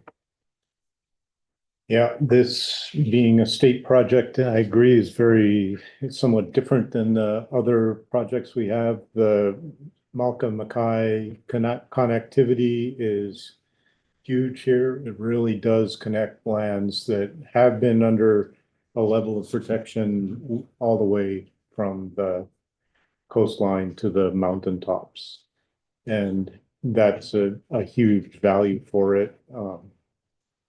I was pleased to see the state representatives really recognizing that in development of the land, in management of the land, they will be working with the local communities. I think that's something that I have not heard as much as in this proposal, and talked to other people in the area there that seem to think that that is a real change that's coming within the Maui branch. I have no doubt that because I live on the North Shore, that these properties will sell for gentlemen estates, and that we will lose the dark North Shore nights that seabirds depend on for accessing their colonies that are Malka of this area. The potential for creating better habitat for the coastal dwelling species, both plants, seabirds, and if we're successful with mosquito control, even getting forest birds back, is huge. It's a real important piece of connected wildlands that can be opened up for a level of recreation use as well. The trail system that could be put in there. And I think there are private individuals that are contributing. Again, we have a very high match rate on this one. And that's something that we should consider in supporting this kind of project. Thank you. Alex? Yeah, I actually really appreciated when Scott, showed the different phases, or, you talked about the different phases of this project and how, it's like a long-term vision, right, of all areas to protect. And of course, you're doing it in phases because there's so much land to protect and, you have to find the sources. But definitely very important. I was impressed with the trail. The trail looks really actually very nicely put together, for an ancient trail, and just all the resources, the biological and, the plants and everything. I appreciate you bringing up the fact that we have to look at this in a different lens, because you're right. You definitely hit that, and I appreciate that comment. But no, this is a very important project for myself as well. The lands and the threat of development and urgency is definitely real.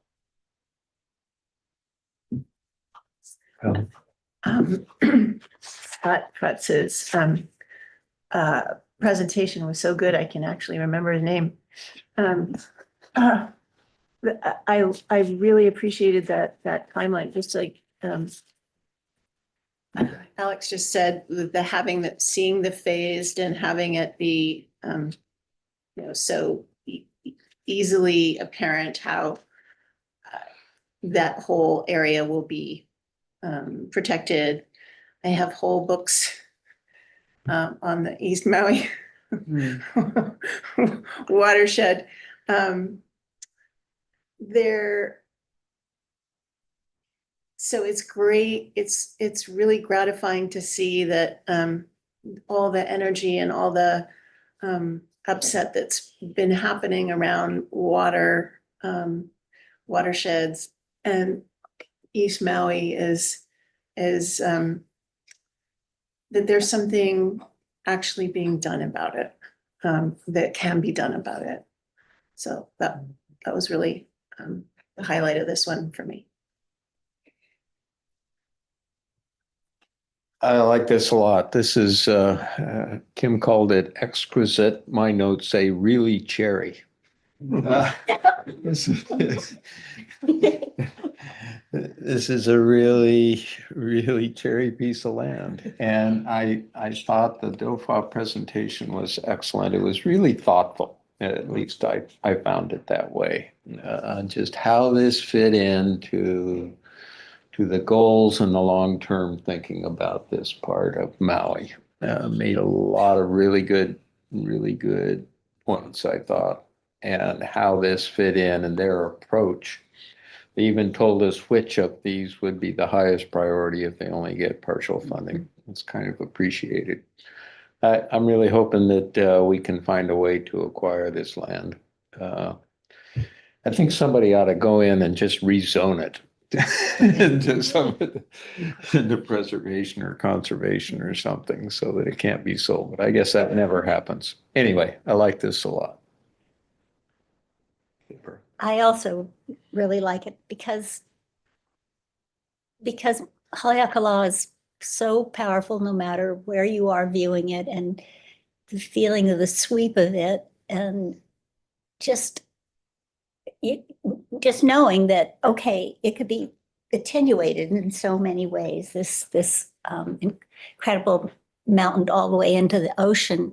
I really liked the fact that the state was partnering with TPL, and I really felt that made this so much more feasible. I could feel that the partnership was really substantial, and I also felt, frankly, almost overwhelmed at the thought of managing those parcels, any one of them, or also in the very biggest vision. And feeling that, I also felt that Scott was, kind of reassuring and saying that that's almost as if you build it, they will come. There's lots of people who want to help out, but it's so different. When the state brings something forward, they're always the most important parcels, and they're the ones that communities maybe haven't, for some reason, for whatever reason, haven't had a footprint on. And so I'm pretty much staggered by the management issues before us, but I'm also a believer that we're in a new dawn of state management approaches. And so that is a future thing that I will look forward to seeing unfold. I did also feel really grateful for being given a lifeline here, which was if given partial funding that the state, Tanya, has identified the parcel for $1.5 million that would be most desirable. And so I agree that is the parcel. So I am asking all my commissioners to look at that. Mahalo, because that's a great segue, because that was exactly going to be my reference to. I feel the same way. And then the fact that Scott said that the main reason for that was the Pi'ilani Trail. And I think that speaks volumes, because they understand that cultural resource and its value and what it brings, and to see a portion of it still in existence, and then the thought of having a vision to even try and restore other pieces of it and have that sort of connectivity with such an important trail in Alaloa like that. I think, definitely is something, for me, at least as a Kanaka, having those kind of reconnections to those kind of wahikupuna spaces is really important for not just us as Kanaka, as Native Hawaiians, but also any person that comes to these islands and finds the uniqueness and the specialness of these islands. It's resources like that always will remind us about the human impact that has happened for centuries. Yeah, the knowledge and our ikikupuna that have been around since time immemorial. We heard one of those testifiers yesterday that talked about this Ike that our kupuna figured it out for us. We don't have to reinvent the wheel. Akoni talked about Elo, and we're seeing Elo happening right in front of us. It's those, Nohea mentioned a quote from Auntie Pua about those, the ancestral DNA, the memories that we each have within us. When we call Hawaii home, it's spaces like those that remind us about why we realized why we wanted to be here and why it's so important for us to be here and help in our capacity as this commission to protect spaces like this. So I really, I like this project. I like the fact that they gave us this lifeline. And one of those lifelines is helping to preserve the Pi'ilani Trail. So yeah, I mahalo you folks for all that you do. Mahalo nui.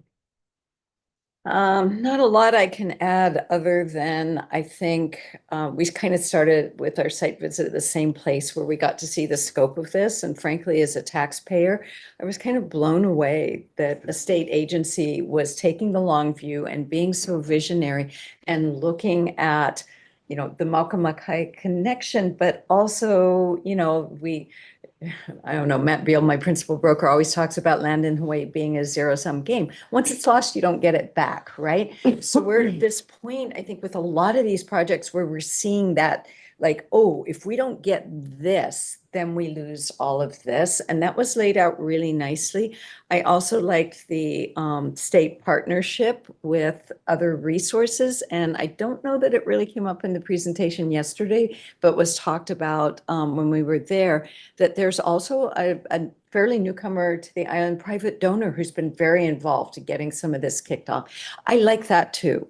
I like that it's really a partnership at so many levels that I think then can have spread events. It's like seeds being planted. And I do think that would be the parcel with urgency. It's the one we went to. It's accessible. And so all you need is somebody geotagging it and you've got an issue. Mm-hmm. Thank you. Next up is Kokua Keala Kekua. Should we go the other way just for? Oh my gosh. So fun. Of all times, yeah. Sure, I'm happy to do that one Thank you, because, as you know, I was team lead on this one. And this one is also, if you look at the overall management plan as opposed to these two little commercial parcels, right? It again checks all of those boxes. Every single box there could possibly be. For me, there's also this element of widespread community and agency support and a management plan that gives me a feeling of comfort that if they get this money, well, they're already going full bore with or without the money, but this just secures that. I do think this is another opportunity cost situation where there's no place else you can do this there. And for me, while normally you'd think, well, why do we want to take commercially zoned properties? Commercial zoning is perfect for what we want to do here. So for all of those reasons, this is very high on my list. Thank you. Yeah, I want to echo Beth's sentiment in this. When we always have to go back and look at the criteria and look at the priorities, what I always like seeing is may consider in that, because there's a lot of that in there. The cost of the acquisition, right? The presence of environmental hazards, the feasibility, all these kinds of things. And then we have to think about, the exceptional values of the property. And, even if we're thinking about narrowing the scope to just the commercial properties, sometimes we kind of go, does it really fit the boxes? But when you have a group coming in already that has a community action plan, they've got community already, mobilized from Miloli'i all the way there. They've got great partnerships already with the state parks, and we heard from him today as well about their partnership. The Kapu Ohana already as this collective that is coming in to support this. The fact that this is not a project, but a kuleana, to all of these Ohanas. To me, that once again resonates legacy.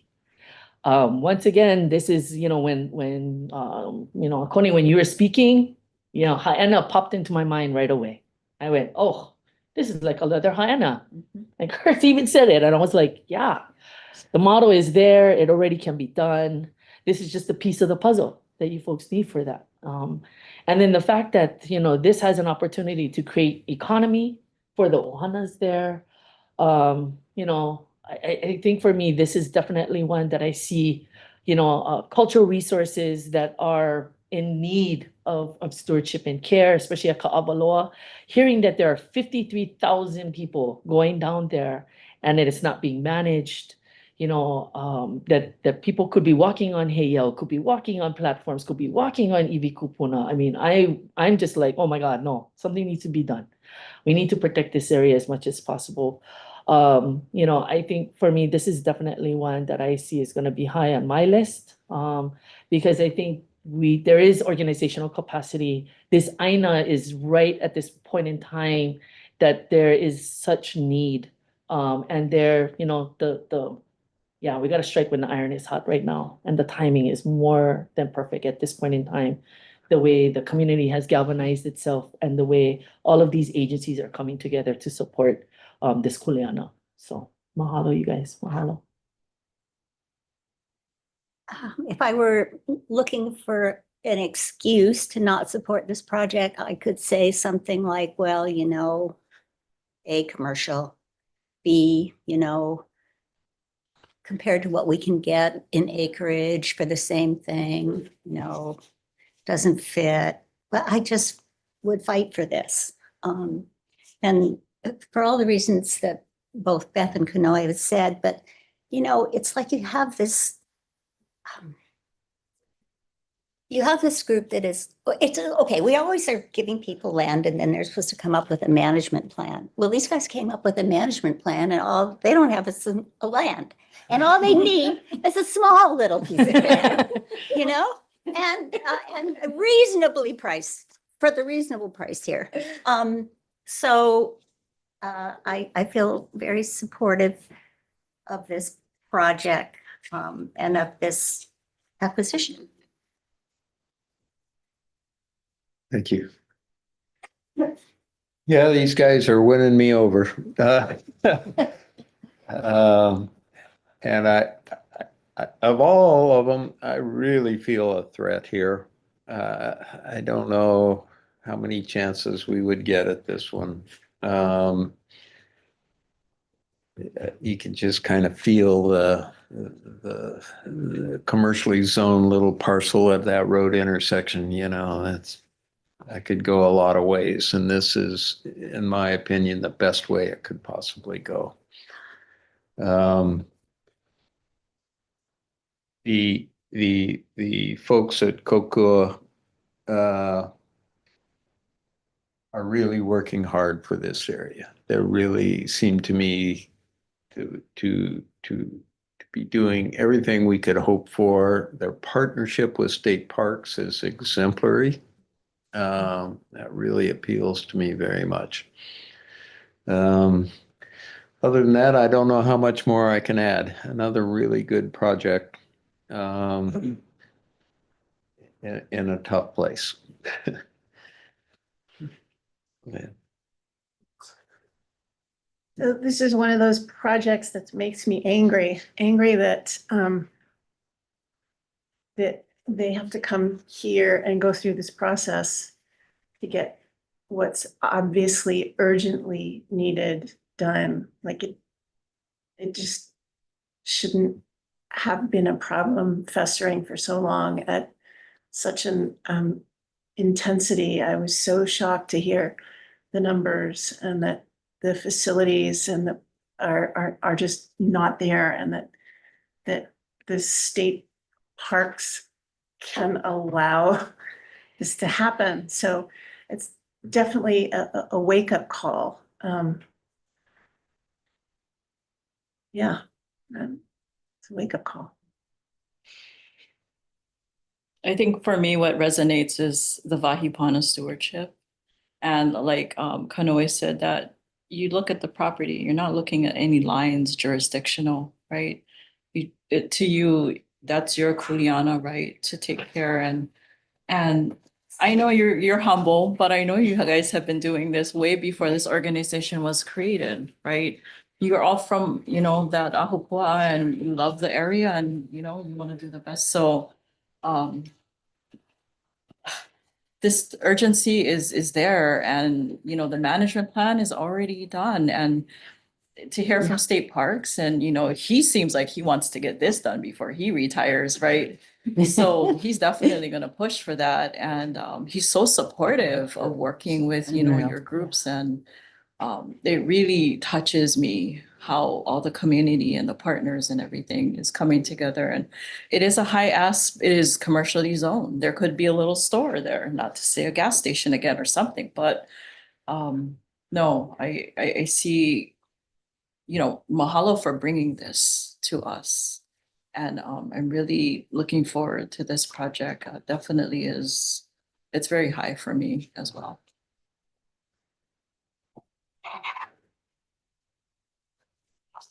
Indeed, an excellent presentation and project that there isn't that much relationship between the amount of money being spent and the property that's actually being bought. And it's Mahipana. That is what it's about. And I just as has been said by everyone, it ranks right up there as this is perhaps even that what I can say about it is I think that there's been a huge injustice in the land ownership in Hawaii from generations back. And this is perhaps a little bit of addressing that, is to take a piece of land which is zoned commercial, which could have developments which would do nothing to protect Kealakekua. Whereas if we get this piece of property, put it into the kind of use that's been described to us, management for the trail, cooperation with the state, it's a total win. Thank you for coming today and presenting. I agree with everybody else. I'll offer a tiny story that this is a couple of years back now, but I'm friends with triathletes and nearly professional athletes, and they're not ma'a to Hawaii at all, no matter how long they live here. And they're like, oh yeah, we went down there. Went down with Captain Cook. First off, everything starts to hurt. And they're like, we didn't bring any water at all, and we nearly died on the way back. And these are professional athletes. So I was thinking of this story about all my friends who are able to run Ironman also nearly died on that trail because they thought it was really easy and had no idea what they were getting into. So I heard you. Also, with my relationship with the Nature Conservancy, I am deeply aware of the work going on in the Bay, and I appreciate you guys because I didn't know of any of the real details of Malka. So thank you. Yeah, it's a very special project. I would like us to consider our overall budgets and how we can collaborate with our county partners to see how all the good work can get done. And I'm a little concerned about what those numbers look like. But besides that, there's absolutely nothing that would detract otherwise.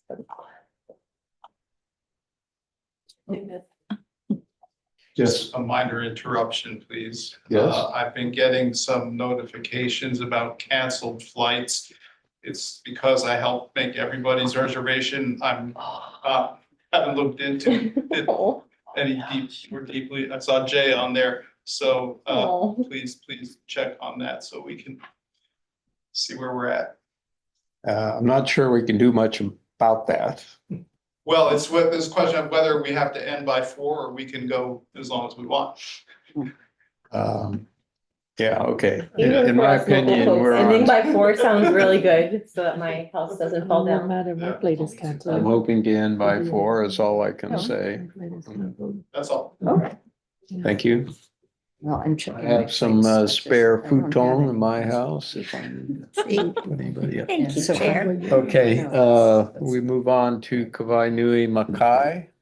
Should we let Beth go first again? Sorry, we're checking our flights. You got us all Yeah, distracted here. All Thanks Take a the right. lot, lead on Dave. that one, yeah. Wait. I gotta pull this one up and organize my thoughts. Um, gosh. Here you are giving me all of these Hawaii Island ones that are getting me all emotional. I know. Wow,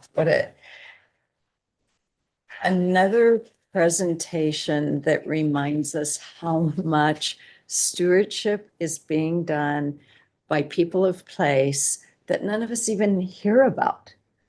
That here you have a sense of people who will take care of this place, whether or not they have ownership rights, who will take care of this place in creative ways, whatever it takes, and now have an opportunity to perhaps take care of this place and its ecological and cultural resources in a more official capacity that leaves it less at risk. All of that for me is very much what we're meant to be doing here. I like the fact that they do have the potential of just using the property itself to generate some money for stewardship, because that's always part of it. It's like, okay, you got the property, and even if you know what you're going to do with it, where do you have the resources to do this? So I'm liking these ones that are coming that I can look at and say, okay, you have some stewardship funds potentially, and you've already thought that through.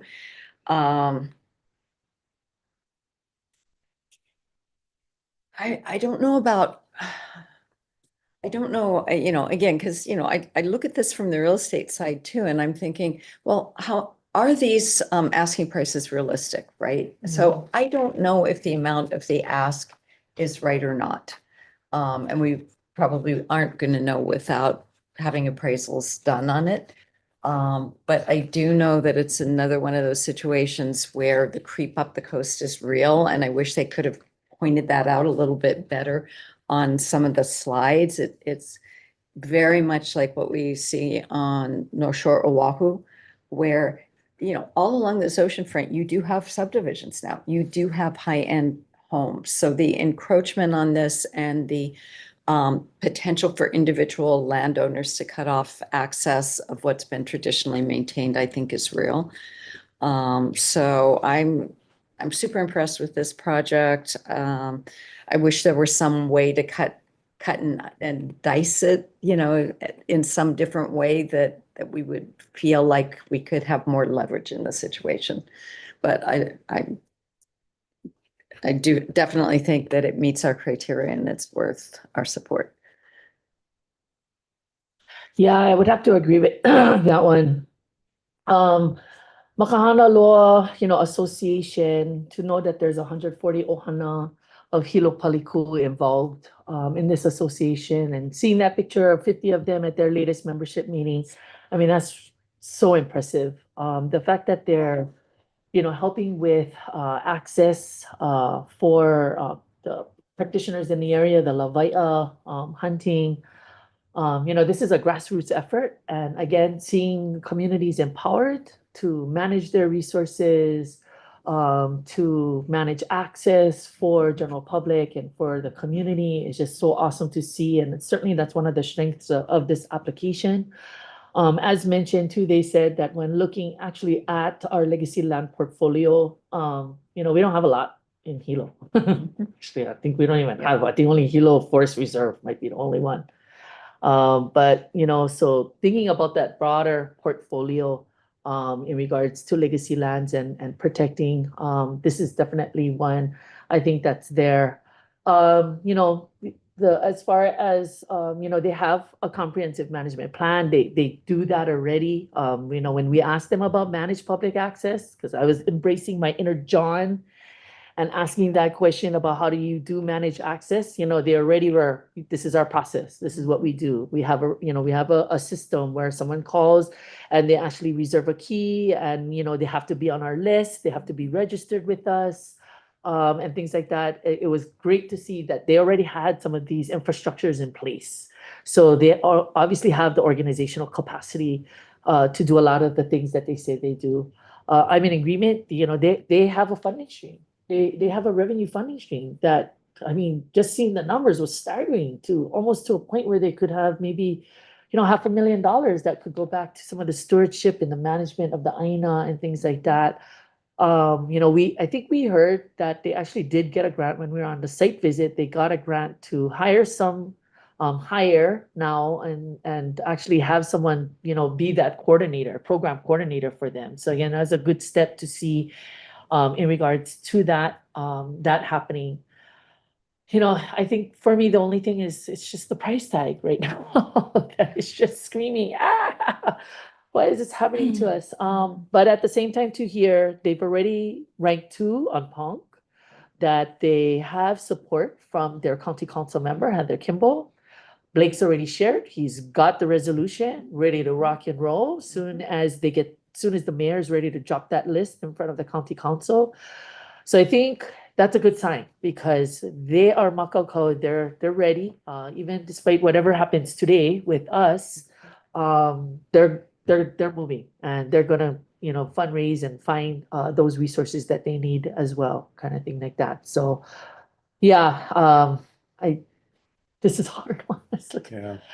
But it does check all the boxes for me on that. And to hear there's a potential with Moku Okiawe Land Trust, and they've talked with them. I think they're starting to see other potential where they can have other partnerships coming in to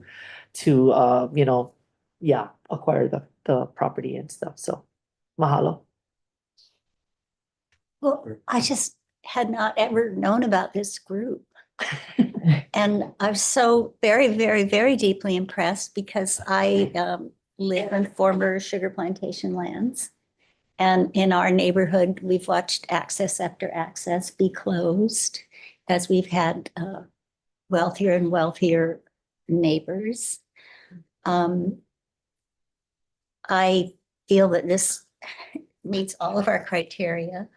I thought it was so interesting that there were so many sites there which remain to be discovered, And I think the estuary itself is just in its own so compelling. I mean, wow. There is the possibility of purchasing just one of the 2 lots. It was mentioned in the realtor's letter that the second lot, the southern lot, so the one that'd be closer to Hilo, right? It has most of the beach and the stream and it has the water well. So it's a little more valuable. But anyway, so in my mind, I'm thinking start there and grow all those partnerships to get whatever you need. Thank you. I don't think I can add very much. I love this project. It really appeals to me at all kinds of levels. I love the natural setting. That estuary they're not common, that kind of situation. It's critical. I found the group very impressive with what they've already done and with the way they're going about it and their plans for the future. So I won't belabor the point. I like this very much. Echo what's already been said. Sticker shock is a problem. Helen? Yeah. I don't know that I can add too much more, but I'll just say that it was really exciting to learn about this group and the work and how they are working to do the management that needs to be done. I mean, they've filled the void and because they had to, but to steward these fishing resources, which it's really hard work to bring those kind of people in the community together and get them to rally around this. So that was super, super impressive. And I'm also really excited to hear that somebody is looking at these trees, these tree plantations that are on Hamakua Coast, that putting them to good use. It was really exciting for me to hear. It's a great project. I'm really excited about it.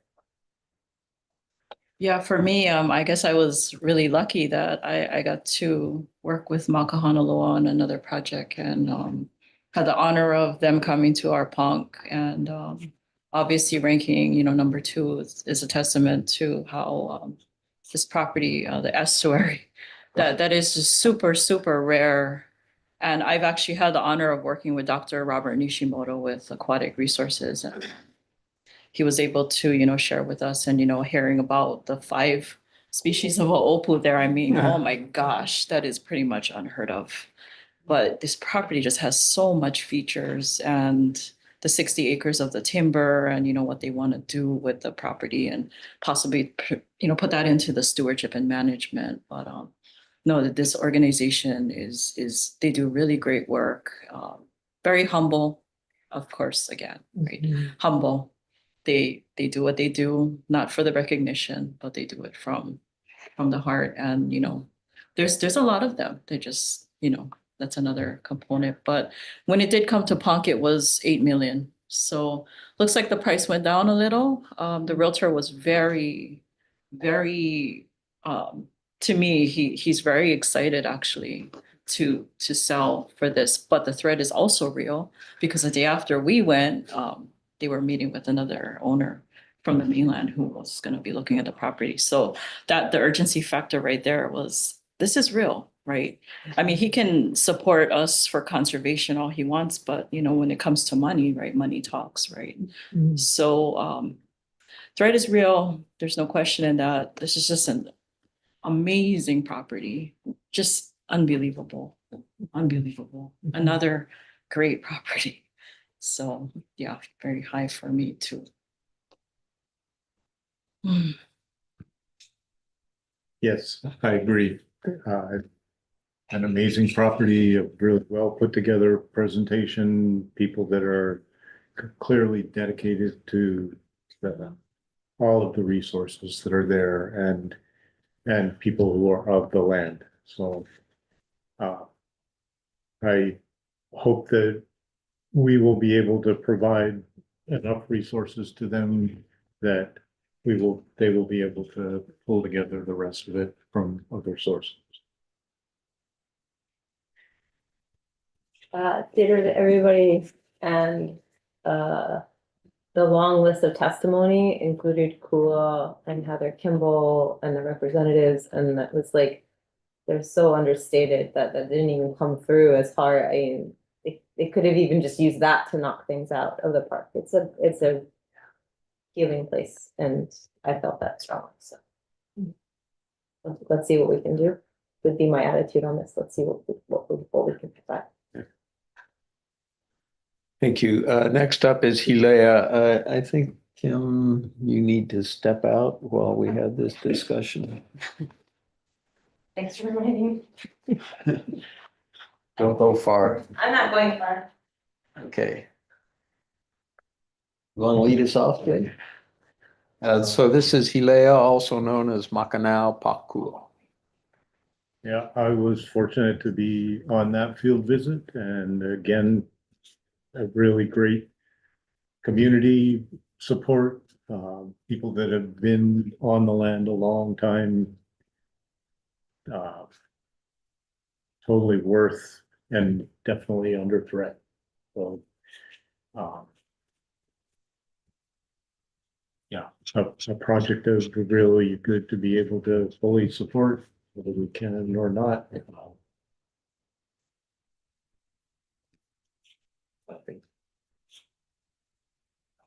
Good.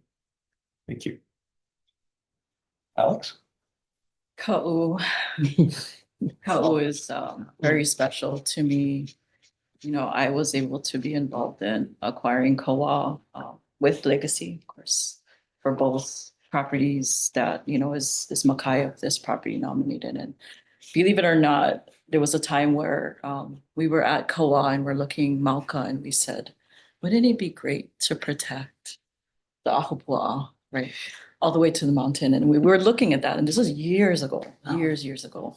And that was always a conversation. And we always had this habit of when we go to Kawa and we look up and it was always something. So to see this come before us, it's like, wow, it's like chicken skin for me because, it's so important. And I appreciate the diversity of this application because usually historically properties nominated are coastal, right? But when you have forests, Mauka lands, right, it has all the same the same protections and all the, native habitat and the wildlife and to see the damage that's been done by rapid ohia death up there, you could clearly see the line, right? Yeah. You could see where TNC is taken care of, right? Versus the State Forest Reserve. There was just this distinct boundary in that. And that is real. That is absolutely real. And all of our native wildlife and our, plants and everything. And the watershed, the water resource, Hilea going all the way down. It's like you can't even put into words for me. This is a really important property. It's 1,900 acres, pretty much we're getting a lot of money for, bang for a buck, but yeah, this one, Ka'u is, that's holds a special place for me, yeah. But no, this is another great project. That line, that clear line between the TNC property and the state property, that has been haunting me actually ever since, there was this gray mist of the dead ohia. And it's so painful to know that that's where we are in Hawaii. And that's all I'm going to say.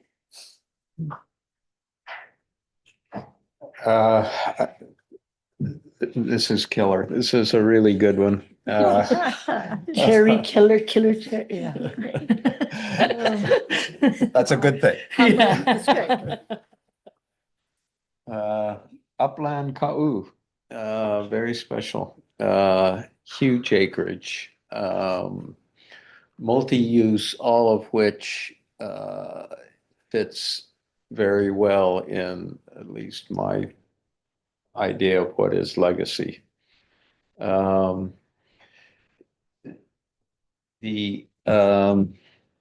Another important thing for me, I don't think I need to repeat everything. I like this very, very much. I love that piece of land. I like the people who have applied. I would just like to say, I think that, TNC has a long history in Ka'u. I get the feeling it's hard to get along with everybody in Ka'u, but I don't know if that's right or not, but that's just my Howley perspective on what I've seen. But these guys seem to be very highly regarded and trusted in Ka'u, and that says something. I trust them. They've won my trust in any case. And I'd really like to see this upland section be connected to their already part of their property, which gives you that great stretch. So I like this one a lot. I do too. It's so beautiful. Yeah. And so rich. And so the management it's a well-oiled machine.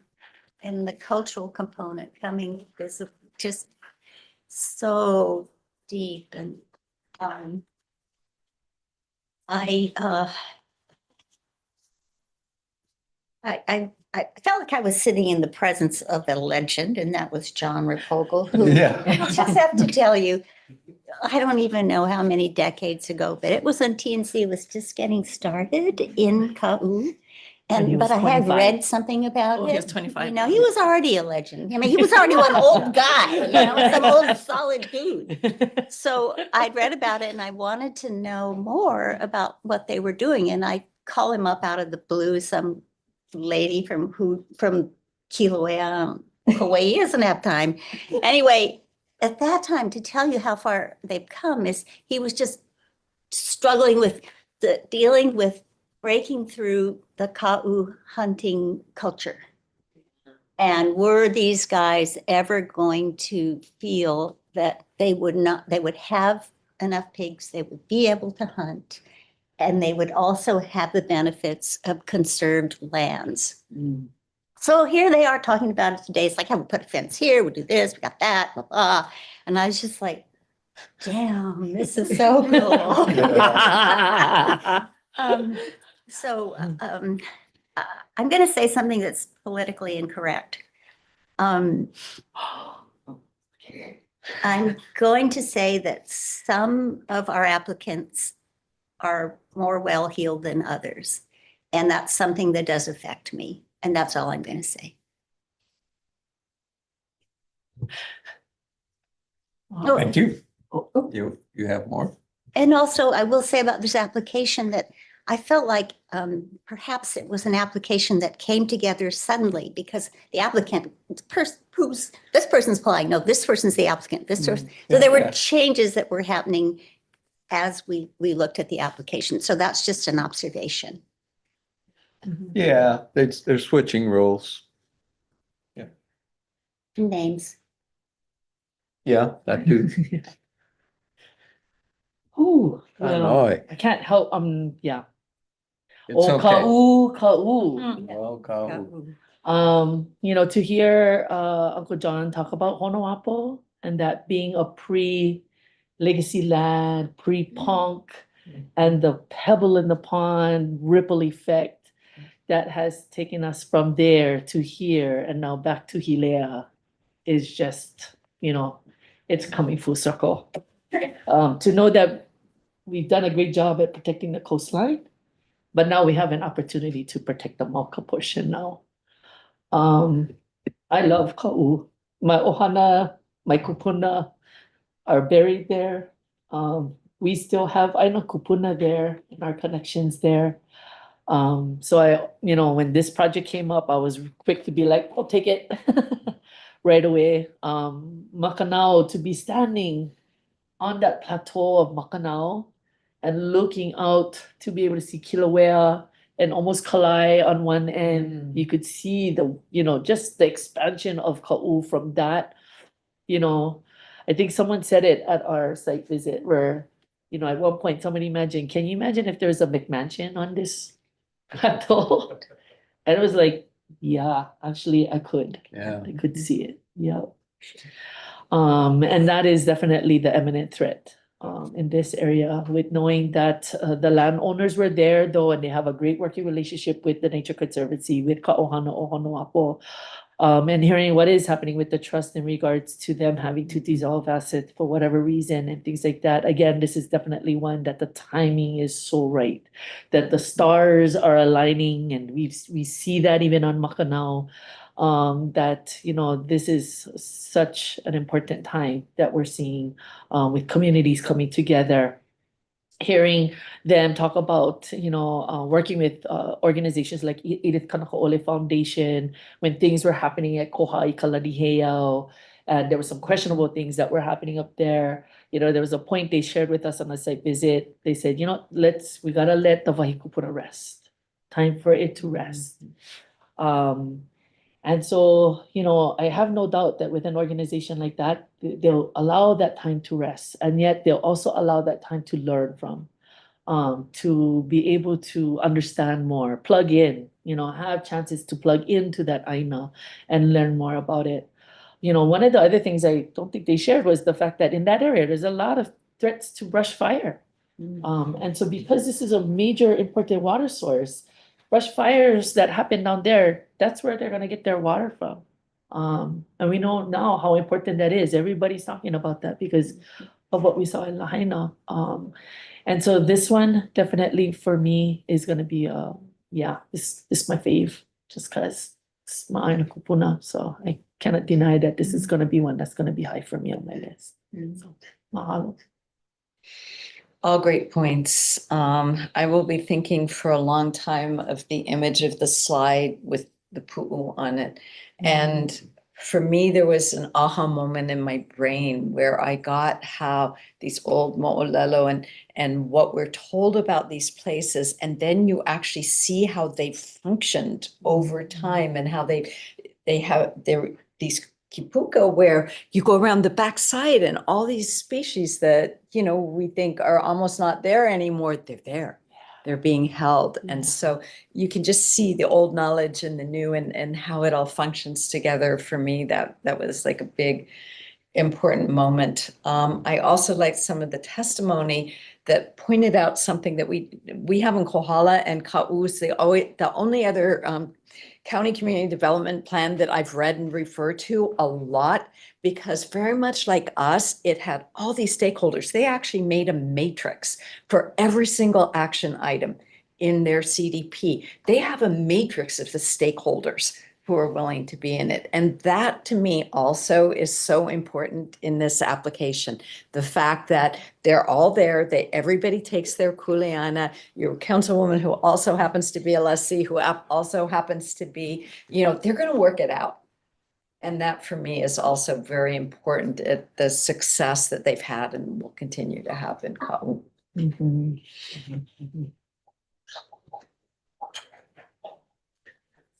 Okay.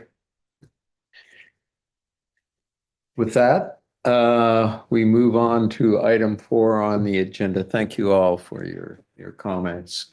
Staff will distribute. Yes. We just can't move to adjourn. Oh. We're not Coffee or adjourning. something like. Oh, well, let me drink. see if I have a plate. And then. I can get you coffee from the shop over there. Only if you, for everyone. They just need a few more million You gotta ask dollars. for testimony. Yeah, for a Yeah. few more $1 million, she'll provide all the commissioners with coffee. I'm supposed to ask for testimony on, I'm not sure what we said. Yeah, that last item. Item 3. Item 3, yes, any public testimony on item 3 on the agenda, which was us talking amongst ourselves. Oh, with deep glances out that way. I see none on Zoom or in the room. So without further remarks from the commission, we'll move on to item 4. It's called ranking. The process really is assigning a score from each of us.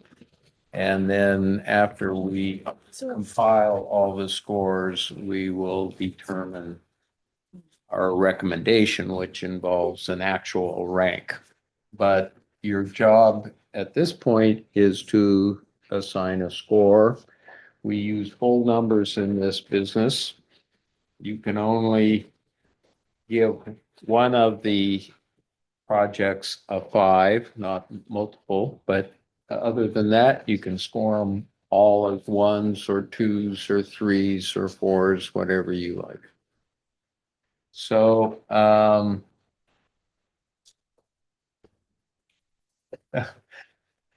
my script says we did not receive written public testimony for this item. That's at the end. Oh, that's up. But if you don't mind, Chair, in order for the commissioners to feel more comfortable during this process, you can vacate the room, the meeting is. still They're all going on. trying You to can look stay if you want to, but, You can watch me write it down. and if the commissioners want to spread out and take like. Cream and opposite sides sugar of the for your table. coffee? Just black. You can take a chair on the other side if you want to spread out or whatever. Yeah. Oh, that way, you guys. Okay.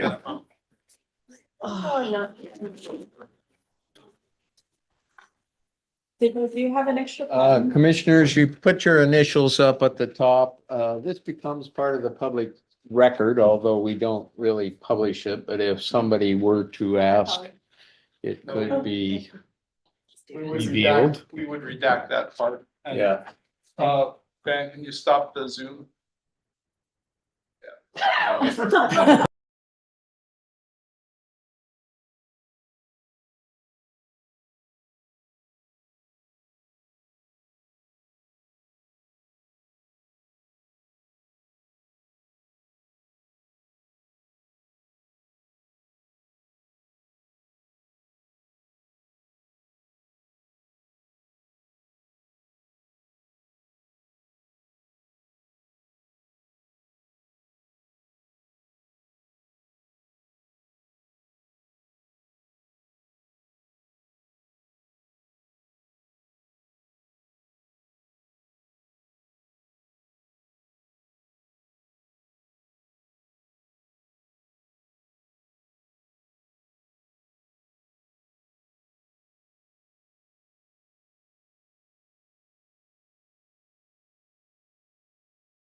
Get send the podium up, get the medals Or out. sign sheet. Just if I can He have also has. a list? Yeah. Okay, cool. Want them both? Yeah. I'm so nervous.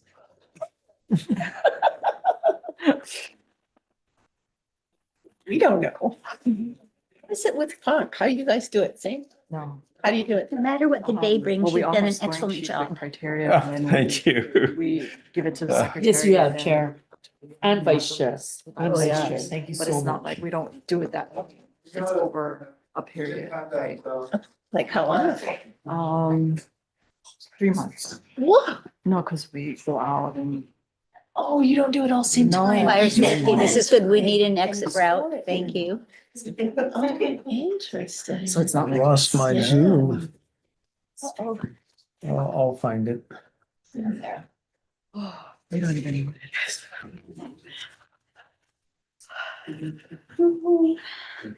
I didn't realize how exciting this is. Oh, my gosh. That landlord, you know, as they go, it's like this, wait to the end and you score. No, we don't know. We don't even know. That boy, you just go for that one and then you're out. I Yeah, don't lost my stay. Zoom. The excitement just, it wouldn't be in your history. No. I have to re-get onto Zoom. It's.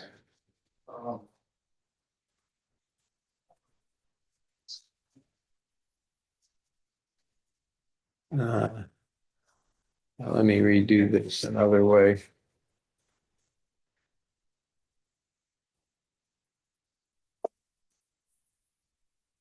With this commission, the excitement just builds and builds. And then part of that is because we're trying to maybe get on flights. And so then the time in which we can meaningfully get our hopes realized. It would make a Shrinks really and cool shrink. board game. Yeah. This is way better than Monopoly. Weather, lights. Yeah, scores. yeah. It was so great. I know. Yeah. You let me in, Ben? Right. Okay.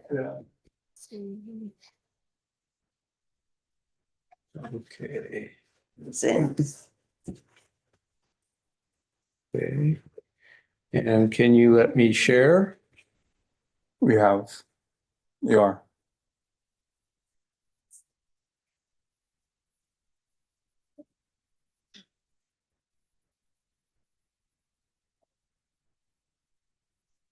Okay, folks. Everybody see that?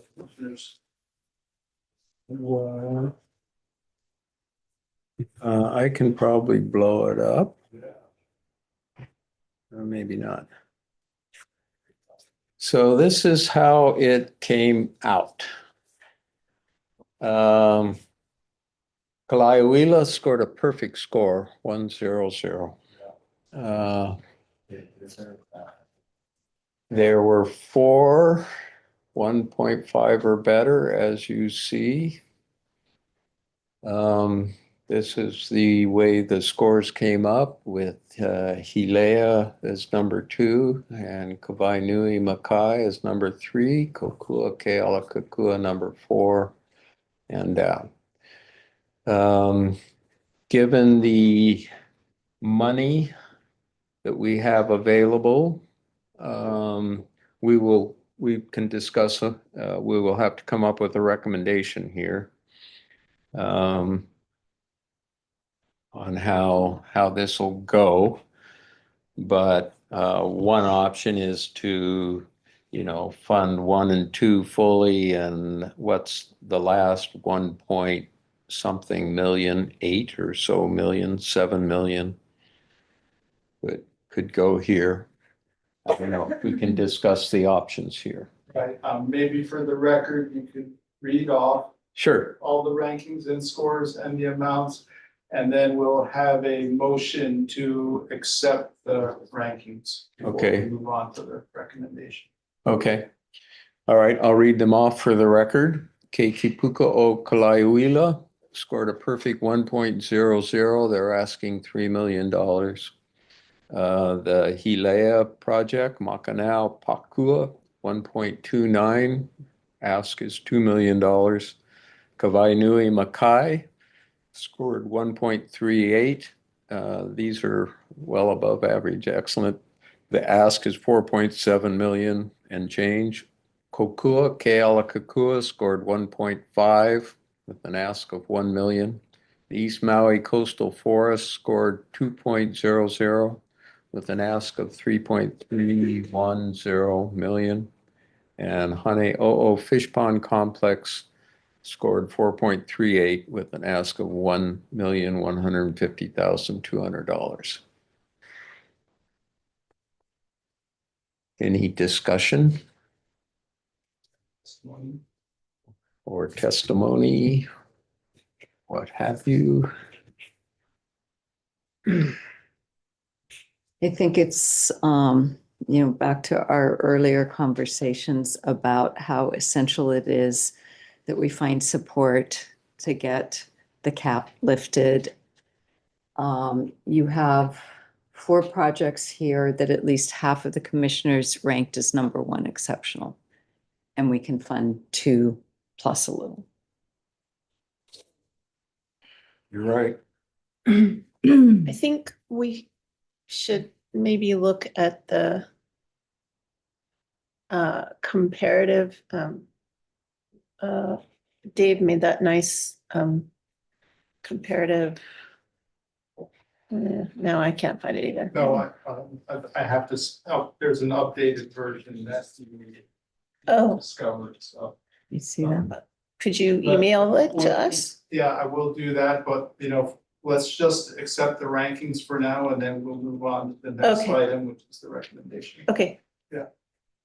So I move we accept the rankings as displayed currently on the screen. Second.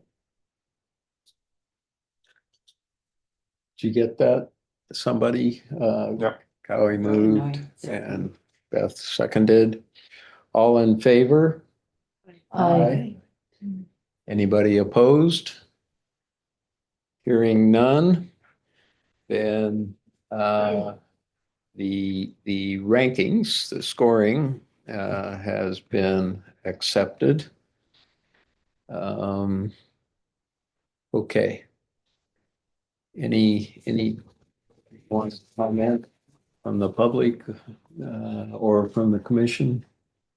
I'm waiting for the next item. Yeah, I'm almost got it. Okay.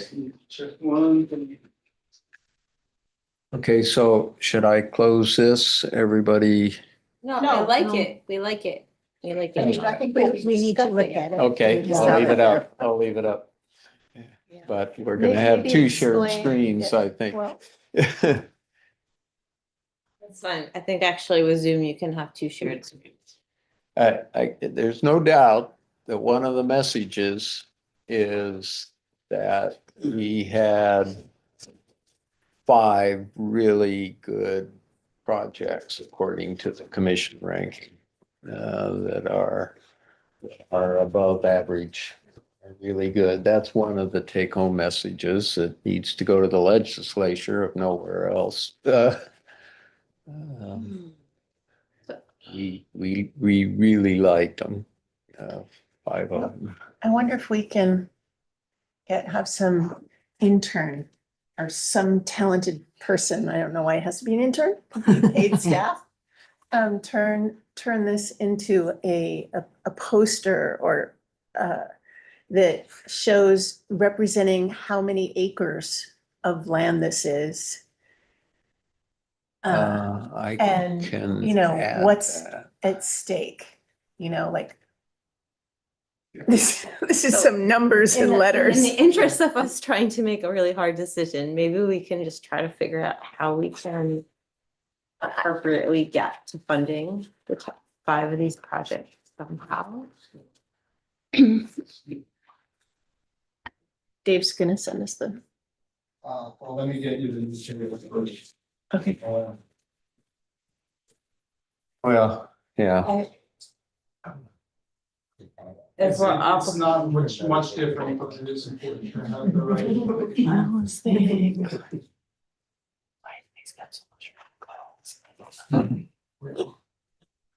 Well, I can, Want to explain to people on Zoom that although we voted that this is the result, this isn't necessarily the error.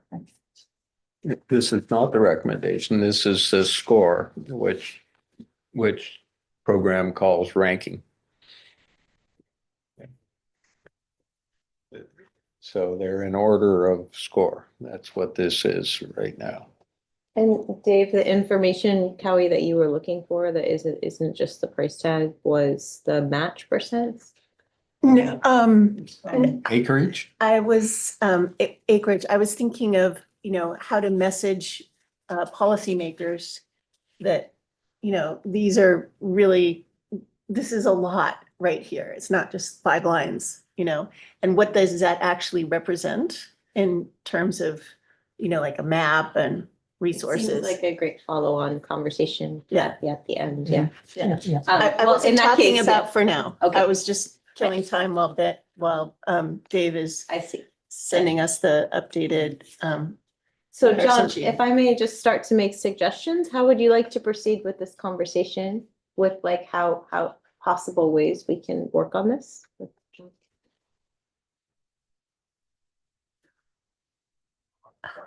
Well, I can think of a number of ways to proceed. So, old style was we would recommend funding the first 2 on this list fully and the third one partially with the remaining funds.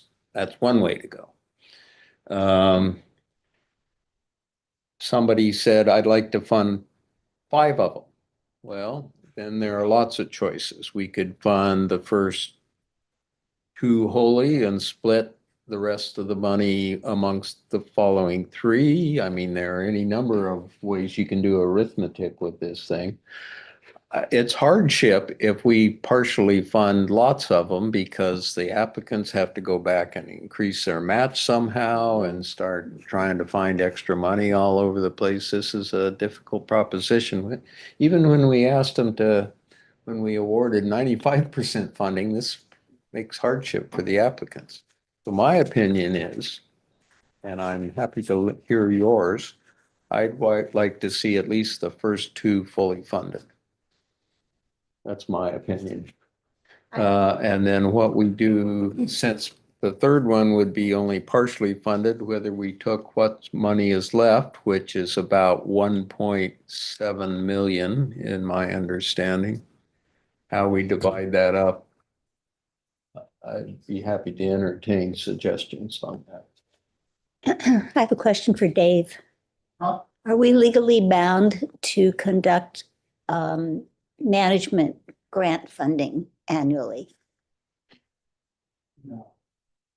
We've already, indicated that we were gonna do it. That would be Yeah, no, $699,000? No, 255. Oh, to poop, but that's helpful. My argument towards funding more with smaller amounts is that while yes, it does create hardship in going out and asking for match, it's much easier to find match for projects that have already got match. If you're the first person to fund a project, that's the hardest leg sometimes in showing value and putting together proposals that already have a bit of funding towards them creates the funding lines you need to acquire new donors often. At least that's how I've worked. So that is my argument for working in the state, the East Maui Coastal Forest might be the one that I don't know. There's 5 TMKs, they dropped 1. There's 4 TMKs, I think, remaining. And so I haven't looked at the price points of the individual TMKs to see if there was a way to show support through one of the tiny, that would be how to consider how to show how much we value their project, but perhaps couldn't really, we have no money to offer them. Whereas through the other ones, it sounds like TPL for Kealakekua is considering this such a high value project that they're willing to buy it and hold it while they really know that they're able to try to move it, right? So being able to provide, and I would be asking you guys in the room, being able to provide the seed, whether that's a small amount, a very small amount, still is more than nothing, right? It's such a high priority. that getting that seed rolling downhill is that important. And then Kawainui Makai really is only able to divide down the middle, it sounds like, or maybe not. Maybe with Ponk, even a smaller amount would make sense. But that's why those three together might make sense. Now for the top two, in my personal opinion, that the Palai Wheeler, and I can't speak very well to the second one because of my recusal, but that those numbers are very big and very solid. So I would just ask us to discuss well the same strategy to being able to make sure that these projects can all move forward, since they were all ranked very, very high, and really thinking strategically. And we have many of the partners here that can help us maybe help make such a hard decision if we absolutely need to. Can I ask Alex a technical question about Punk, if it's something you can answer? My understanding is that until there's a lot of, whereas we go with very specific numbers, when someone nominates Punk, we don't have a specific number on the table, which means, and the two that are up there have not yet submitted their resolutions. So there is an opportunity, if we could award something towards them, that they could then put an amount in their resolution that would be a higher amount to try to get them across the finish line. Is that accurate? I'm trying to build on what Kim suggested. Oh, yeah, definitely. So the resolution won't go until mayor submits it to council. So if whatever money we give them today would be included in the resolution, and that does have a lot of weight with the county council, with the mayor, by having the matching funding.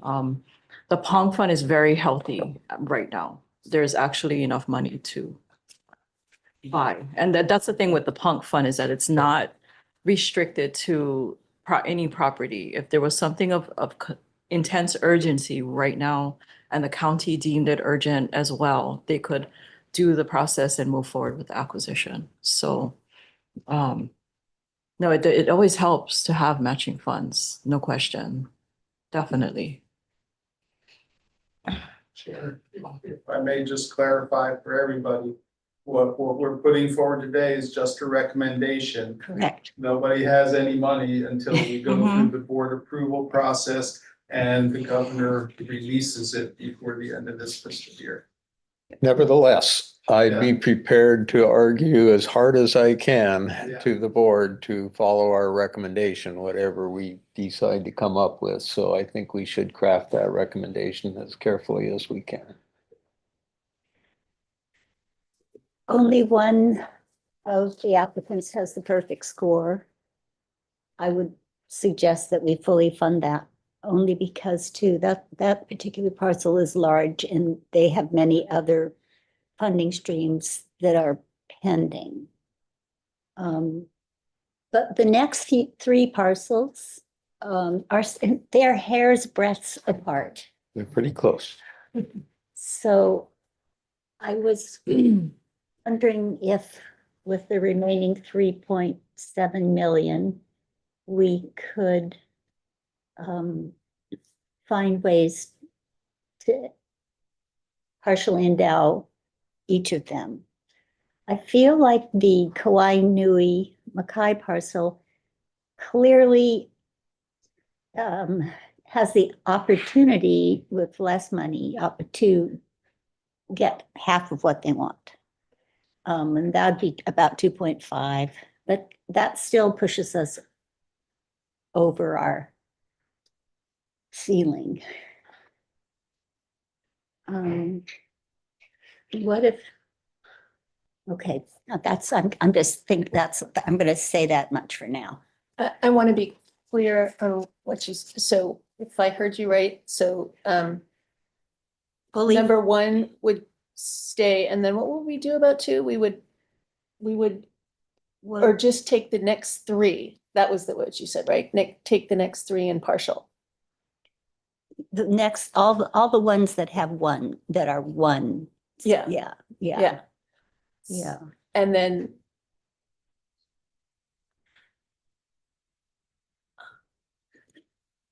personally, I think that sounds pretty good.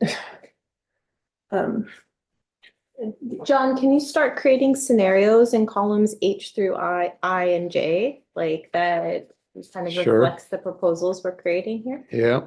Thank you.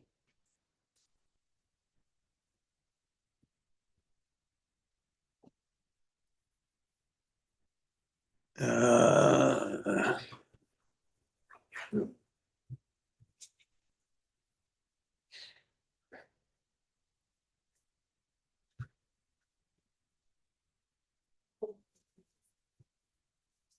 there's an option.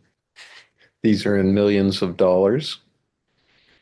Oops, sorry. So you could make the two back up. That's one option. That's fully funding this one and taking the remaining 3.7, dividing by 3. Except So one is now in excess of equally the ask. distributing those. So that is follows the argument that Well, except it would maybe be proportional because that's more, as Beth just pointed out. Kealakekua is only asking for $1 million. true. Oh, yeah. Yeah. Let's be super generous. Oh, okay. They don't Let's get. give them Yeah, more. Such a yeah, good okay. project. I'd have to fiddle Give them it. more. So you could do it. Go get it. It's Okay, so John. this Maybe comes up to this- be maybe the about. Digital method isn't working so well. yeah, for us. yeah, Maybe I we s- need a piece of paper. Yeah, well, I could work on this, but it looks something like that in millions of dollars. Okay, so that's one scenario. That's one scenario. One kind of inequality in that is that we fully fund the 4th ranked one and Right. partially fund 2 and 3. I'm not sure So I'm if we comfortable with If we that. did 50% of Kealakekua, but made enough to buy one of the Kauai parcels, can we do that? There are things we can do. This is the, Oh, yeah.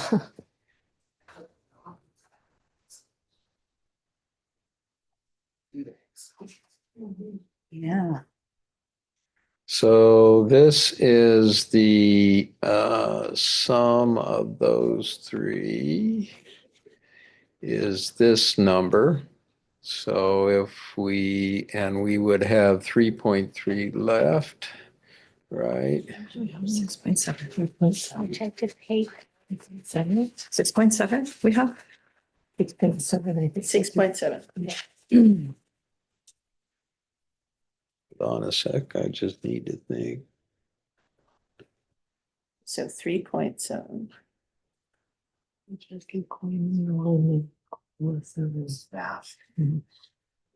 Yeah, I just need to think this through for a second. So, and we have 3.7, so over 7.7.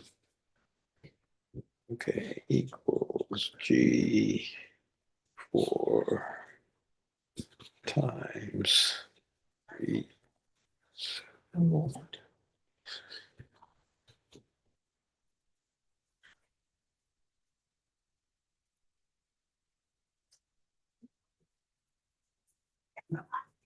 Okay.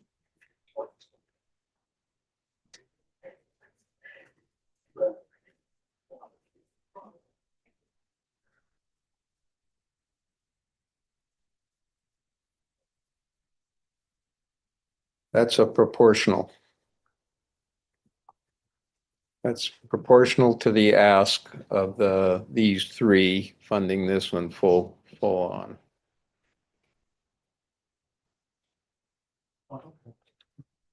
You see what I've done? Yeah, but don't delete your scenario. We're comparing scenarios, right?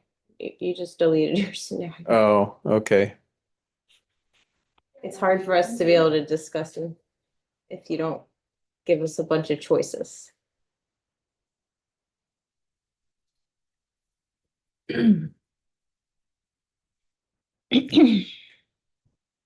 And is anybody able to find in the grant application the costs of the individual TMKs of the East Maui parcels? Yeah. Let's see, What is she's asked?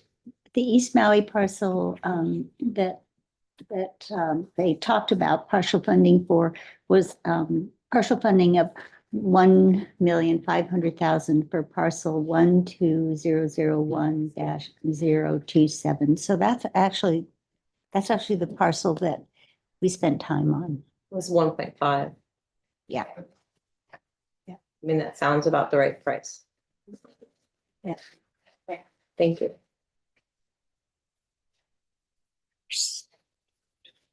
I would like to see the scenarios include the East Maui at some level. Okay, let's put that number down, so we have it written down, that we just read out. Oh, 1.5 million. I was hoping that parcel is gorgeous, but maybe there's a tiny parcel. A portion of. That's not coastal. Oh, yeah. I was thinking about that weird tiny parcel in the forest. Sorry, I can't tell you how much. That's that- okay. I think it was Hold on. 1.5, but that's from Tanya memory. I has it? can look it up. Can you tell us? I'm listening. So which, you wanted the smallest, cheapest parcel? No, give us 4 numbers. 5 numbers, the 5 pieces.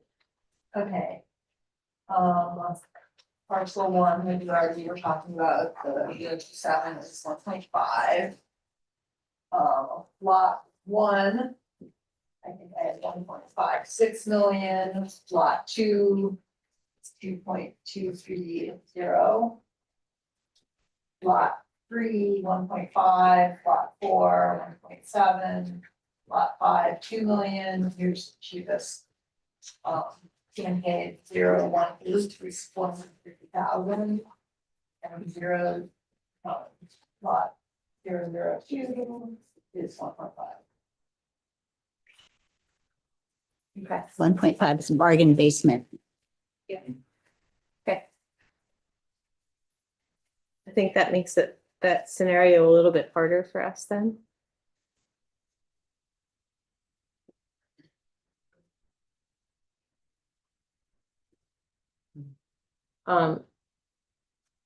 And I guess given some of the urgency with Kauai Nui, to me, with the figuring out what is half of 4.7, that's what, 2.6-ish, 2.4-ish. 6.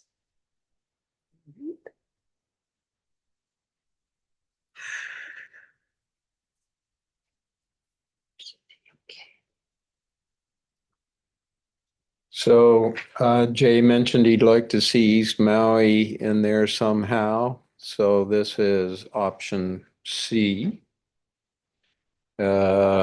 Doing funding this one fully and the next 4 proportional to their ask. And I do believe this sum is 6.7, but I'd need to check that arithmetic. It is. And if you want to access the additional 0.2 for the management grants, that is. an Yeah. option.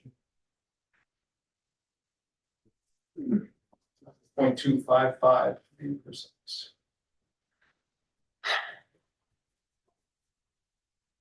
So we just wouldn't do that this way then. I think that will have some pretty negative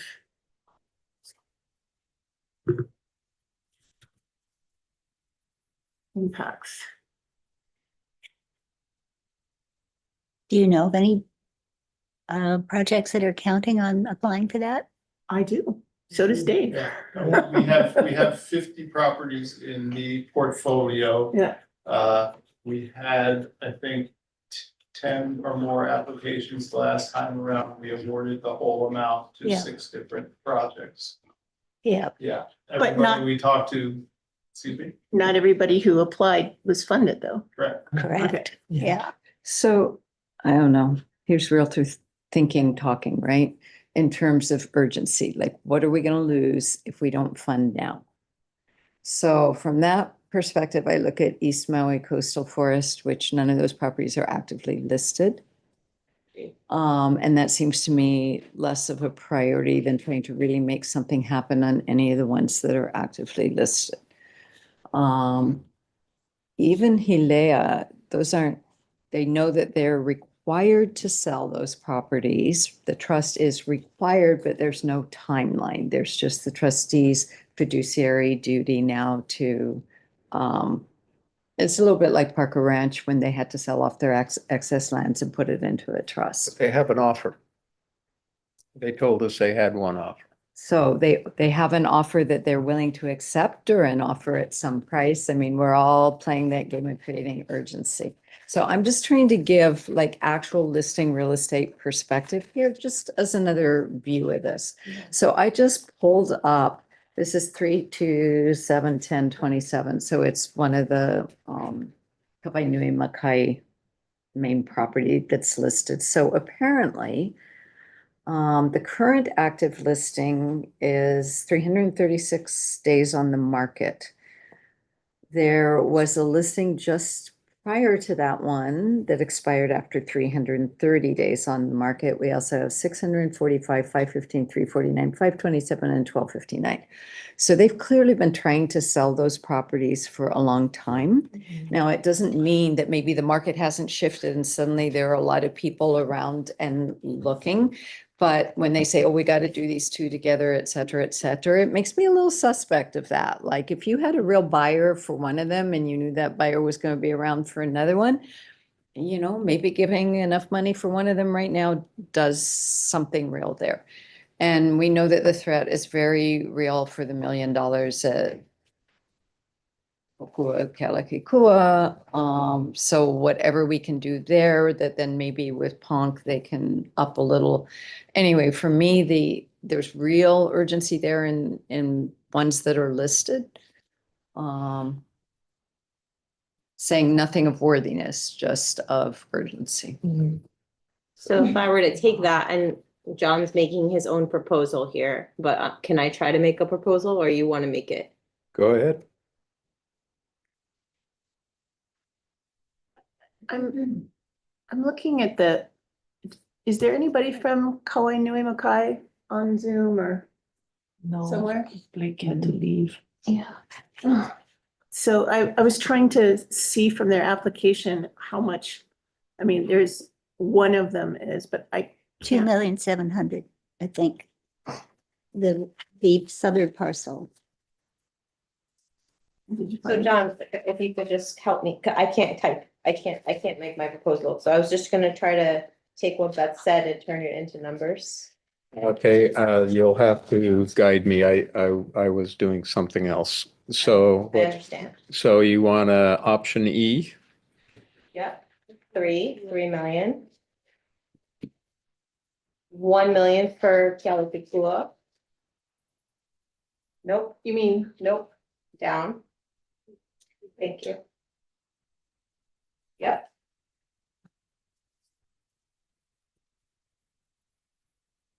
And then for Koinui Makai and Ilea, if I'm gonna interpret what you were saying, Beth, Koinui Makai, perhaps 2.7. John, Which one? Hilea? No, Koinui. this one gets 2.7. 2.7. 2.7. Which is 2 million less than, well, they're looking for. And then whatever else, what's left after that? I'm trying to do it. Is that 4? Is that our limit then? Yes. We still have 700,000. Oh, no, we don't. Okay. so what is the rationale for giving the one that? That's the end of the money, and so we're skipping the second ranked one? I know you're That's staring your at your scenario. screen, but I'm trying to interpret what Beth was saying and turn it into a scenario. I'm sorry. I'm not trying to make it difficult. I'm just trying to try to capture in the numbers what we're proposing, and we can disagree now and make a scenario out. Okay. Okay, so I what was the disagree. rationale for giving the third one 100% funding? That we were ranking them based on urgency. Yeah, that's Okay, but we rational. already heard that they're willing, that their partner is willing to step in. Yeah, and I think I was urgency like, went okay, into all of our scoring, and our scoring doesn't do it that Put way. something out and I'm responding to it. It's not a, I'm just putting it out there too. I can't imagine any justification for not giving any money to the second ranked project. I find that aberrant and would be opposed to that. That's my opinion. So I'm not very crazy about option E.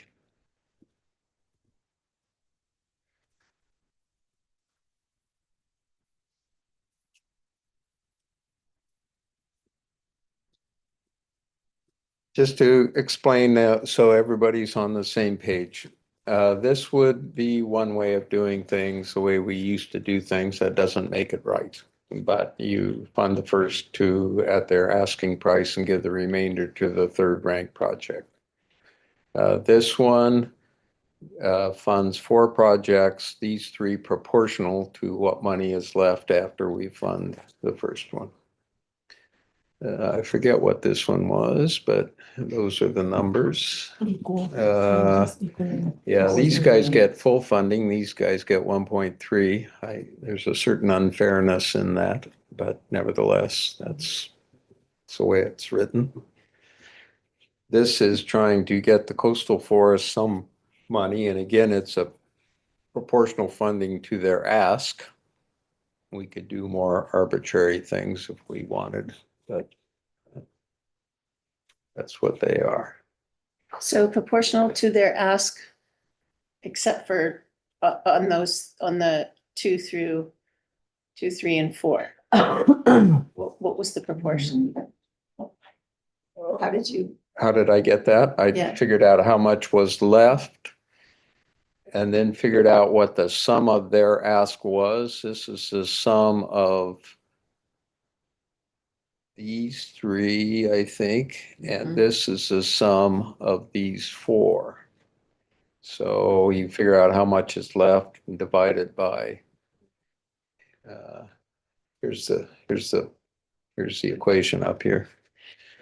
How I derived this, but May I suggest that I like option G, except for that the amount going to the coastal forest, because the ask was so very high to begin with. I think the intent of including the East Maui site was to contribute to the overall vision. So instead of doing it proportional kind, if we said, okay, out of the, I'm trying to understand which, out of the remaining after the 3 million is taken out. So if we have 3.7 for the next 4 candidates there, right? We have 3.7 to play with. Then say giving East Maui 500,000 or pick a number, right? Just enough to keep them moving, not enough. Just it's saying we value the project and we can't fund you at higher. And then from there, maybe the proportional method works for the other 3.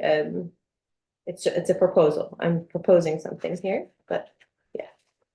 I'm not sure. That 500,000 is kind of random.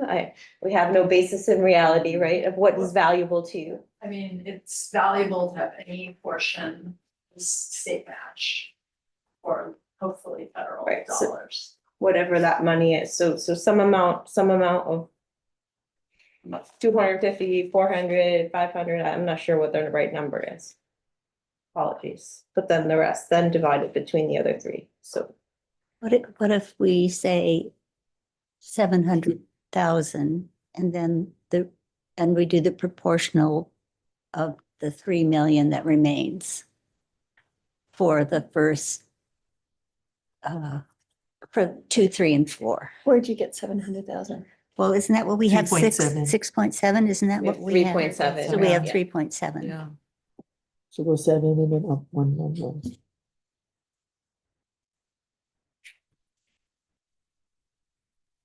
And so we could give it, that would leave $3 million for the 3 projects, and we could either divide that up proportionally based on how much they're asking, or we could give each $1 million. Well, And the problem with giving them East a million is that that would be funding the. Fully fourth fund the fourth rank. Right. So that's not the collective valuing. But I Okay. really like your overall approach to that with putting something there for the Okay. East Maui. I'm So doing the math on it right now, so hold on.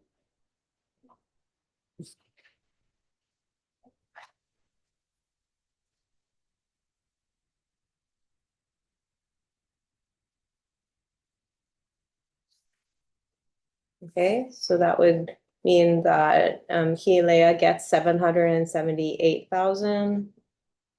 And that would mean that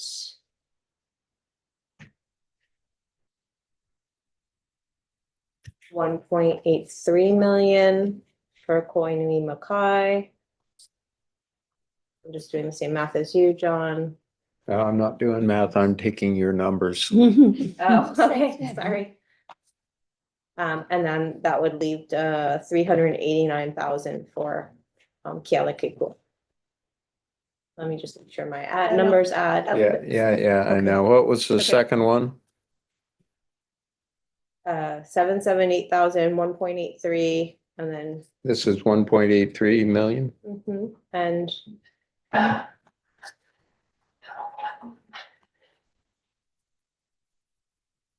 and if you need me to do those numbers again, except for instead of 700,000 for East Maui, we pick another thing, please let me know.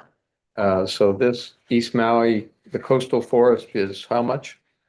700,000 in the model I just created. I'm happy to make another model. and percentage wise of the ask, what is that? Here's the ask.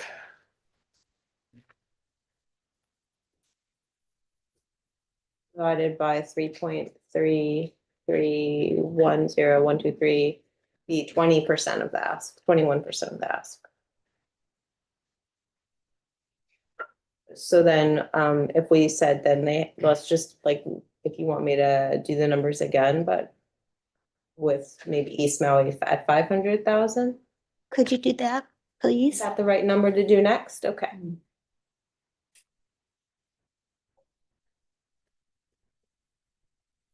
Okay, and if that were the case, then that would mean Kealakekua comes in at 415. Wait, I can't see my. It's 6. So Kealakekua down here. Yeah. One that Would says it be too much to ask to do them in order? Oh, well. Go ahead, give me a number. Hold on. It's because I've developed the model. I was changing it on the fly. Hold on.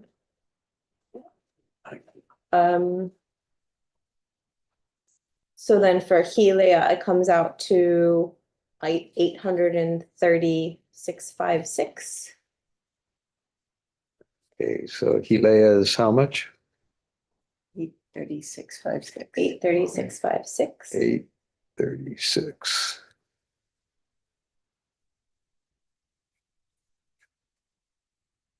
And then 1.954. Kawainui. 1.54. 954. 1.954. By the time this is done, it'll be a really beautiful model. okay, And but keep doing it by hand. that was K and not M.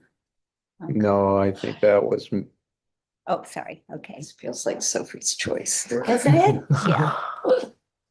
Oh, okay. I see Okay. what you're saying. Okay, good. Yeah. I have no numbers for Kealakekua yet. Oh, sorry, that was the 415,328. I want to make sure. Yeah, 415,328. And 15.328. Yeah, I mean, I have the right numbers. If we decide we like this scenario, then it'll start to play out. I can give you proper stuff. And we can and check was there's, myself. oh, and this had 500K for Yeah. East Maui. Yeah, and that was a 500K scenario.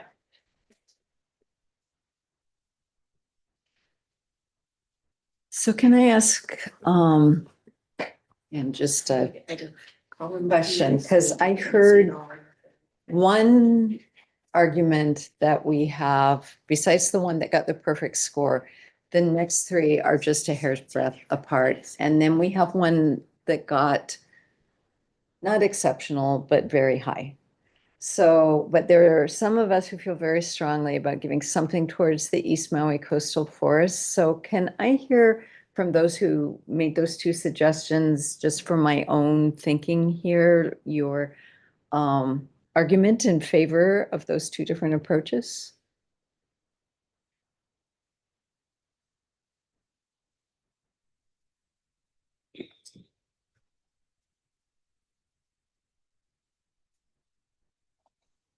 I think by adding in, I'll just speak to East Maui. I think Jay might be with me on this, or maybe you've shifted over the last 20 minutes as we just work in numbers. But I think the argument for me was that the two is still very, very high for the in the history of the commission. It's still very, very high for us.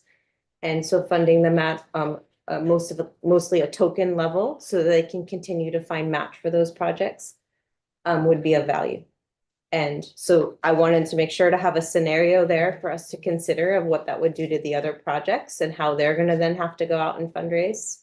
If we chunked off a tiny bit for the East Maui guys so that they can go find funding to complement.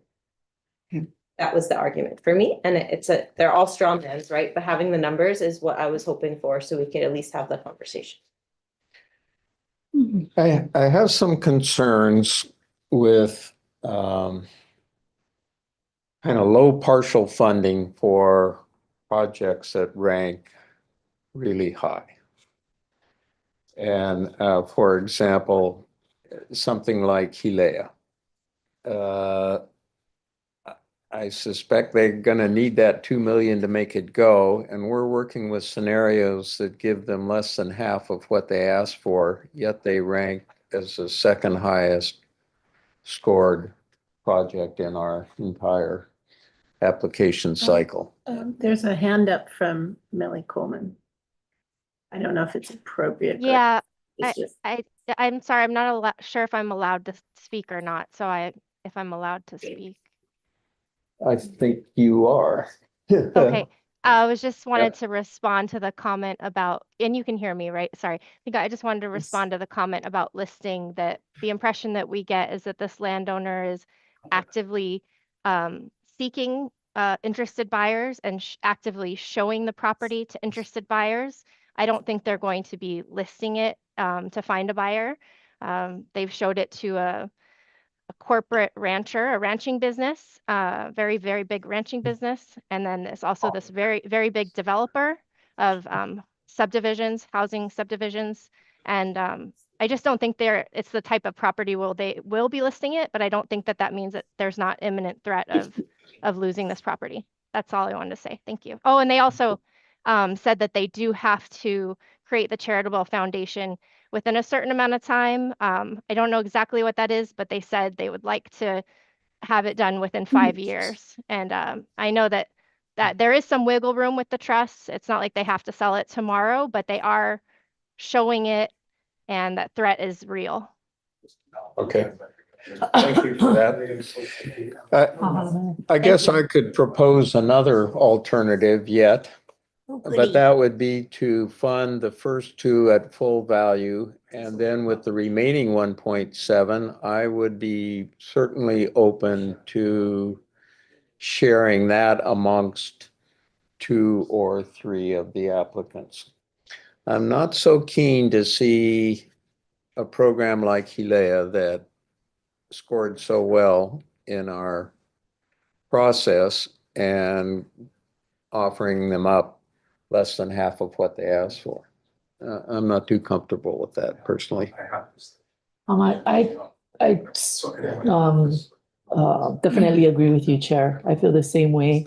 I think also the difference with Hilea as well is that because of the waiver that they're going for in regards to the conservation easement, they don't have the PONC. Yeah. That flexibility. Yeah, and the Yeah. flexibility to it, Yeah, PONC. good point. Wait, They don't? Not with, No. not with their going for a No. conservation They're not easement applying to waiver, Punk. because Punk Punk would do requires that. that. Yeah. So Because it's they're not an option for state. them on the table to actually go through Punk to get any other type of funding at this point. But I would be happy to see these numbers fixed. And then what we do at the last 1.7, I'm pretty open to that. I'd be willing to split that amongst 2 or 3 applicants. I'll just voice that I would much rather see it split more evenly. And that's because the rankings are so cleanly, Close. they're so very close together. And with my recusal, I'm wondering how, like, I'm acknowledging the fact that the way I rank, we all rank differently. I just know that my recusal means that the numbers are funny, so they're so close together. No, they're as- not funny. These are average rankings. The one you're recused on is divided by 7 people, not 8. So the average score of the 7 voting members is this. Yeah. So the numbers are solid. They are what they are. The recusals already taken into account. I think. If we look at the amount of the asks and the fact that there's 4 that are really ranked very closely and the 5th one's not all that far away either. And given that we've already heard that the Kawainui has the potential for other asks from sources, I'm not sure that doing it proportionally is altogether fair. Not following you. Well, Kawainui's asked for more than twice as much as the other 3 or the other 2 that are there ranked lower. And apparently they can go for Punk as well, which is well funded. So can Kealakekua.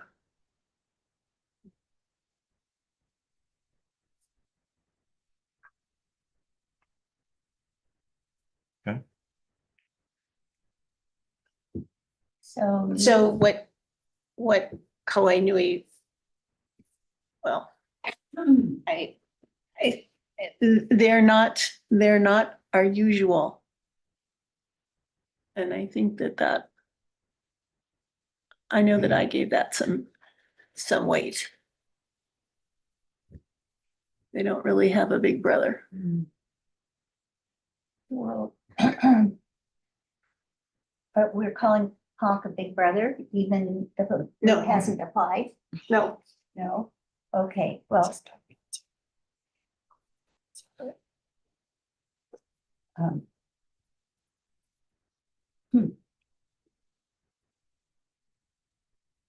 think I'm becoming more convinced of the logic of 100% the 3 and the 2 on the top 2.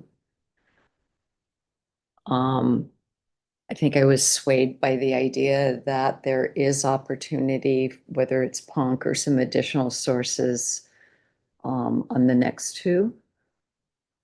And then, I don't know, I love the East Maui Coastal Project, but for me, it has a little bit less sense of urgency than the 2 above it. So if I had to split, I would split 2 ways, not 3.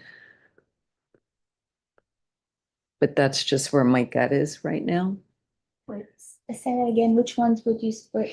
So I would keep it 3, 2, and then say in column A, instead of 1.7, if we did those 2 with John's proportional logic, I'm not sure what that comes out to. Yeah, we'd have to redo those numbers.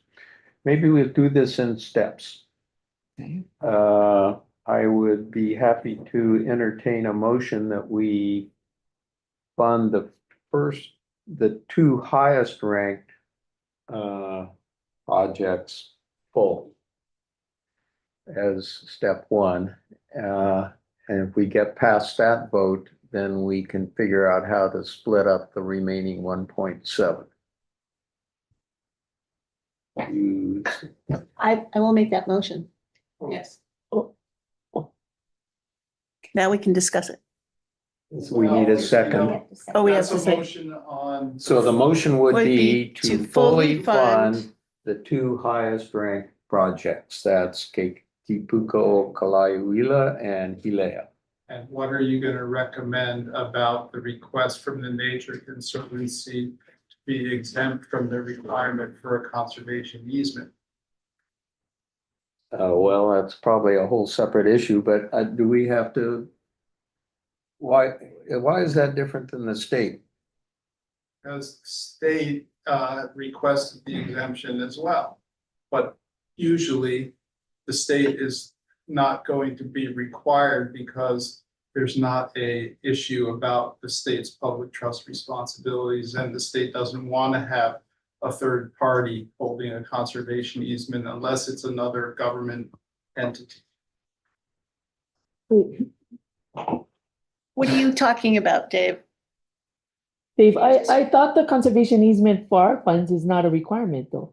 It is a requirement by statute, and then there's another part of the statute that says it can be exempted. Okay. So can that be this part of the fully fund motion, or does it need to be a separate motion before? It doesn't matter, but you know, if you don't address it here, then it's, you know, gets punted to the board. Well, I wish you mentioned it a little earlier. Yeah, What are our choices as far as addressing it? Either recommend that it be waived or recommend that it be required. I Well, didn't think there's that a we had the statute that authority says- to do that. We're saying that we have the authority to make we can recommend You anything. can We're recommend saying, whatever you want, yeah. I recommend that the board find some more money. I second that. Hold on. We have a motion that's been seconded to fully fund the two highest ranked projects at their request value. If there's no more discussion on that motion, I'd like to call the question, but if you have discussion. Okay. Wait, Can we amend? Wait, are you saying that the result of that vote is not going to be useful because we haven't answered the other question, Dave? No, that's Okay. all can stand on its own, Okay, Okay, but the other one is. part of needs the- to be part of the next. process. Okay. okay. Any further discussion? All in favor, say aye. I, All opposed? Sorry, I'm still not convinced, but that's okay. I mean, I'm opposing just in Okay. the vote. Motion carries. Who was the first and second? So we will be funding, Lee, And then Howie was the second. Howie? She motioned. I made Oh, the you motion. made the motion and this is the second. Kanoe is the second. And the first one again? Howie Howie motion. motion, Kanoe seconded. okay, looks like we've got several more motions ahead of us, one of which I had no idea was we had to do, which is the conservation easement, but maybe we should start with the Should we do what that? to do with since- the Because we just voted to give them money? yeah, we might as well if we're voting to give them $2 million. Yeah, we better do that Say next. that we accept without requirement for a conservation easement.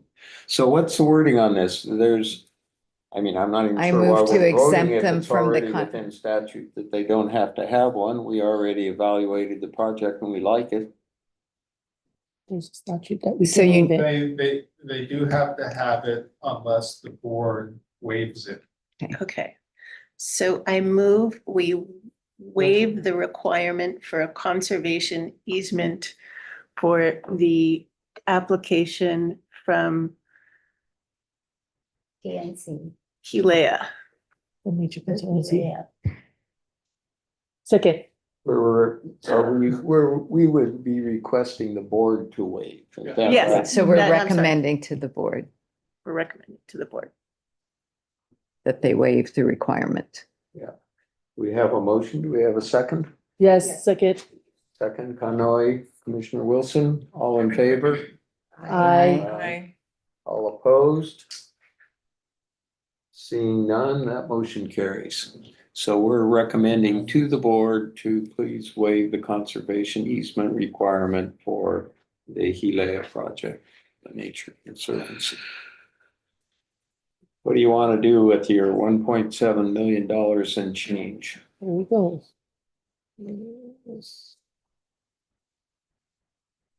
I would like to see them go to the projects that were ranked ones, whether it's 1.39 or 1.32688 or whatever. And I would like to see the Kauai Nui Makai parcel being given 1 million and the Kealakekua be given 700,000. And that makes me very sad because I wish East Maui was getting something. So that's just a proposal, not a motion. Not a motion. Can we get rid of all those other columns? So we've got. Yeah, my eyes are hurting already. I think Raina wanted to say something. Rain, did you?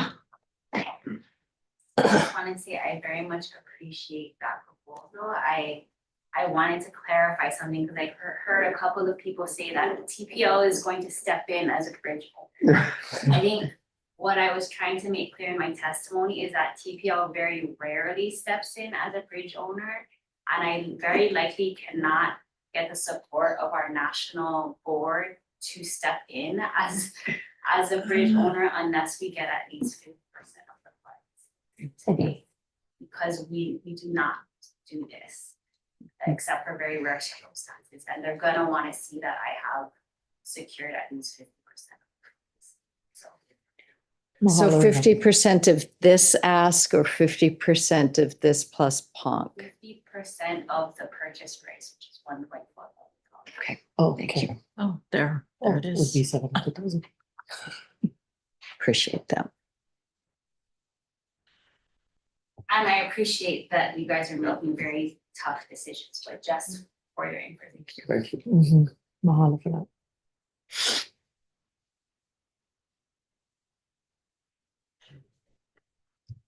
Oh.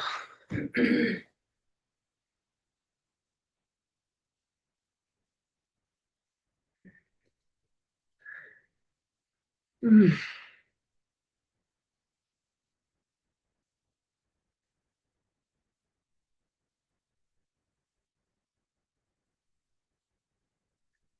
Any thoughts?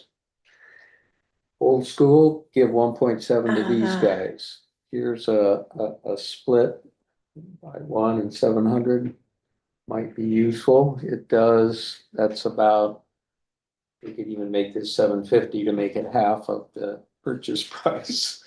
Okay, there are infinite number of options, but. I feel like we're really sending the wrong message if we don't give some money to East Maui. Do we have the option to use the management funds? Yeah, 250,000 there, Well, I don't, although management is, Right. well. Yeah.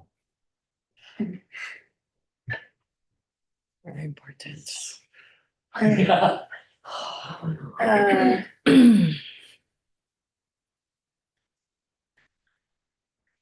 I still have PTSD from the Maui meeting where we were asked to fund Nawaiʻeha.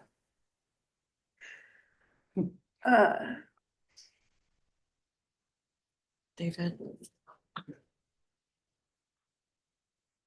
This might be helpful. So the 6.7 million is an approximation, right? We haven't closed the books on the, we're not anywhere near closing the books on the fiscal year yet. We're still in the third quarter. So what we've done when we get another part of the recommendation is the contingency funding, right? So if there's any possibility that these fall out, there's a possibility that the funding goes to the next lowest ranked project. Unfortunately, we don't always know that in time to make it happen because of the restrictions on the expenditures in the fiscal year. But you know, it's I think it's likely that there might be, you know, like we like to keep a buffer, right, at the end of the fiscal year to carry us over into the next fiscal year. That's usually at least like 50,000. So, but in the past, what we have done is said, okay, looks like we don't need that. And so if you recommend some level of award to say East Maui, basically like whatever else is left in the land conservation fund that's available for expenditure. No, wouldn't even necessarily have to be, you know, up to a certain amount, and then we can. And it's always, you know, our award is always based on if funds are available anyway. So it's not a sure thing, but it's something.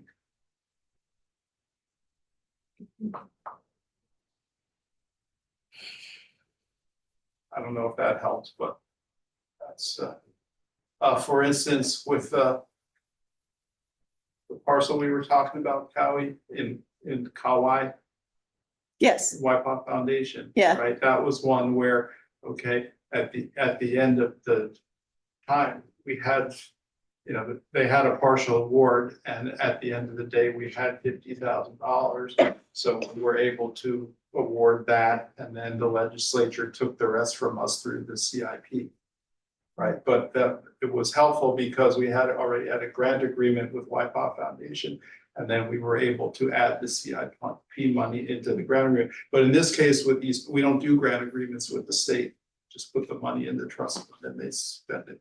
So it's a similar situation, but not exactly the same. So what are the chances that there will be funds? I think there's a good chance. Right. I mean, because, you know, we don't want to commit more than what we know we're gonna have, but we can commit on, you know. And can you put that in column I, John? What? 1,700,000, and then contingency.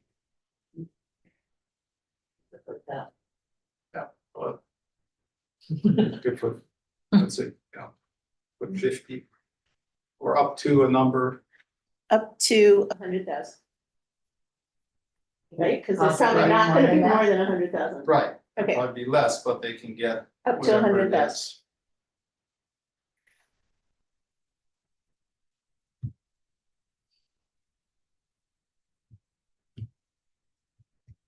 When 100,000. Put in any number. 100,000? Yes.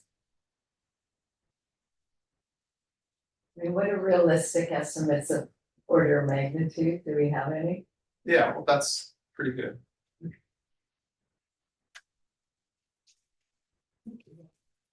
Not good enough. This one? Are we ready? So you should. Yeah. Okay. But then, okay, and then the other thing in the recommendation is about the contingencies, right? So that's like, especially for the ones that are not fully funded, you want them to be subject to the fish pond. I mean, to the contingency, and then also a decision about, are you going to recommend not awarding to Ponyo Fish Pond? Because that's something we have to account for as well in the next round. It's what you did last year with the fifth rank, the last rank project. Are we? We'll call for a vote eventually, but is this what we like? This one with a box around it? This is the contingency. These two are funded at the requested rate. We suggest, we recommend funding for Kawaii Nui for $1 million to Kealakekua for $700K. And any contingency funds that become available would go to the East Maui Coastal. Right. And we can make a separate recommendation or just add it in that no funds will go to Honeyoo. On this round. On this round, of course, we're not talking about anything in the future. Well, I don't like it, but I could accept it. Is there anything you like better? Yeah, I'm not crazy about the outcome. I'm not crazy about our budget, but We're working with what we have. yeah, and we got here by I think a good process for what it's worth.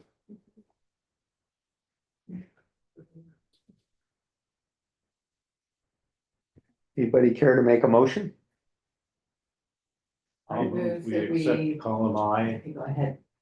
3 million for 1, 2 million for 2, 1 million for 5, 700,000 for 6, and the contingency for 7. Except we already voted on the first two there. Yeah, that's already been done, but. Yeah, no, the way, the less than 100K is actually recommended award in that amount. But then also when we put in the contingency for lines 5, 6, and 7, that means if like for number 5, right, if anything happens with number 2 or 3, then the leftover money goes to number 5. And if anything happens to 5, then the money goes to 6. And if anything happens to 6, so that's in your sample recommendation, that language. Right. And as long as you say at this point that you know, contingencies as you know per the sample or usual recommendation, then I can fill it in for the final. Okay. As long as everybody knows what to do. So the motion is for 1 million, the Kapainui Makai, 700,000 to Kealakekua, less than 100,000 to East Maui with a contingency as per the recommended dispersal. Second. Yeah, let's put it all together. And add the Honeyoo. Oh, and Honeyoo, We, in this round receives nothing. Now I'll say, well, David, how about you read it back and then I'll say. Okay, so this is gonna say, basically, in order to provide, the Lake San Conservation Commission recommends that the Board of Land and Natural Resources approve 3 additional awards for grants from available funds in the Land Conservation Fund for full funding of the second, for partial funding of the 2nd, 3rd, and 4th. Third, 4th, and 5th. Oh yeah, 3rd, 4th, and 5th ranked applications for land acquisitions grants in the order ranked by the commission. Well, partial funding as follows, and then 1,700,000 up to 100,000. And then, and you're going to also recommend the waiver of the conservation easement requirement for East Maui. And then approve, in order to provide for greater flexibility in the awards program, the commission also recommends that the board approve as a contingency in the event that, and then we put, so awardees declines its fiscal year 2025 grant award or is unable to accept or expend all or part of its awarded funds, the awards of the remaining available funds, etc., originally requested or originally as approved, will go to Kauai Nui as the first alternate, Kealakekua as the second alternate, East Maui Coastal Forest as the third alternate. And then there's a second part where that approval, then we give authorization to the chairperson to redirect up to X amount of remaining available funds for those same acquisitions. And that's all in your sample recommendation, the exact language, and I think we're okay with, posing that. Okay, Now I second it. thank you, Beth. And with the Haneo'o.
I read it through, we can, parts 1, 2, and 3 are the gist of it, and part 4 is the contingency portion.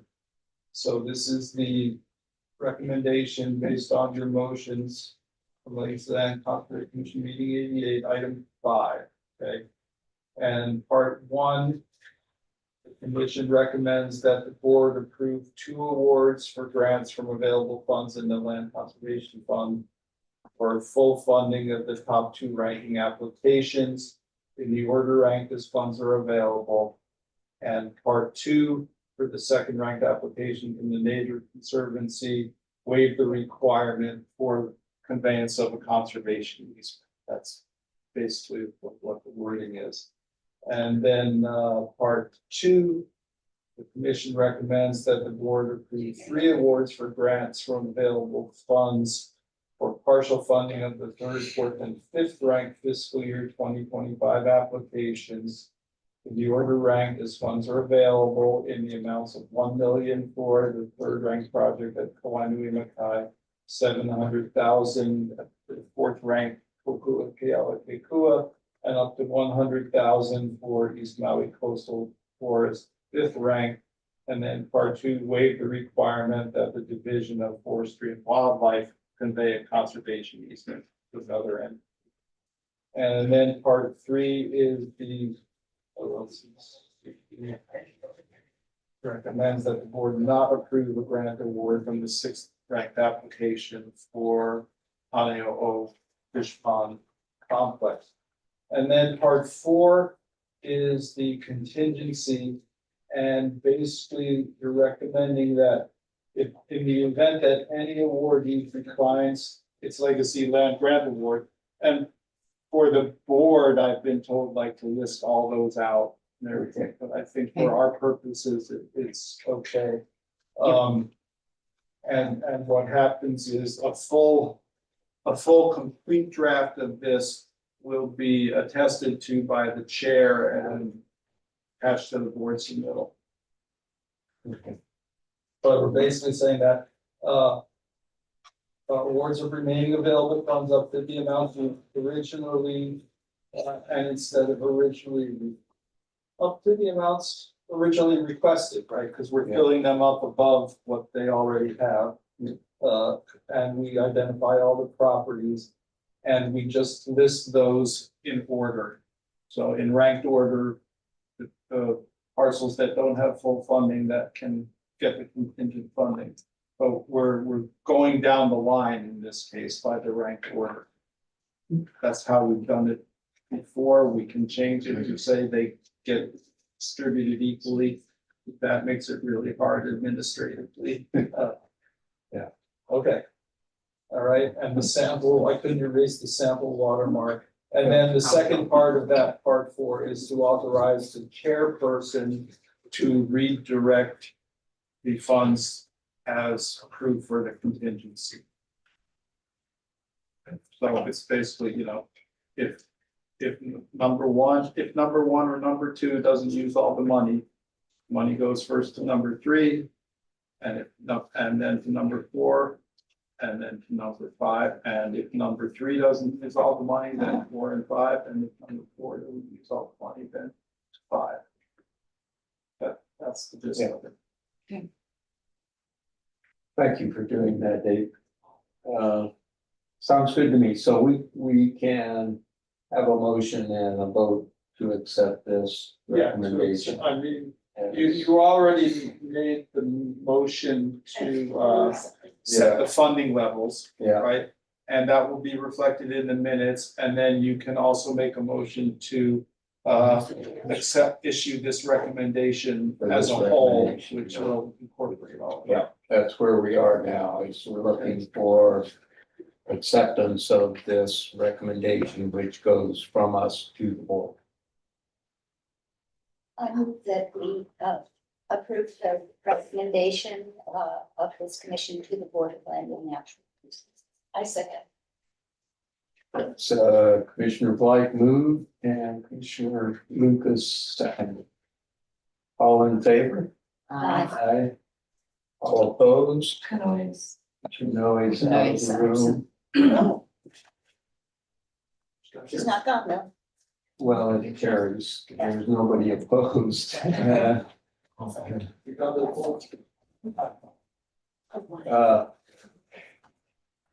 It did carry. One person was out of the room, but it carried, so I think the business is. Okay. we can move it. Sure. Um.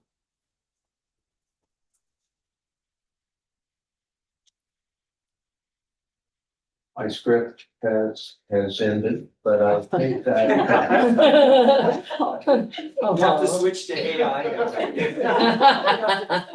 I think that concludes our business for meeting 88.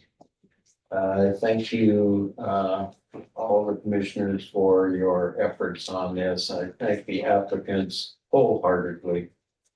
So much work, so much good stuff out there. So disappointed we have limited funds. Anyway, I think we all feel the same way. No more further business, I think, so, yes, go ahead. Motion to adjourn. Oh, motion to adjourn. So moved. Second. Commissioner Wilson moves and Commissioner Blight seconds, all in favor? Aye. I want to tell you guys. Meeting 88 is concluded. As a veteran staffer of DLNR,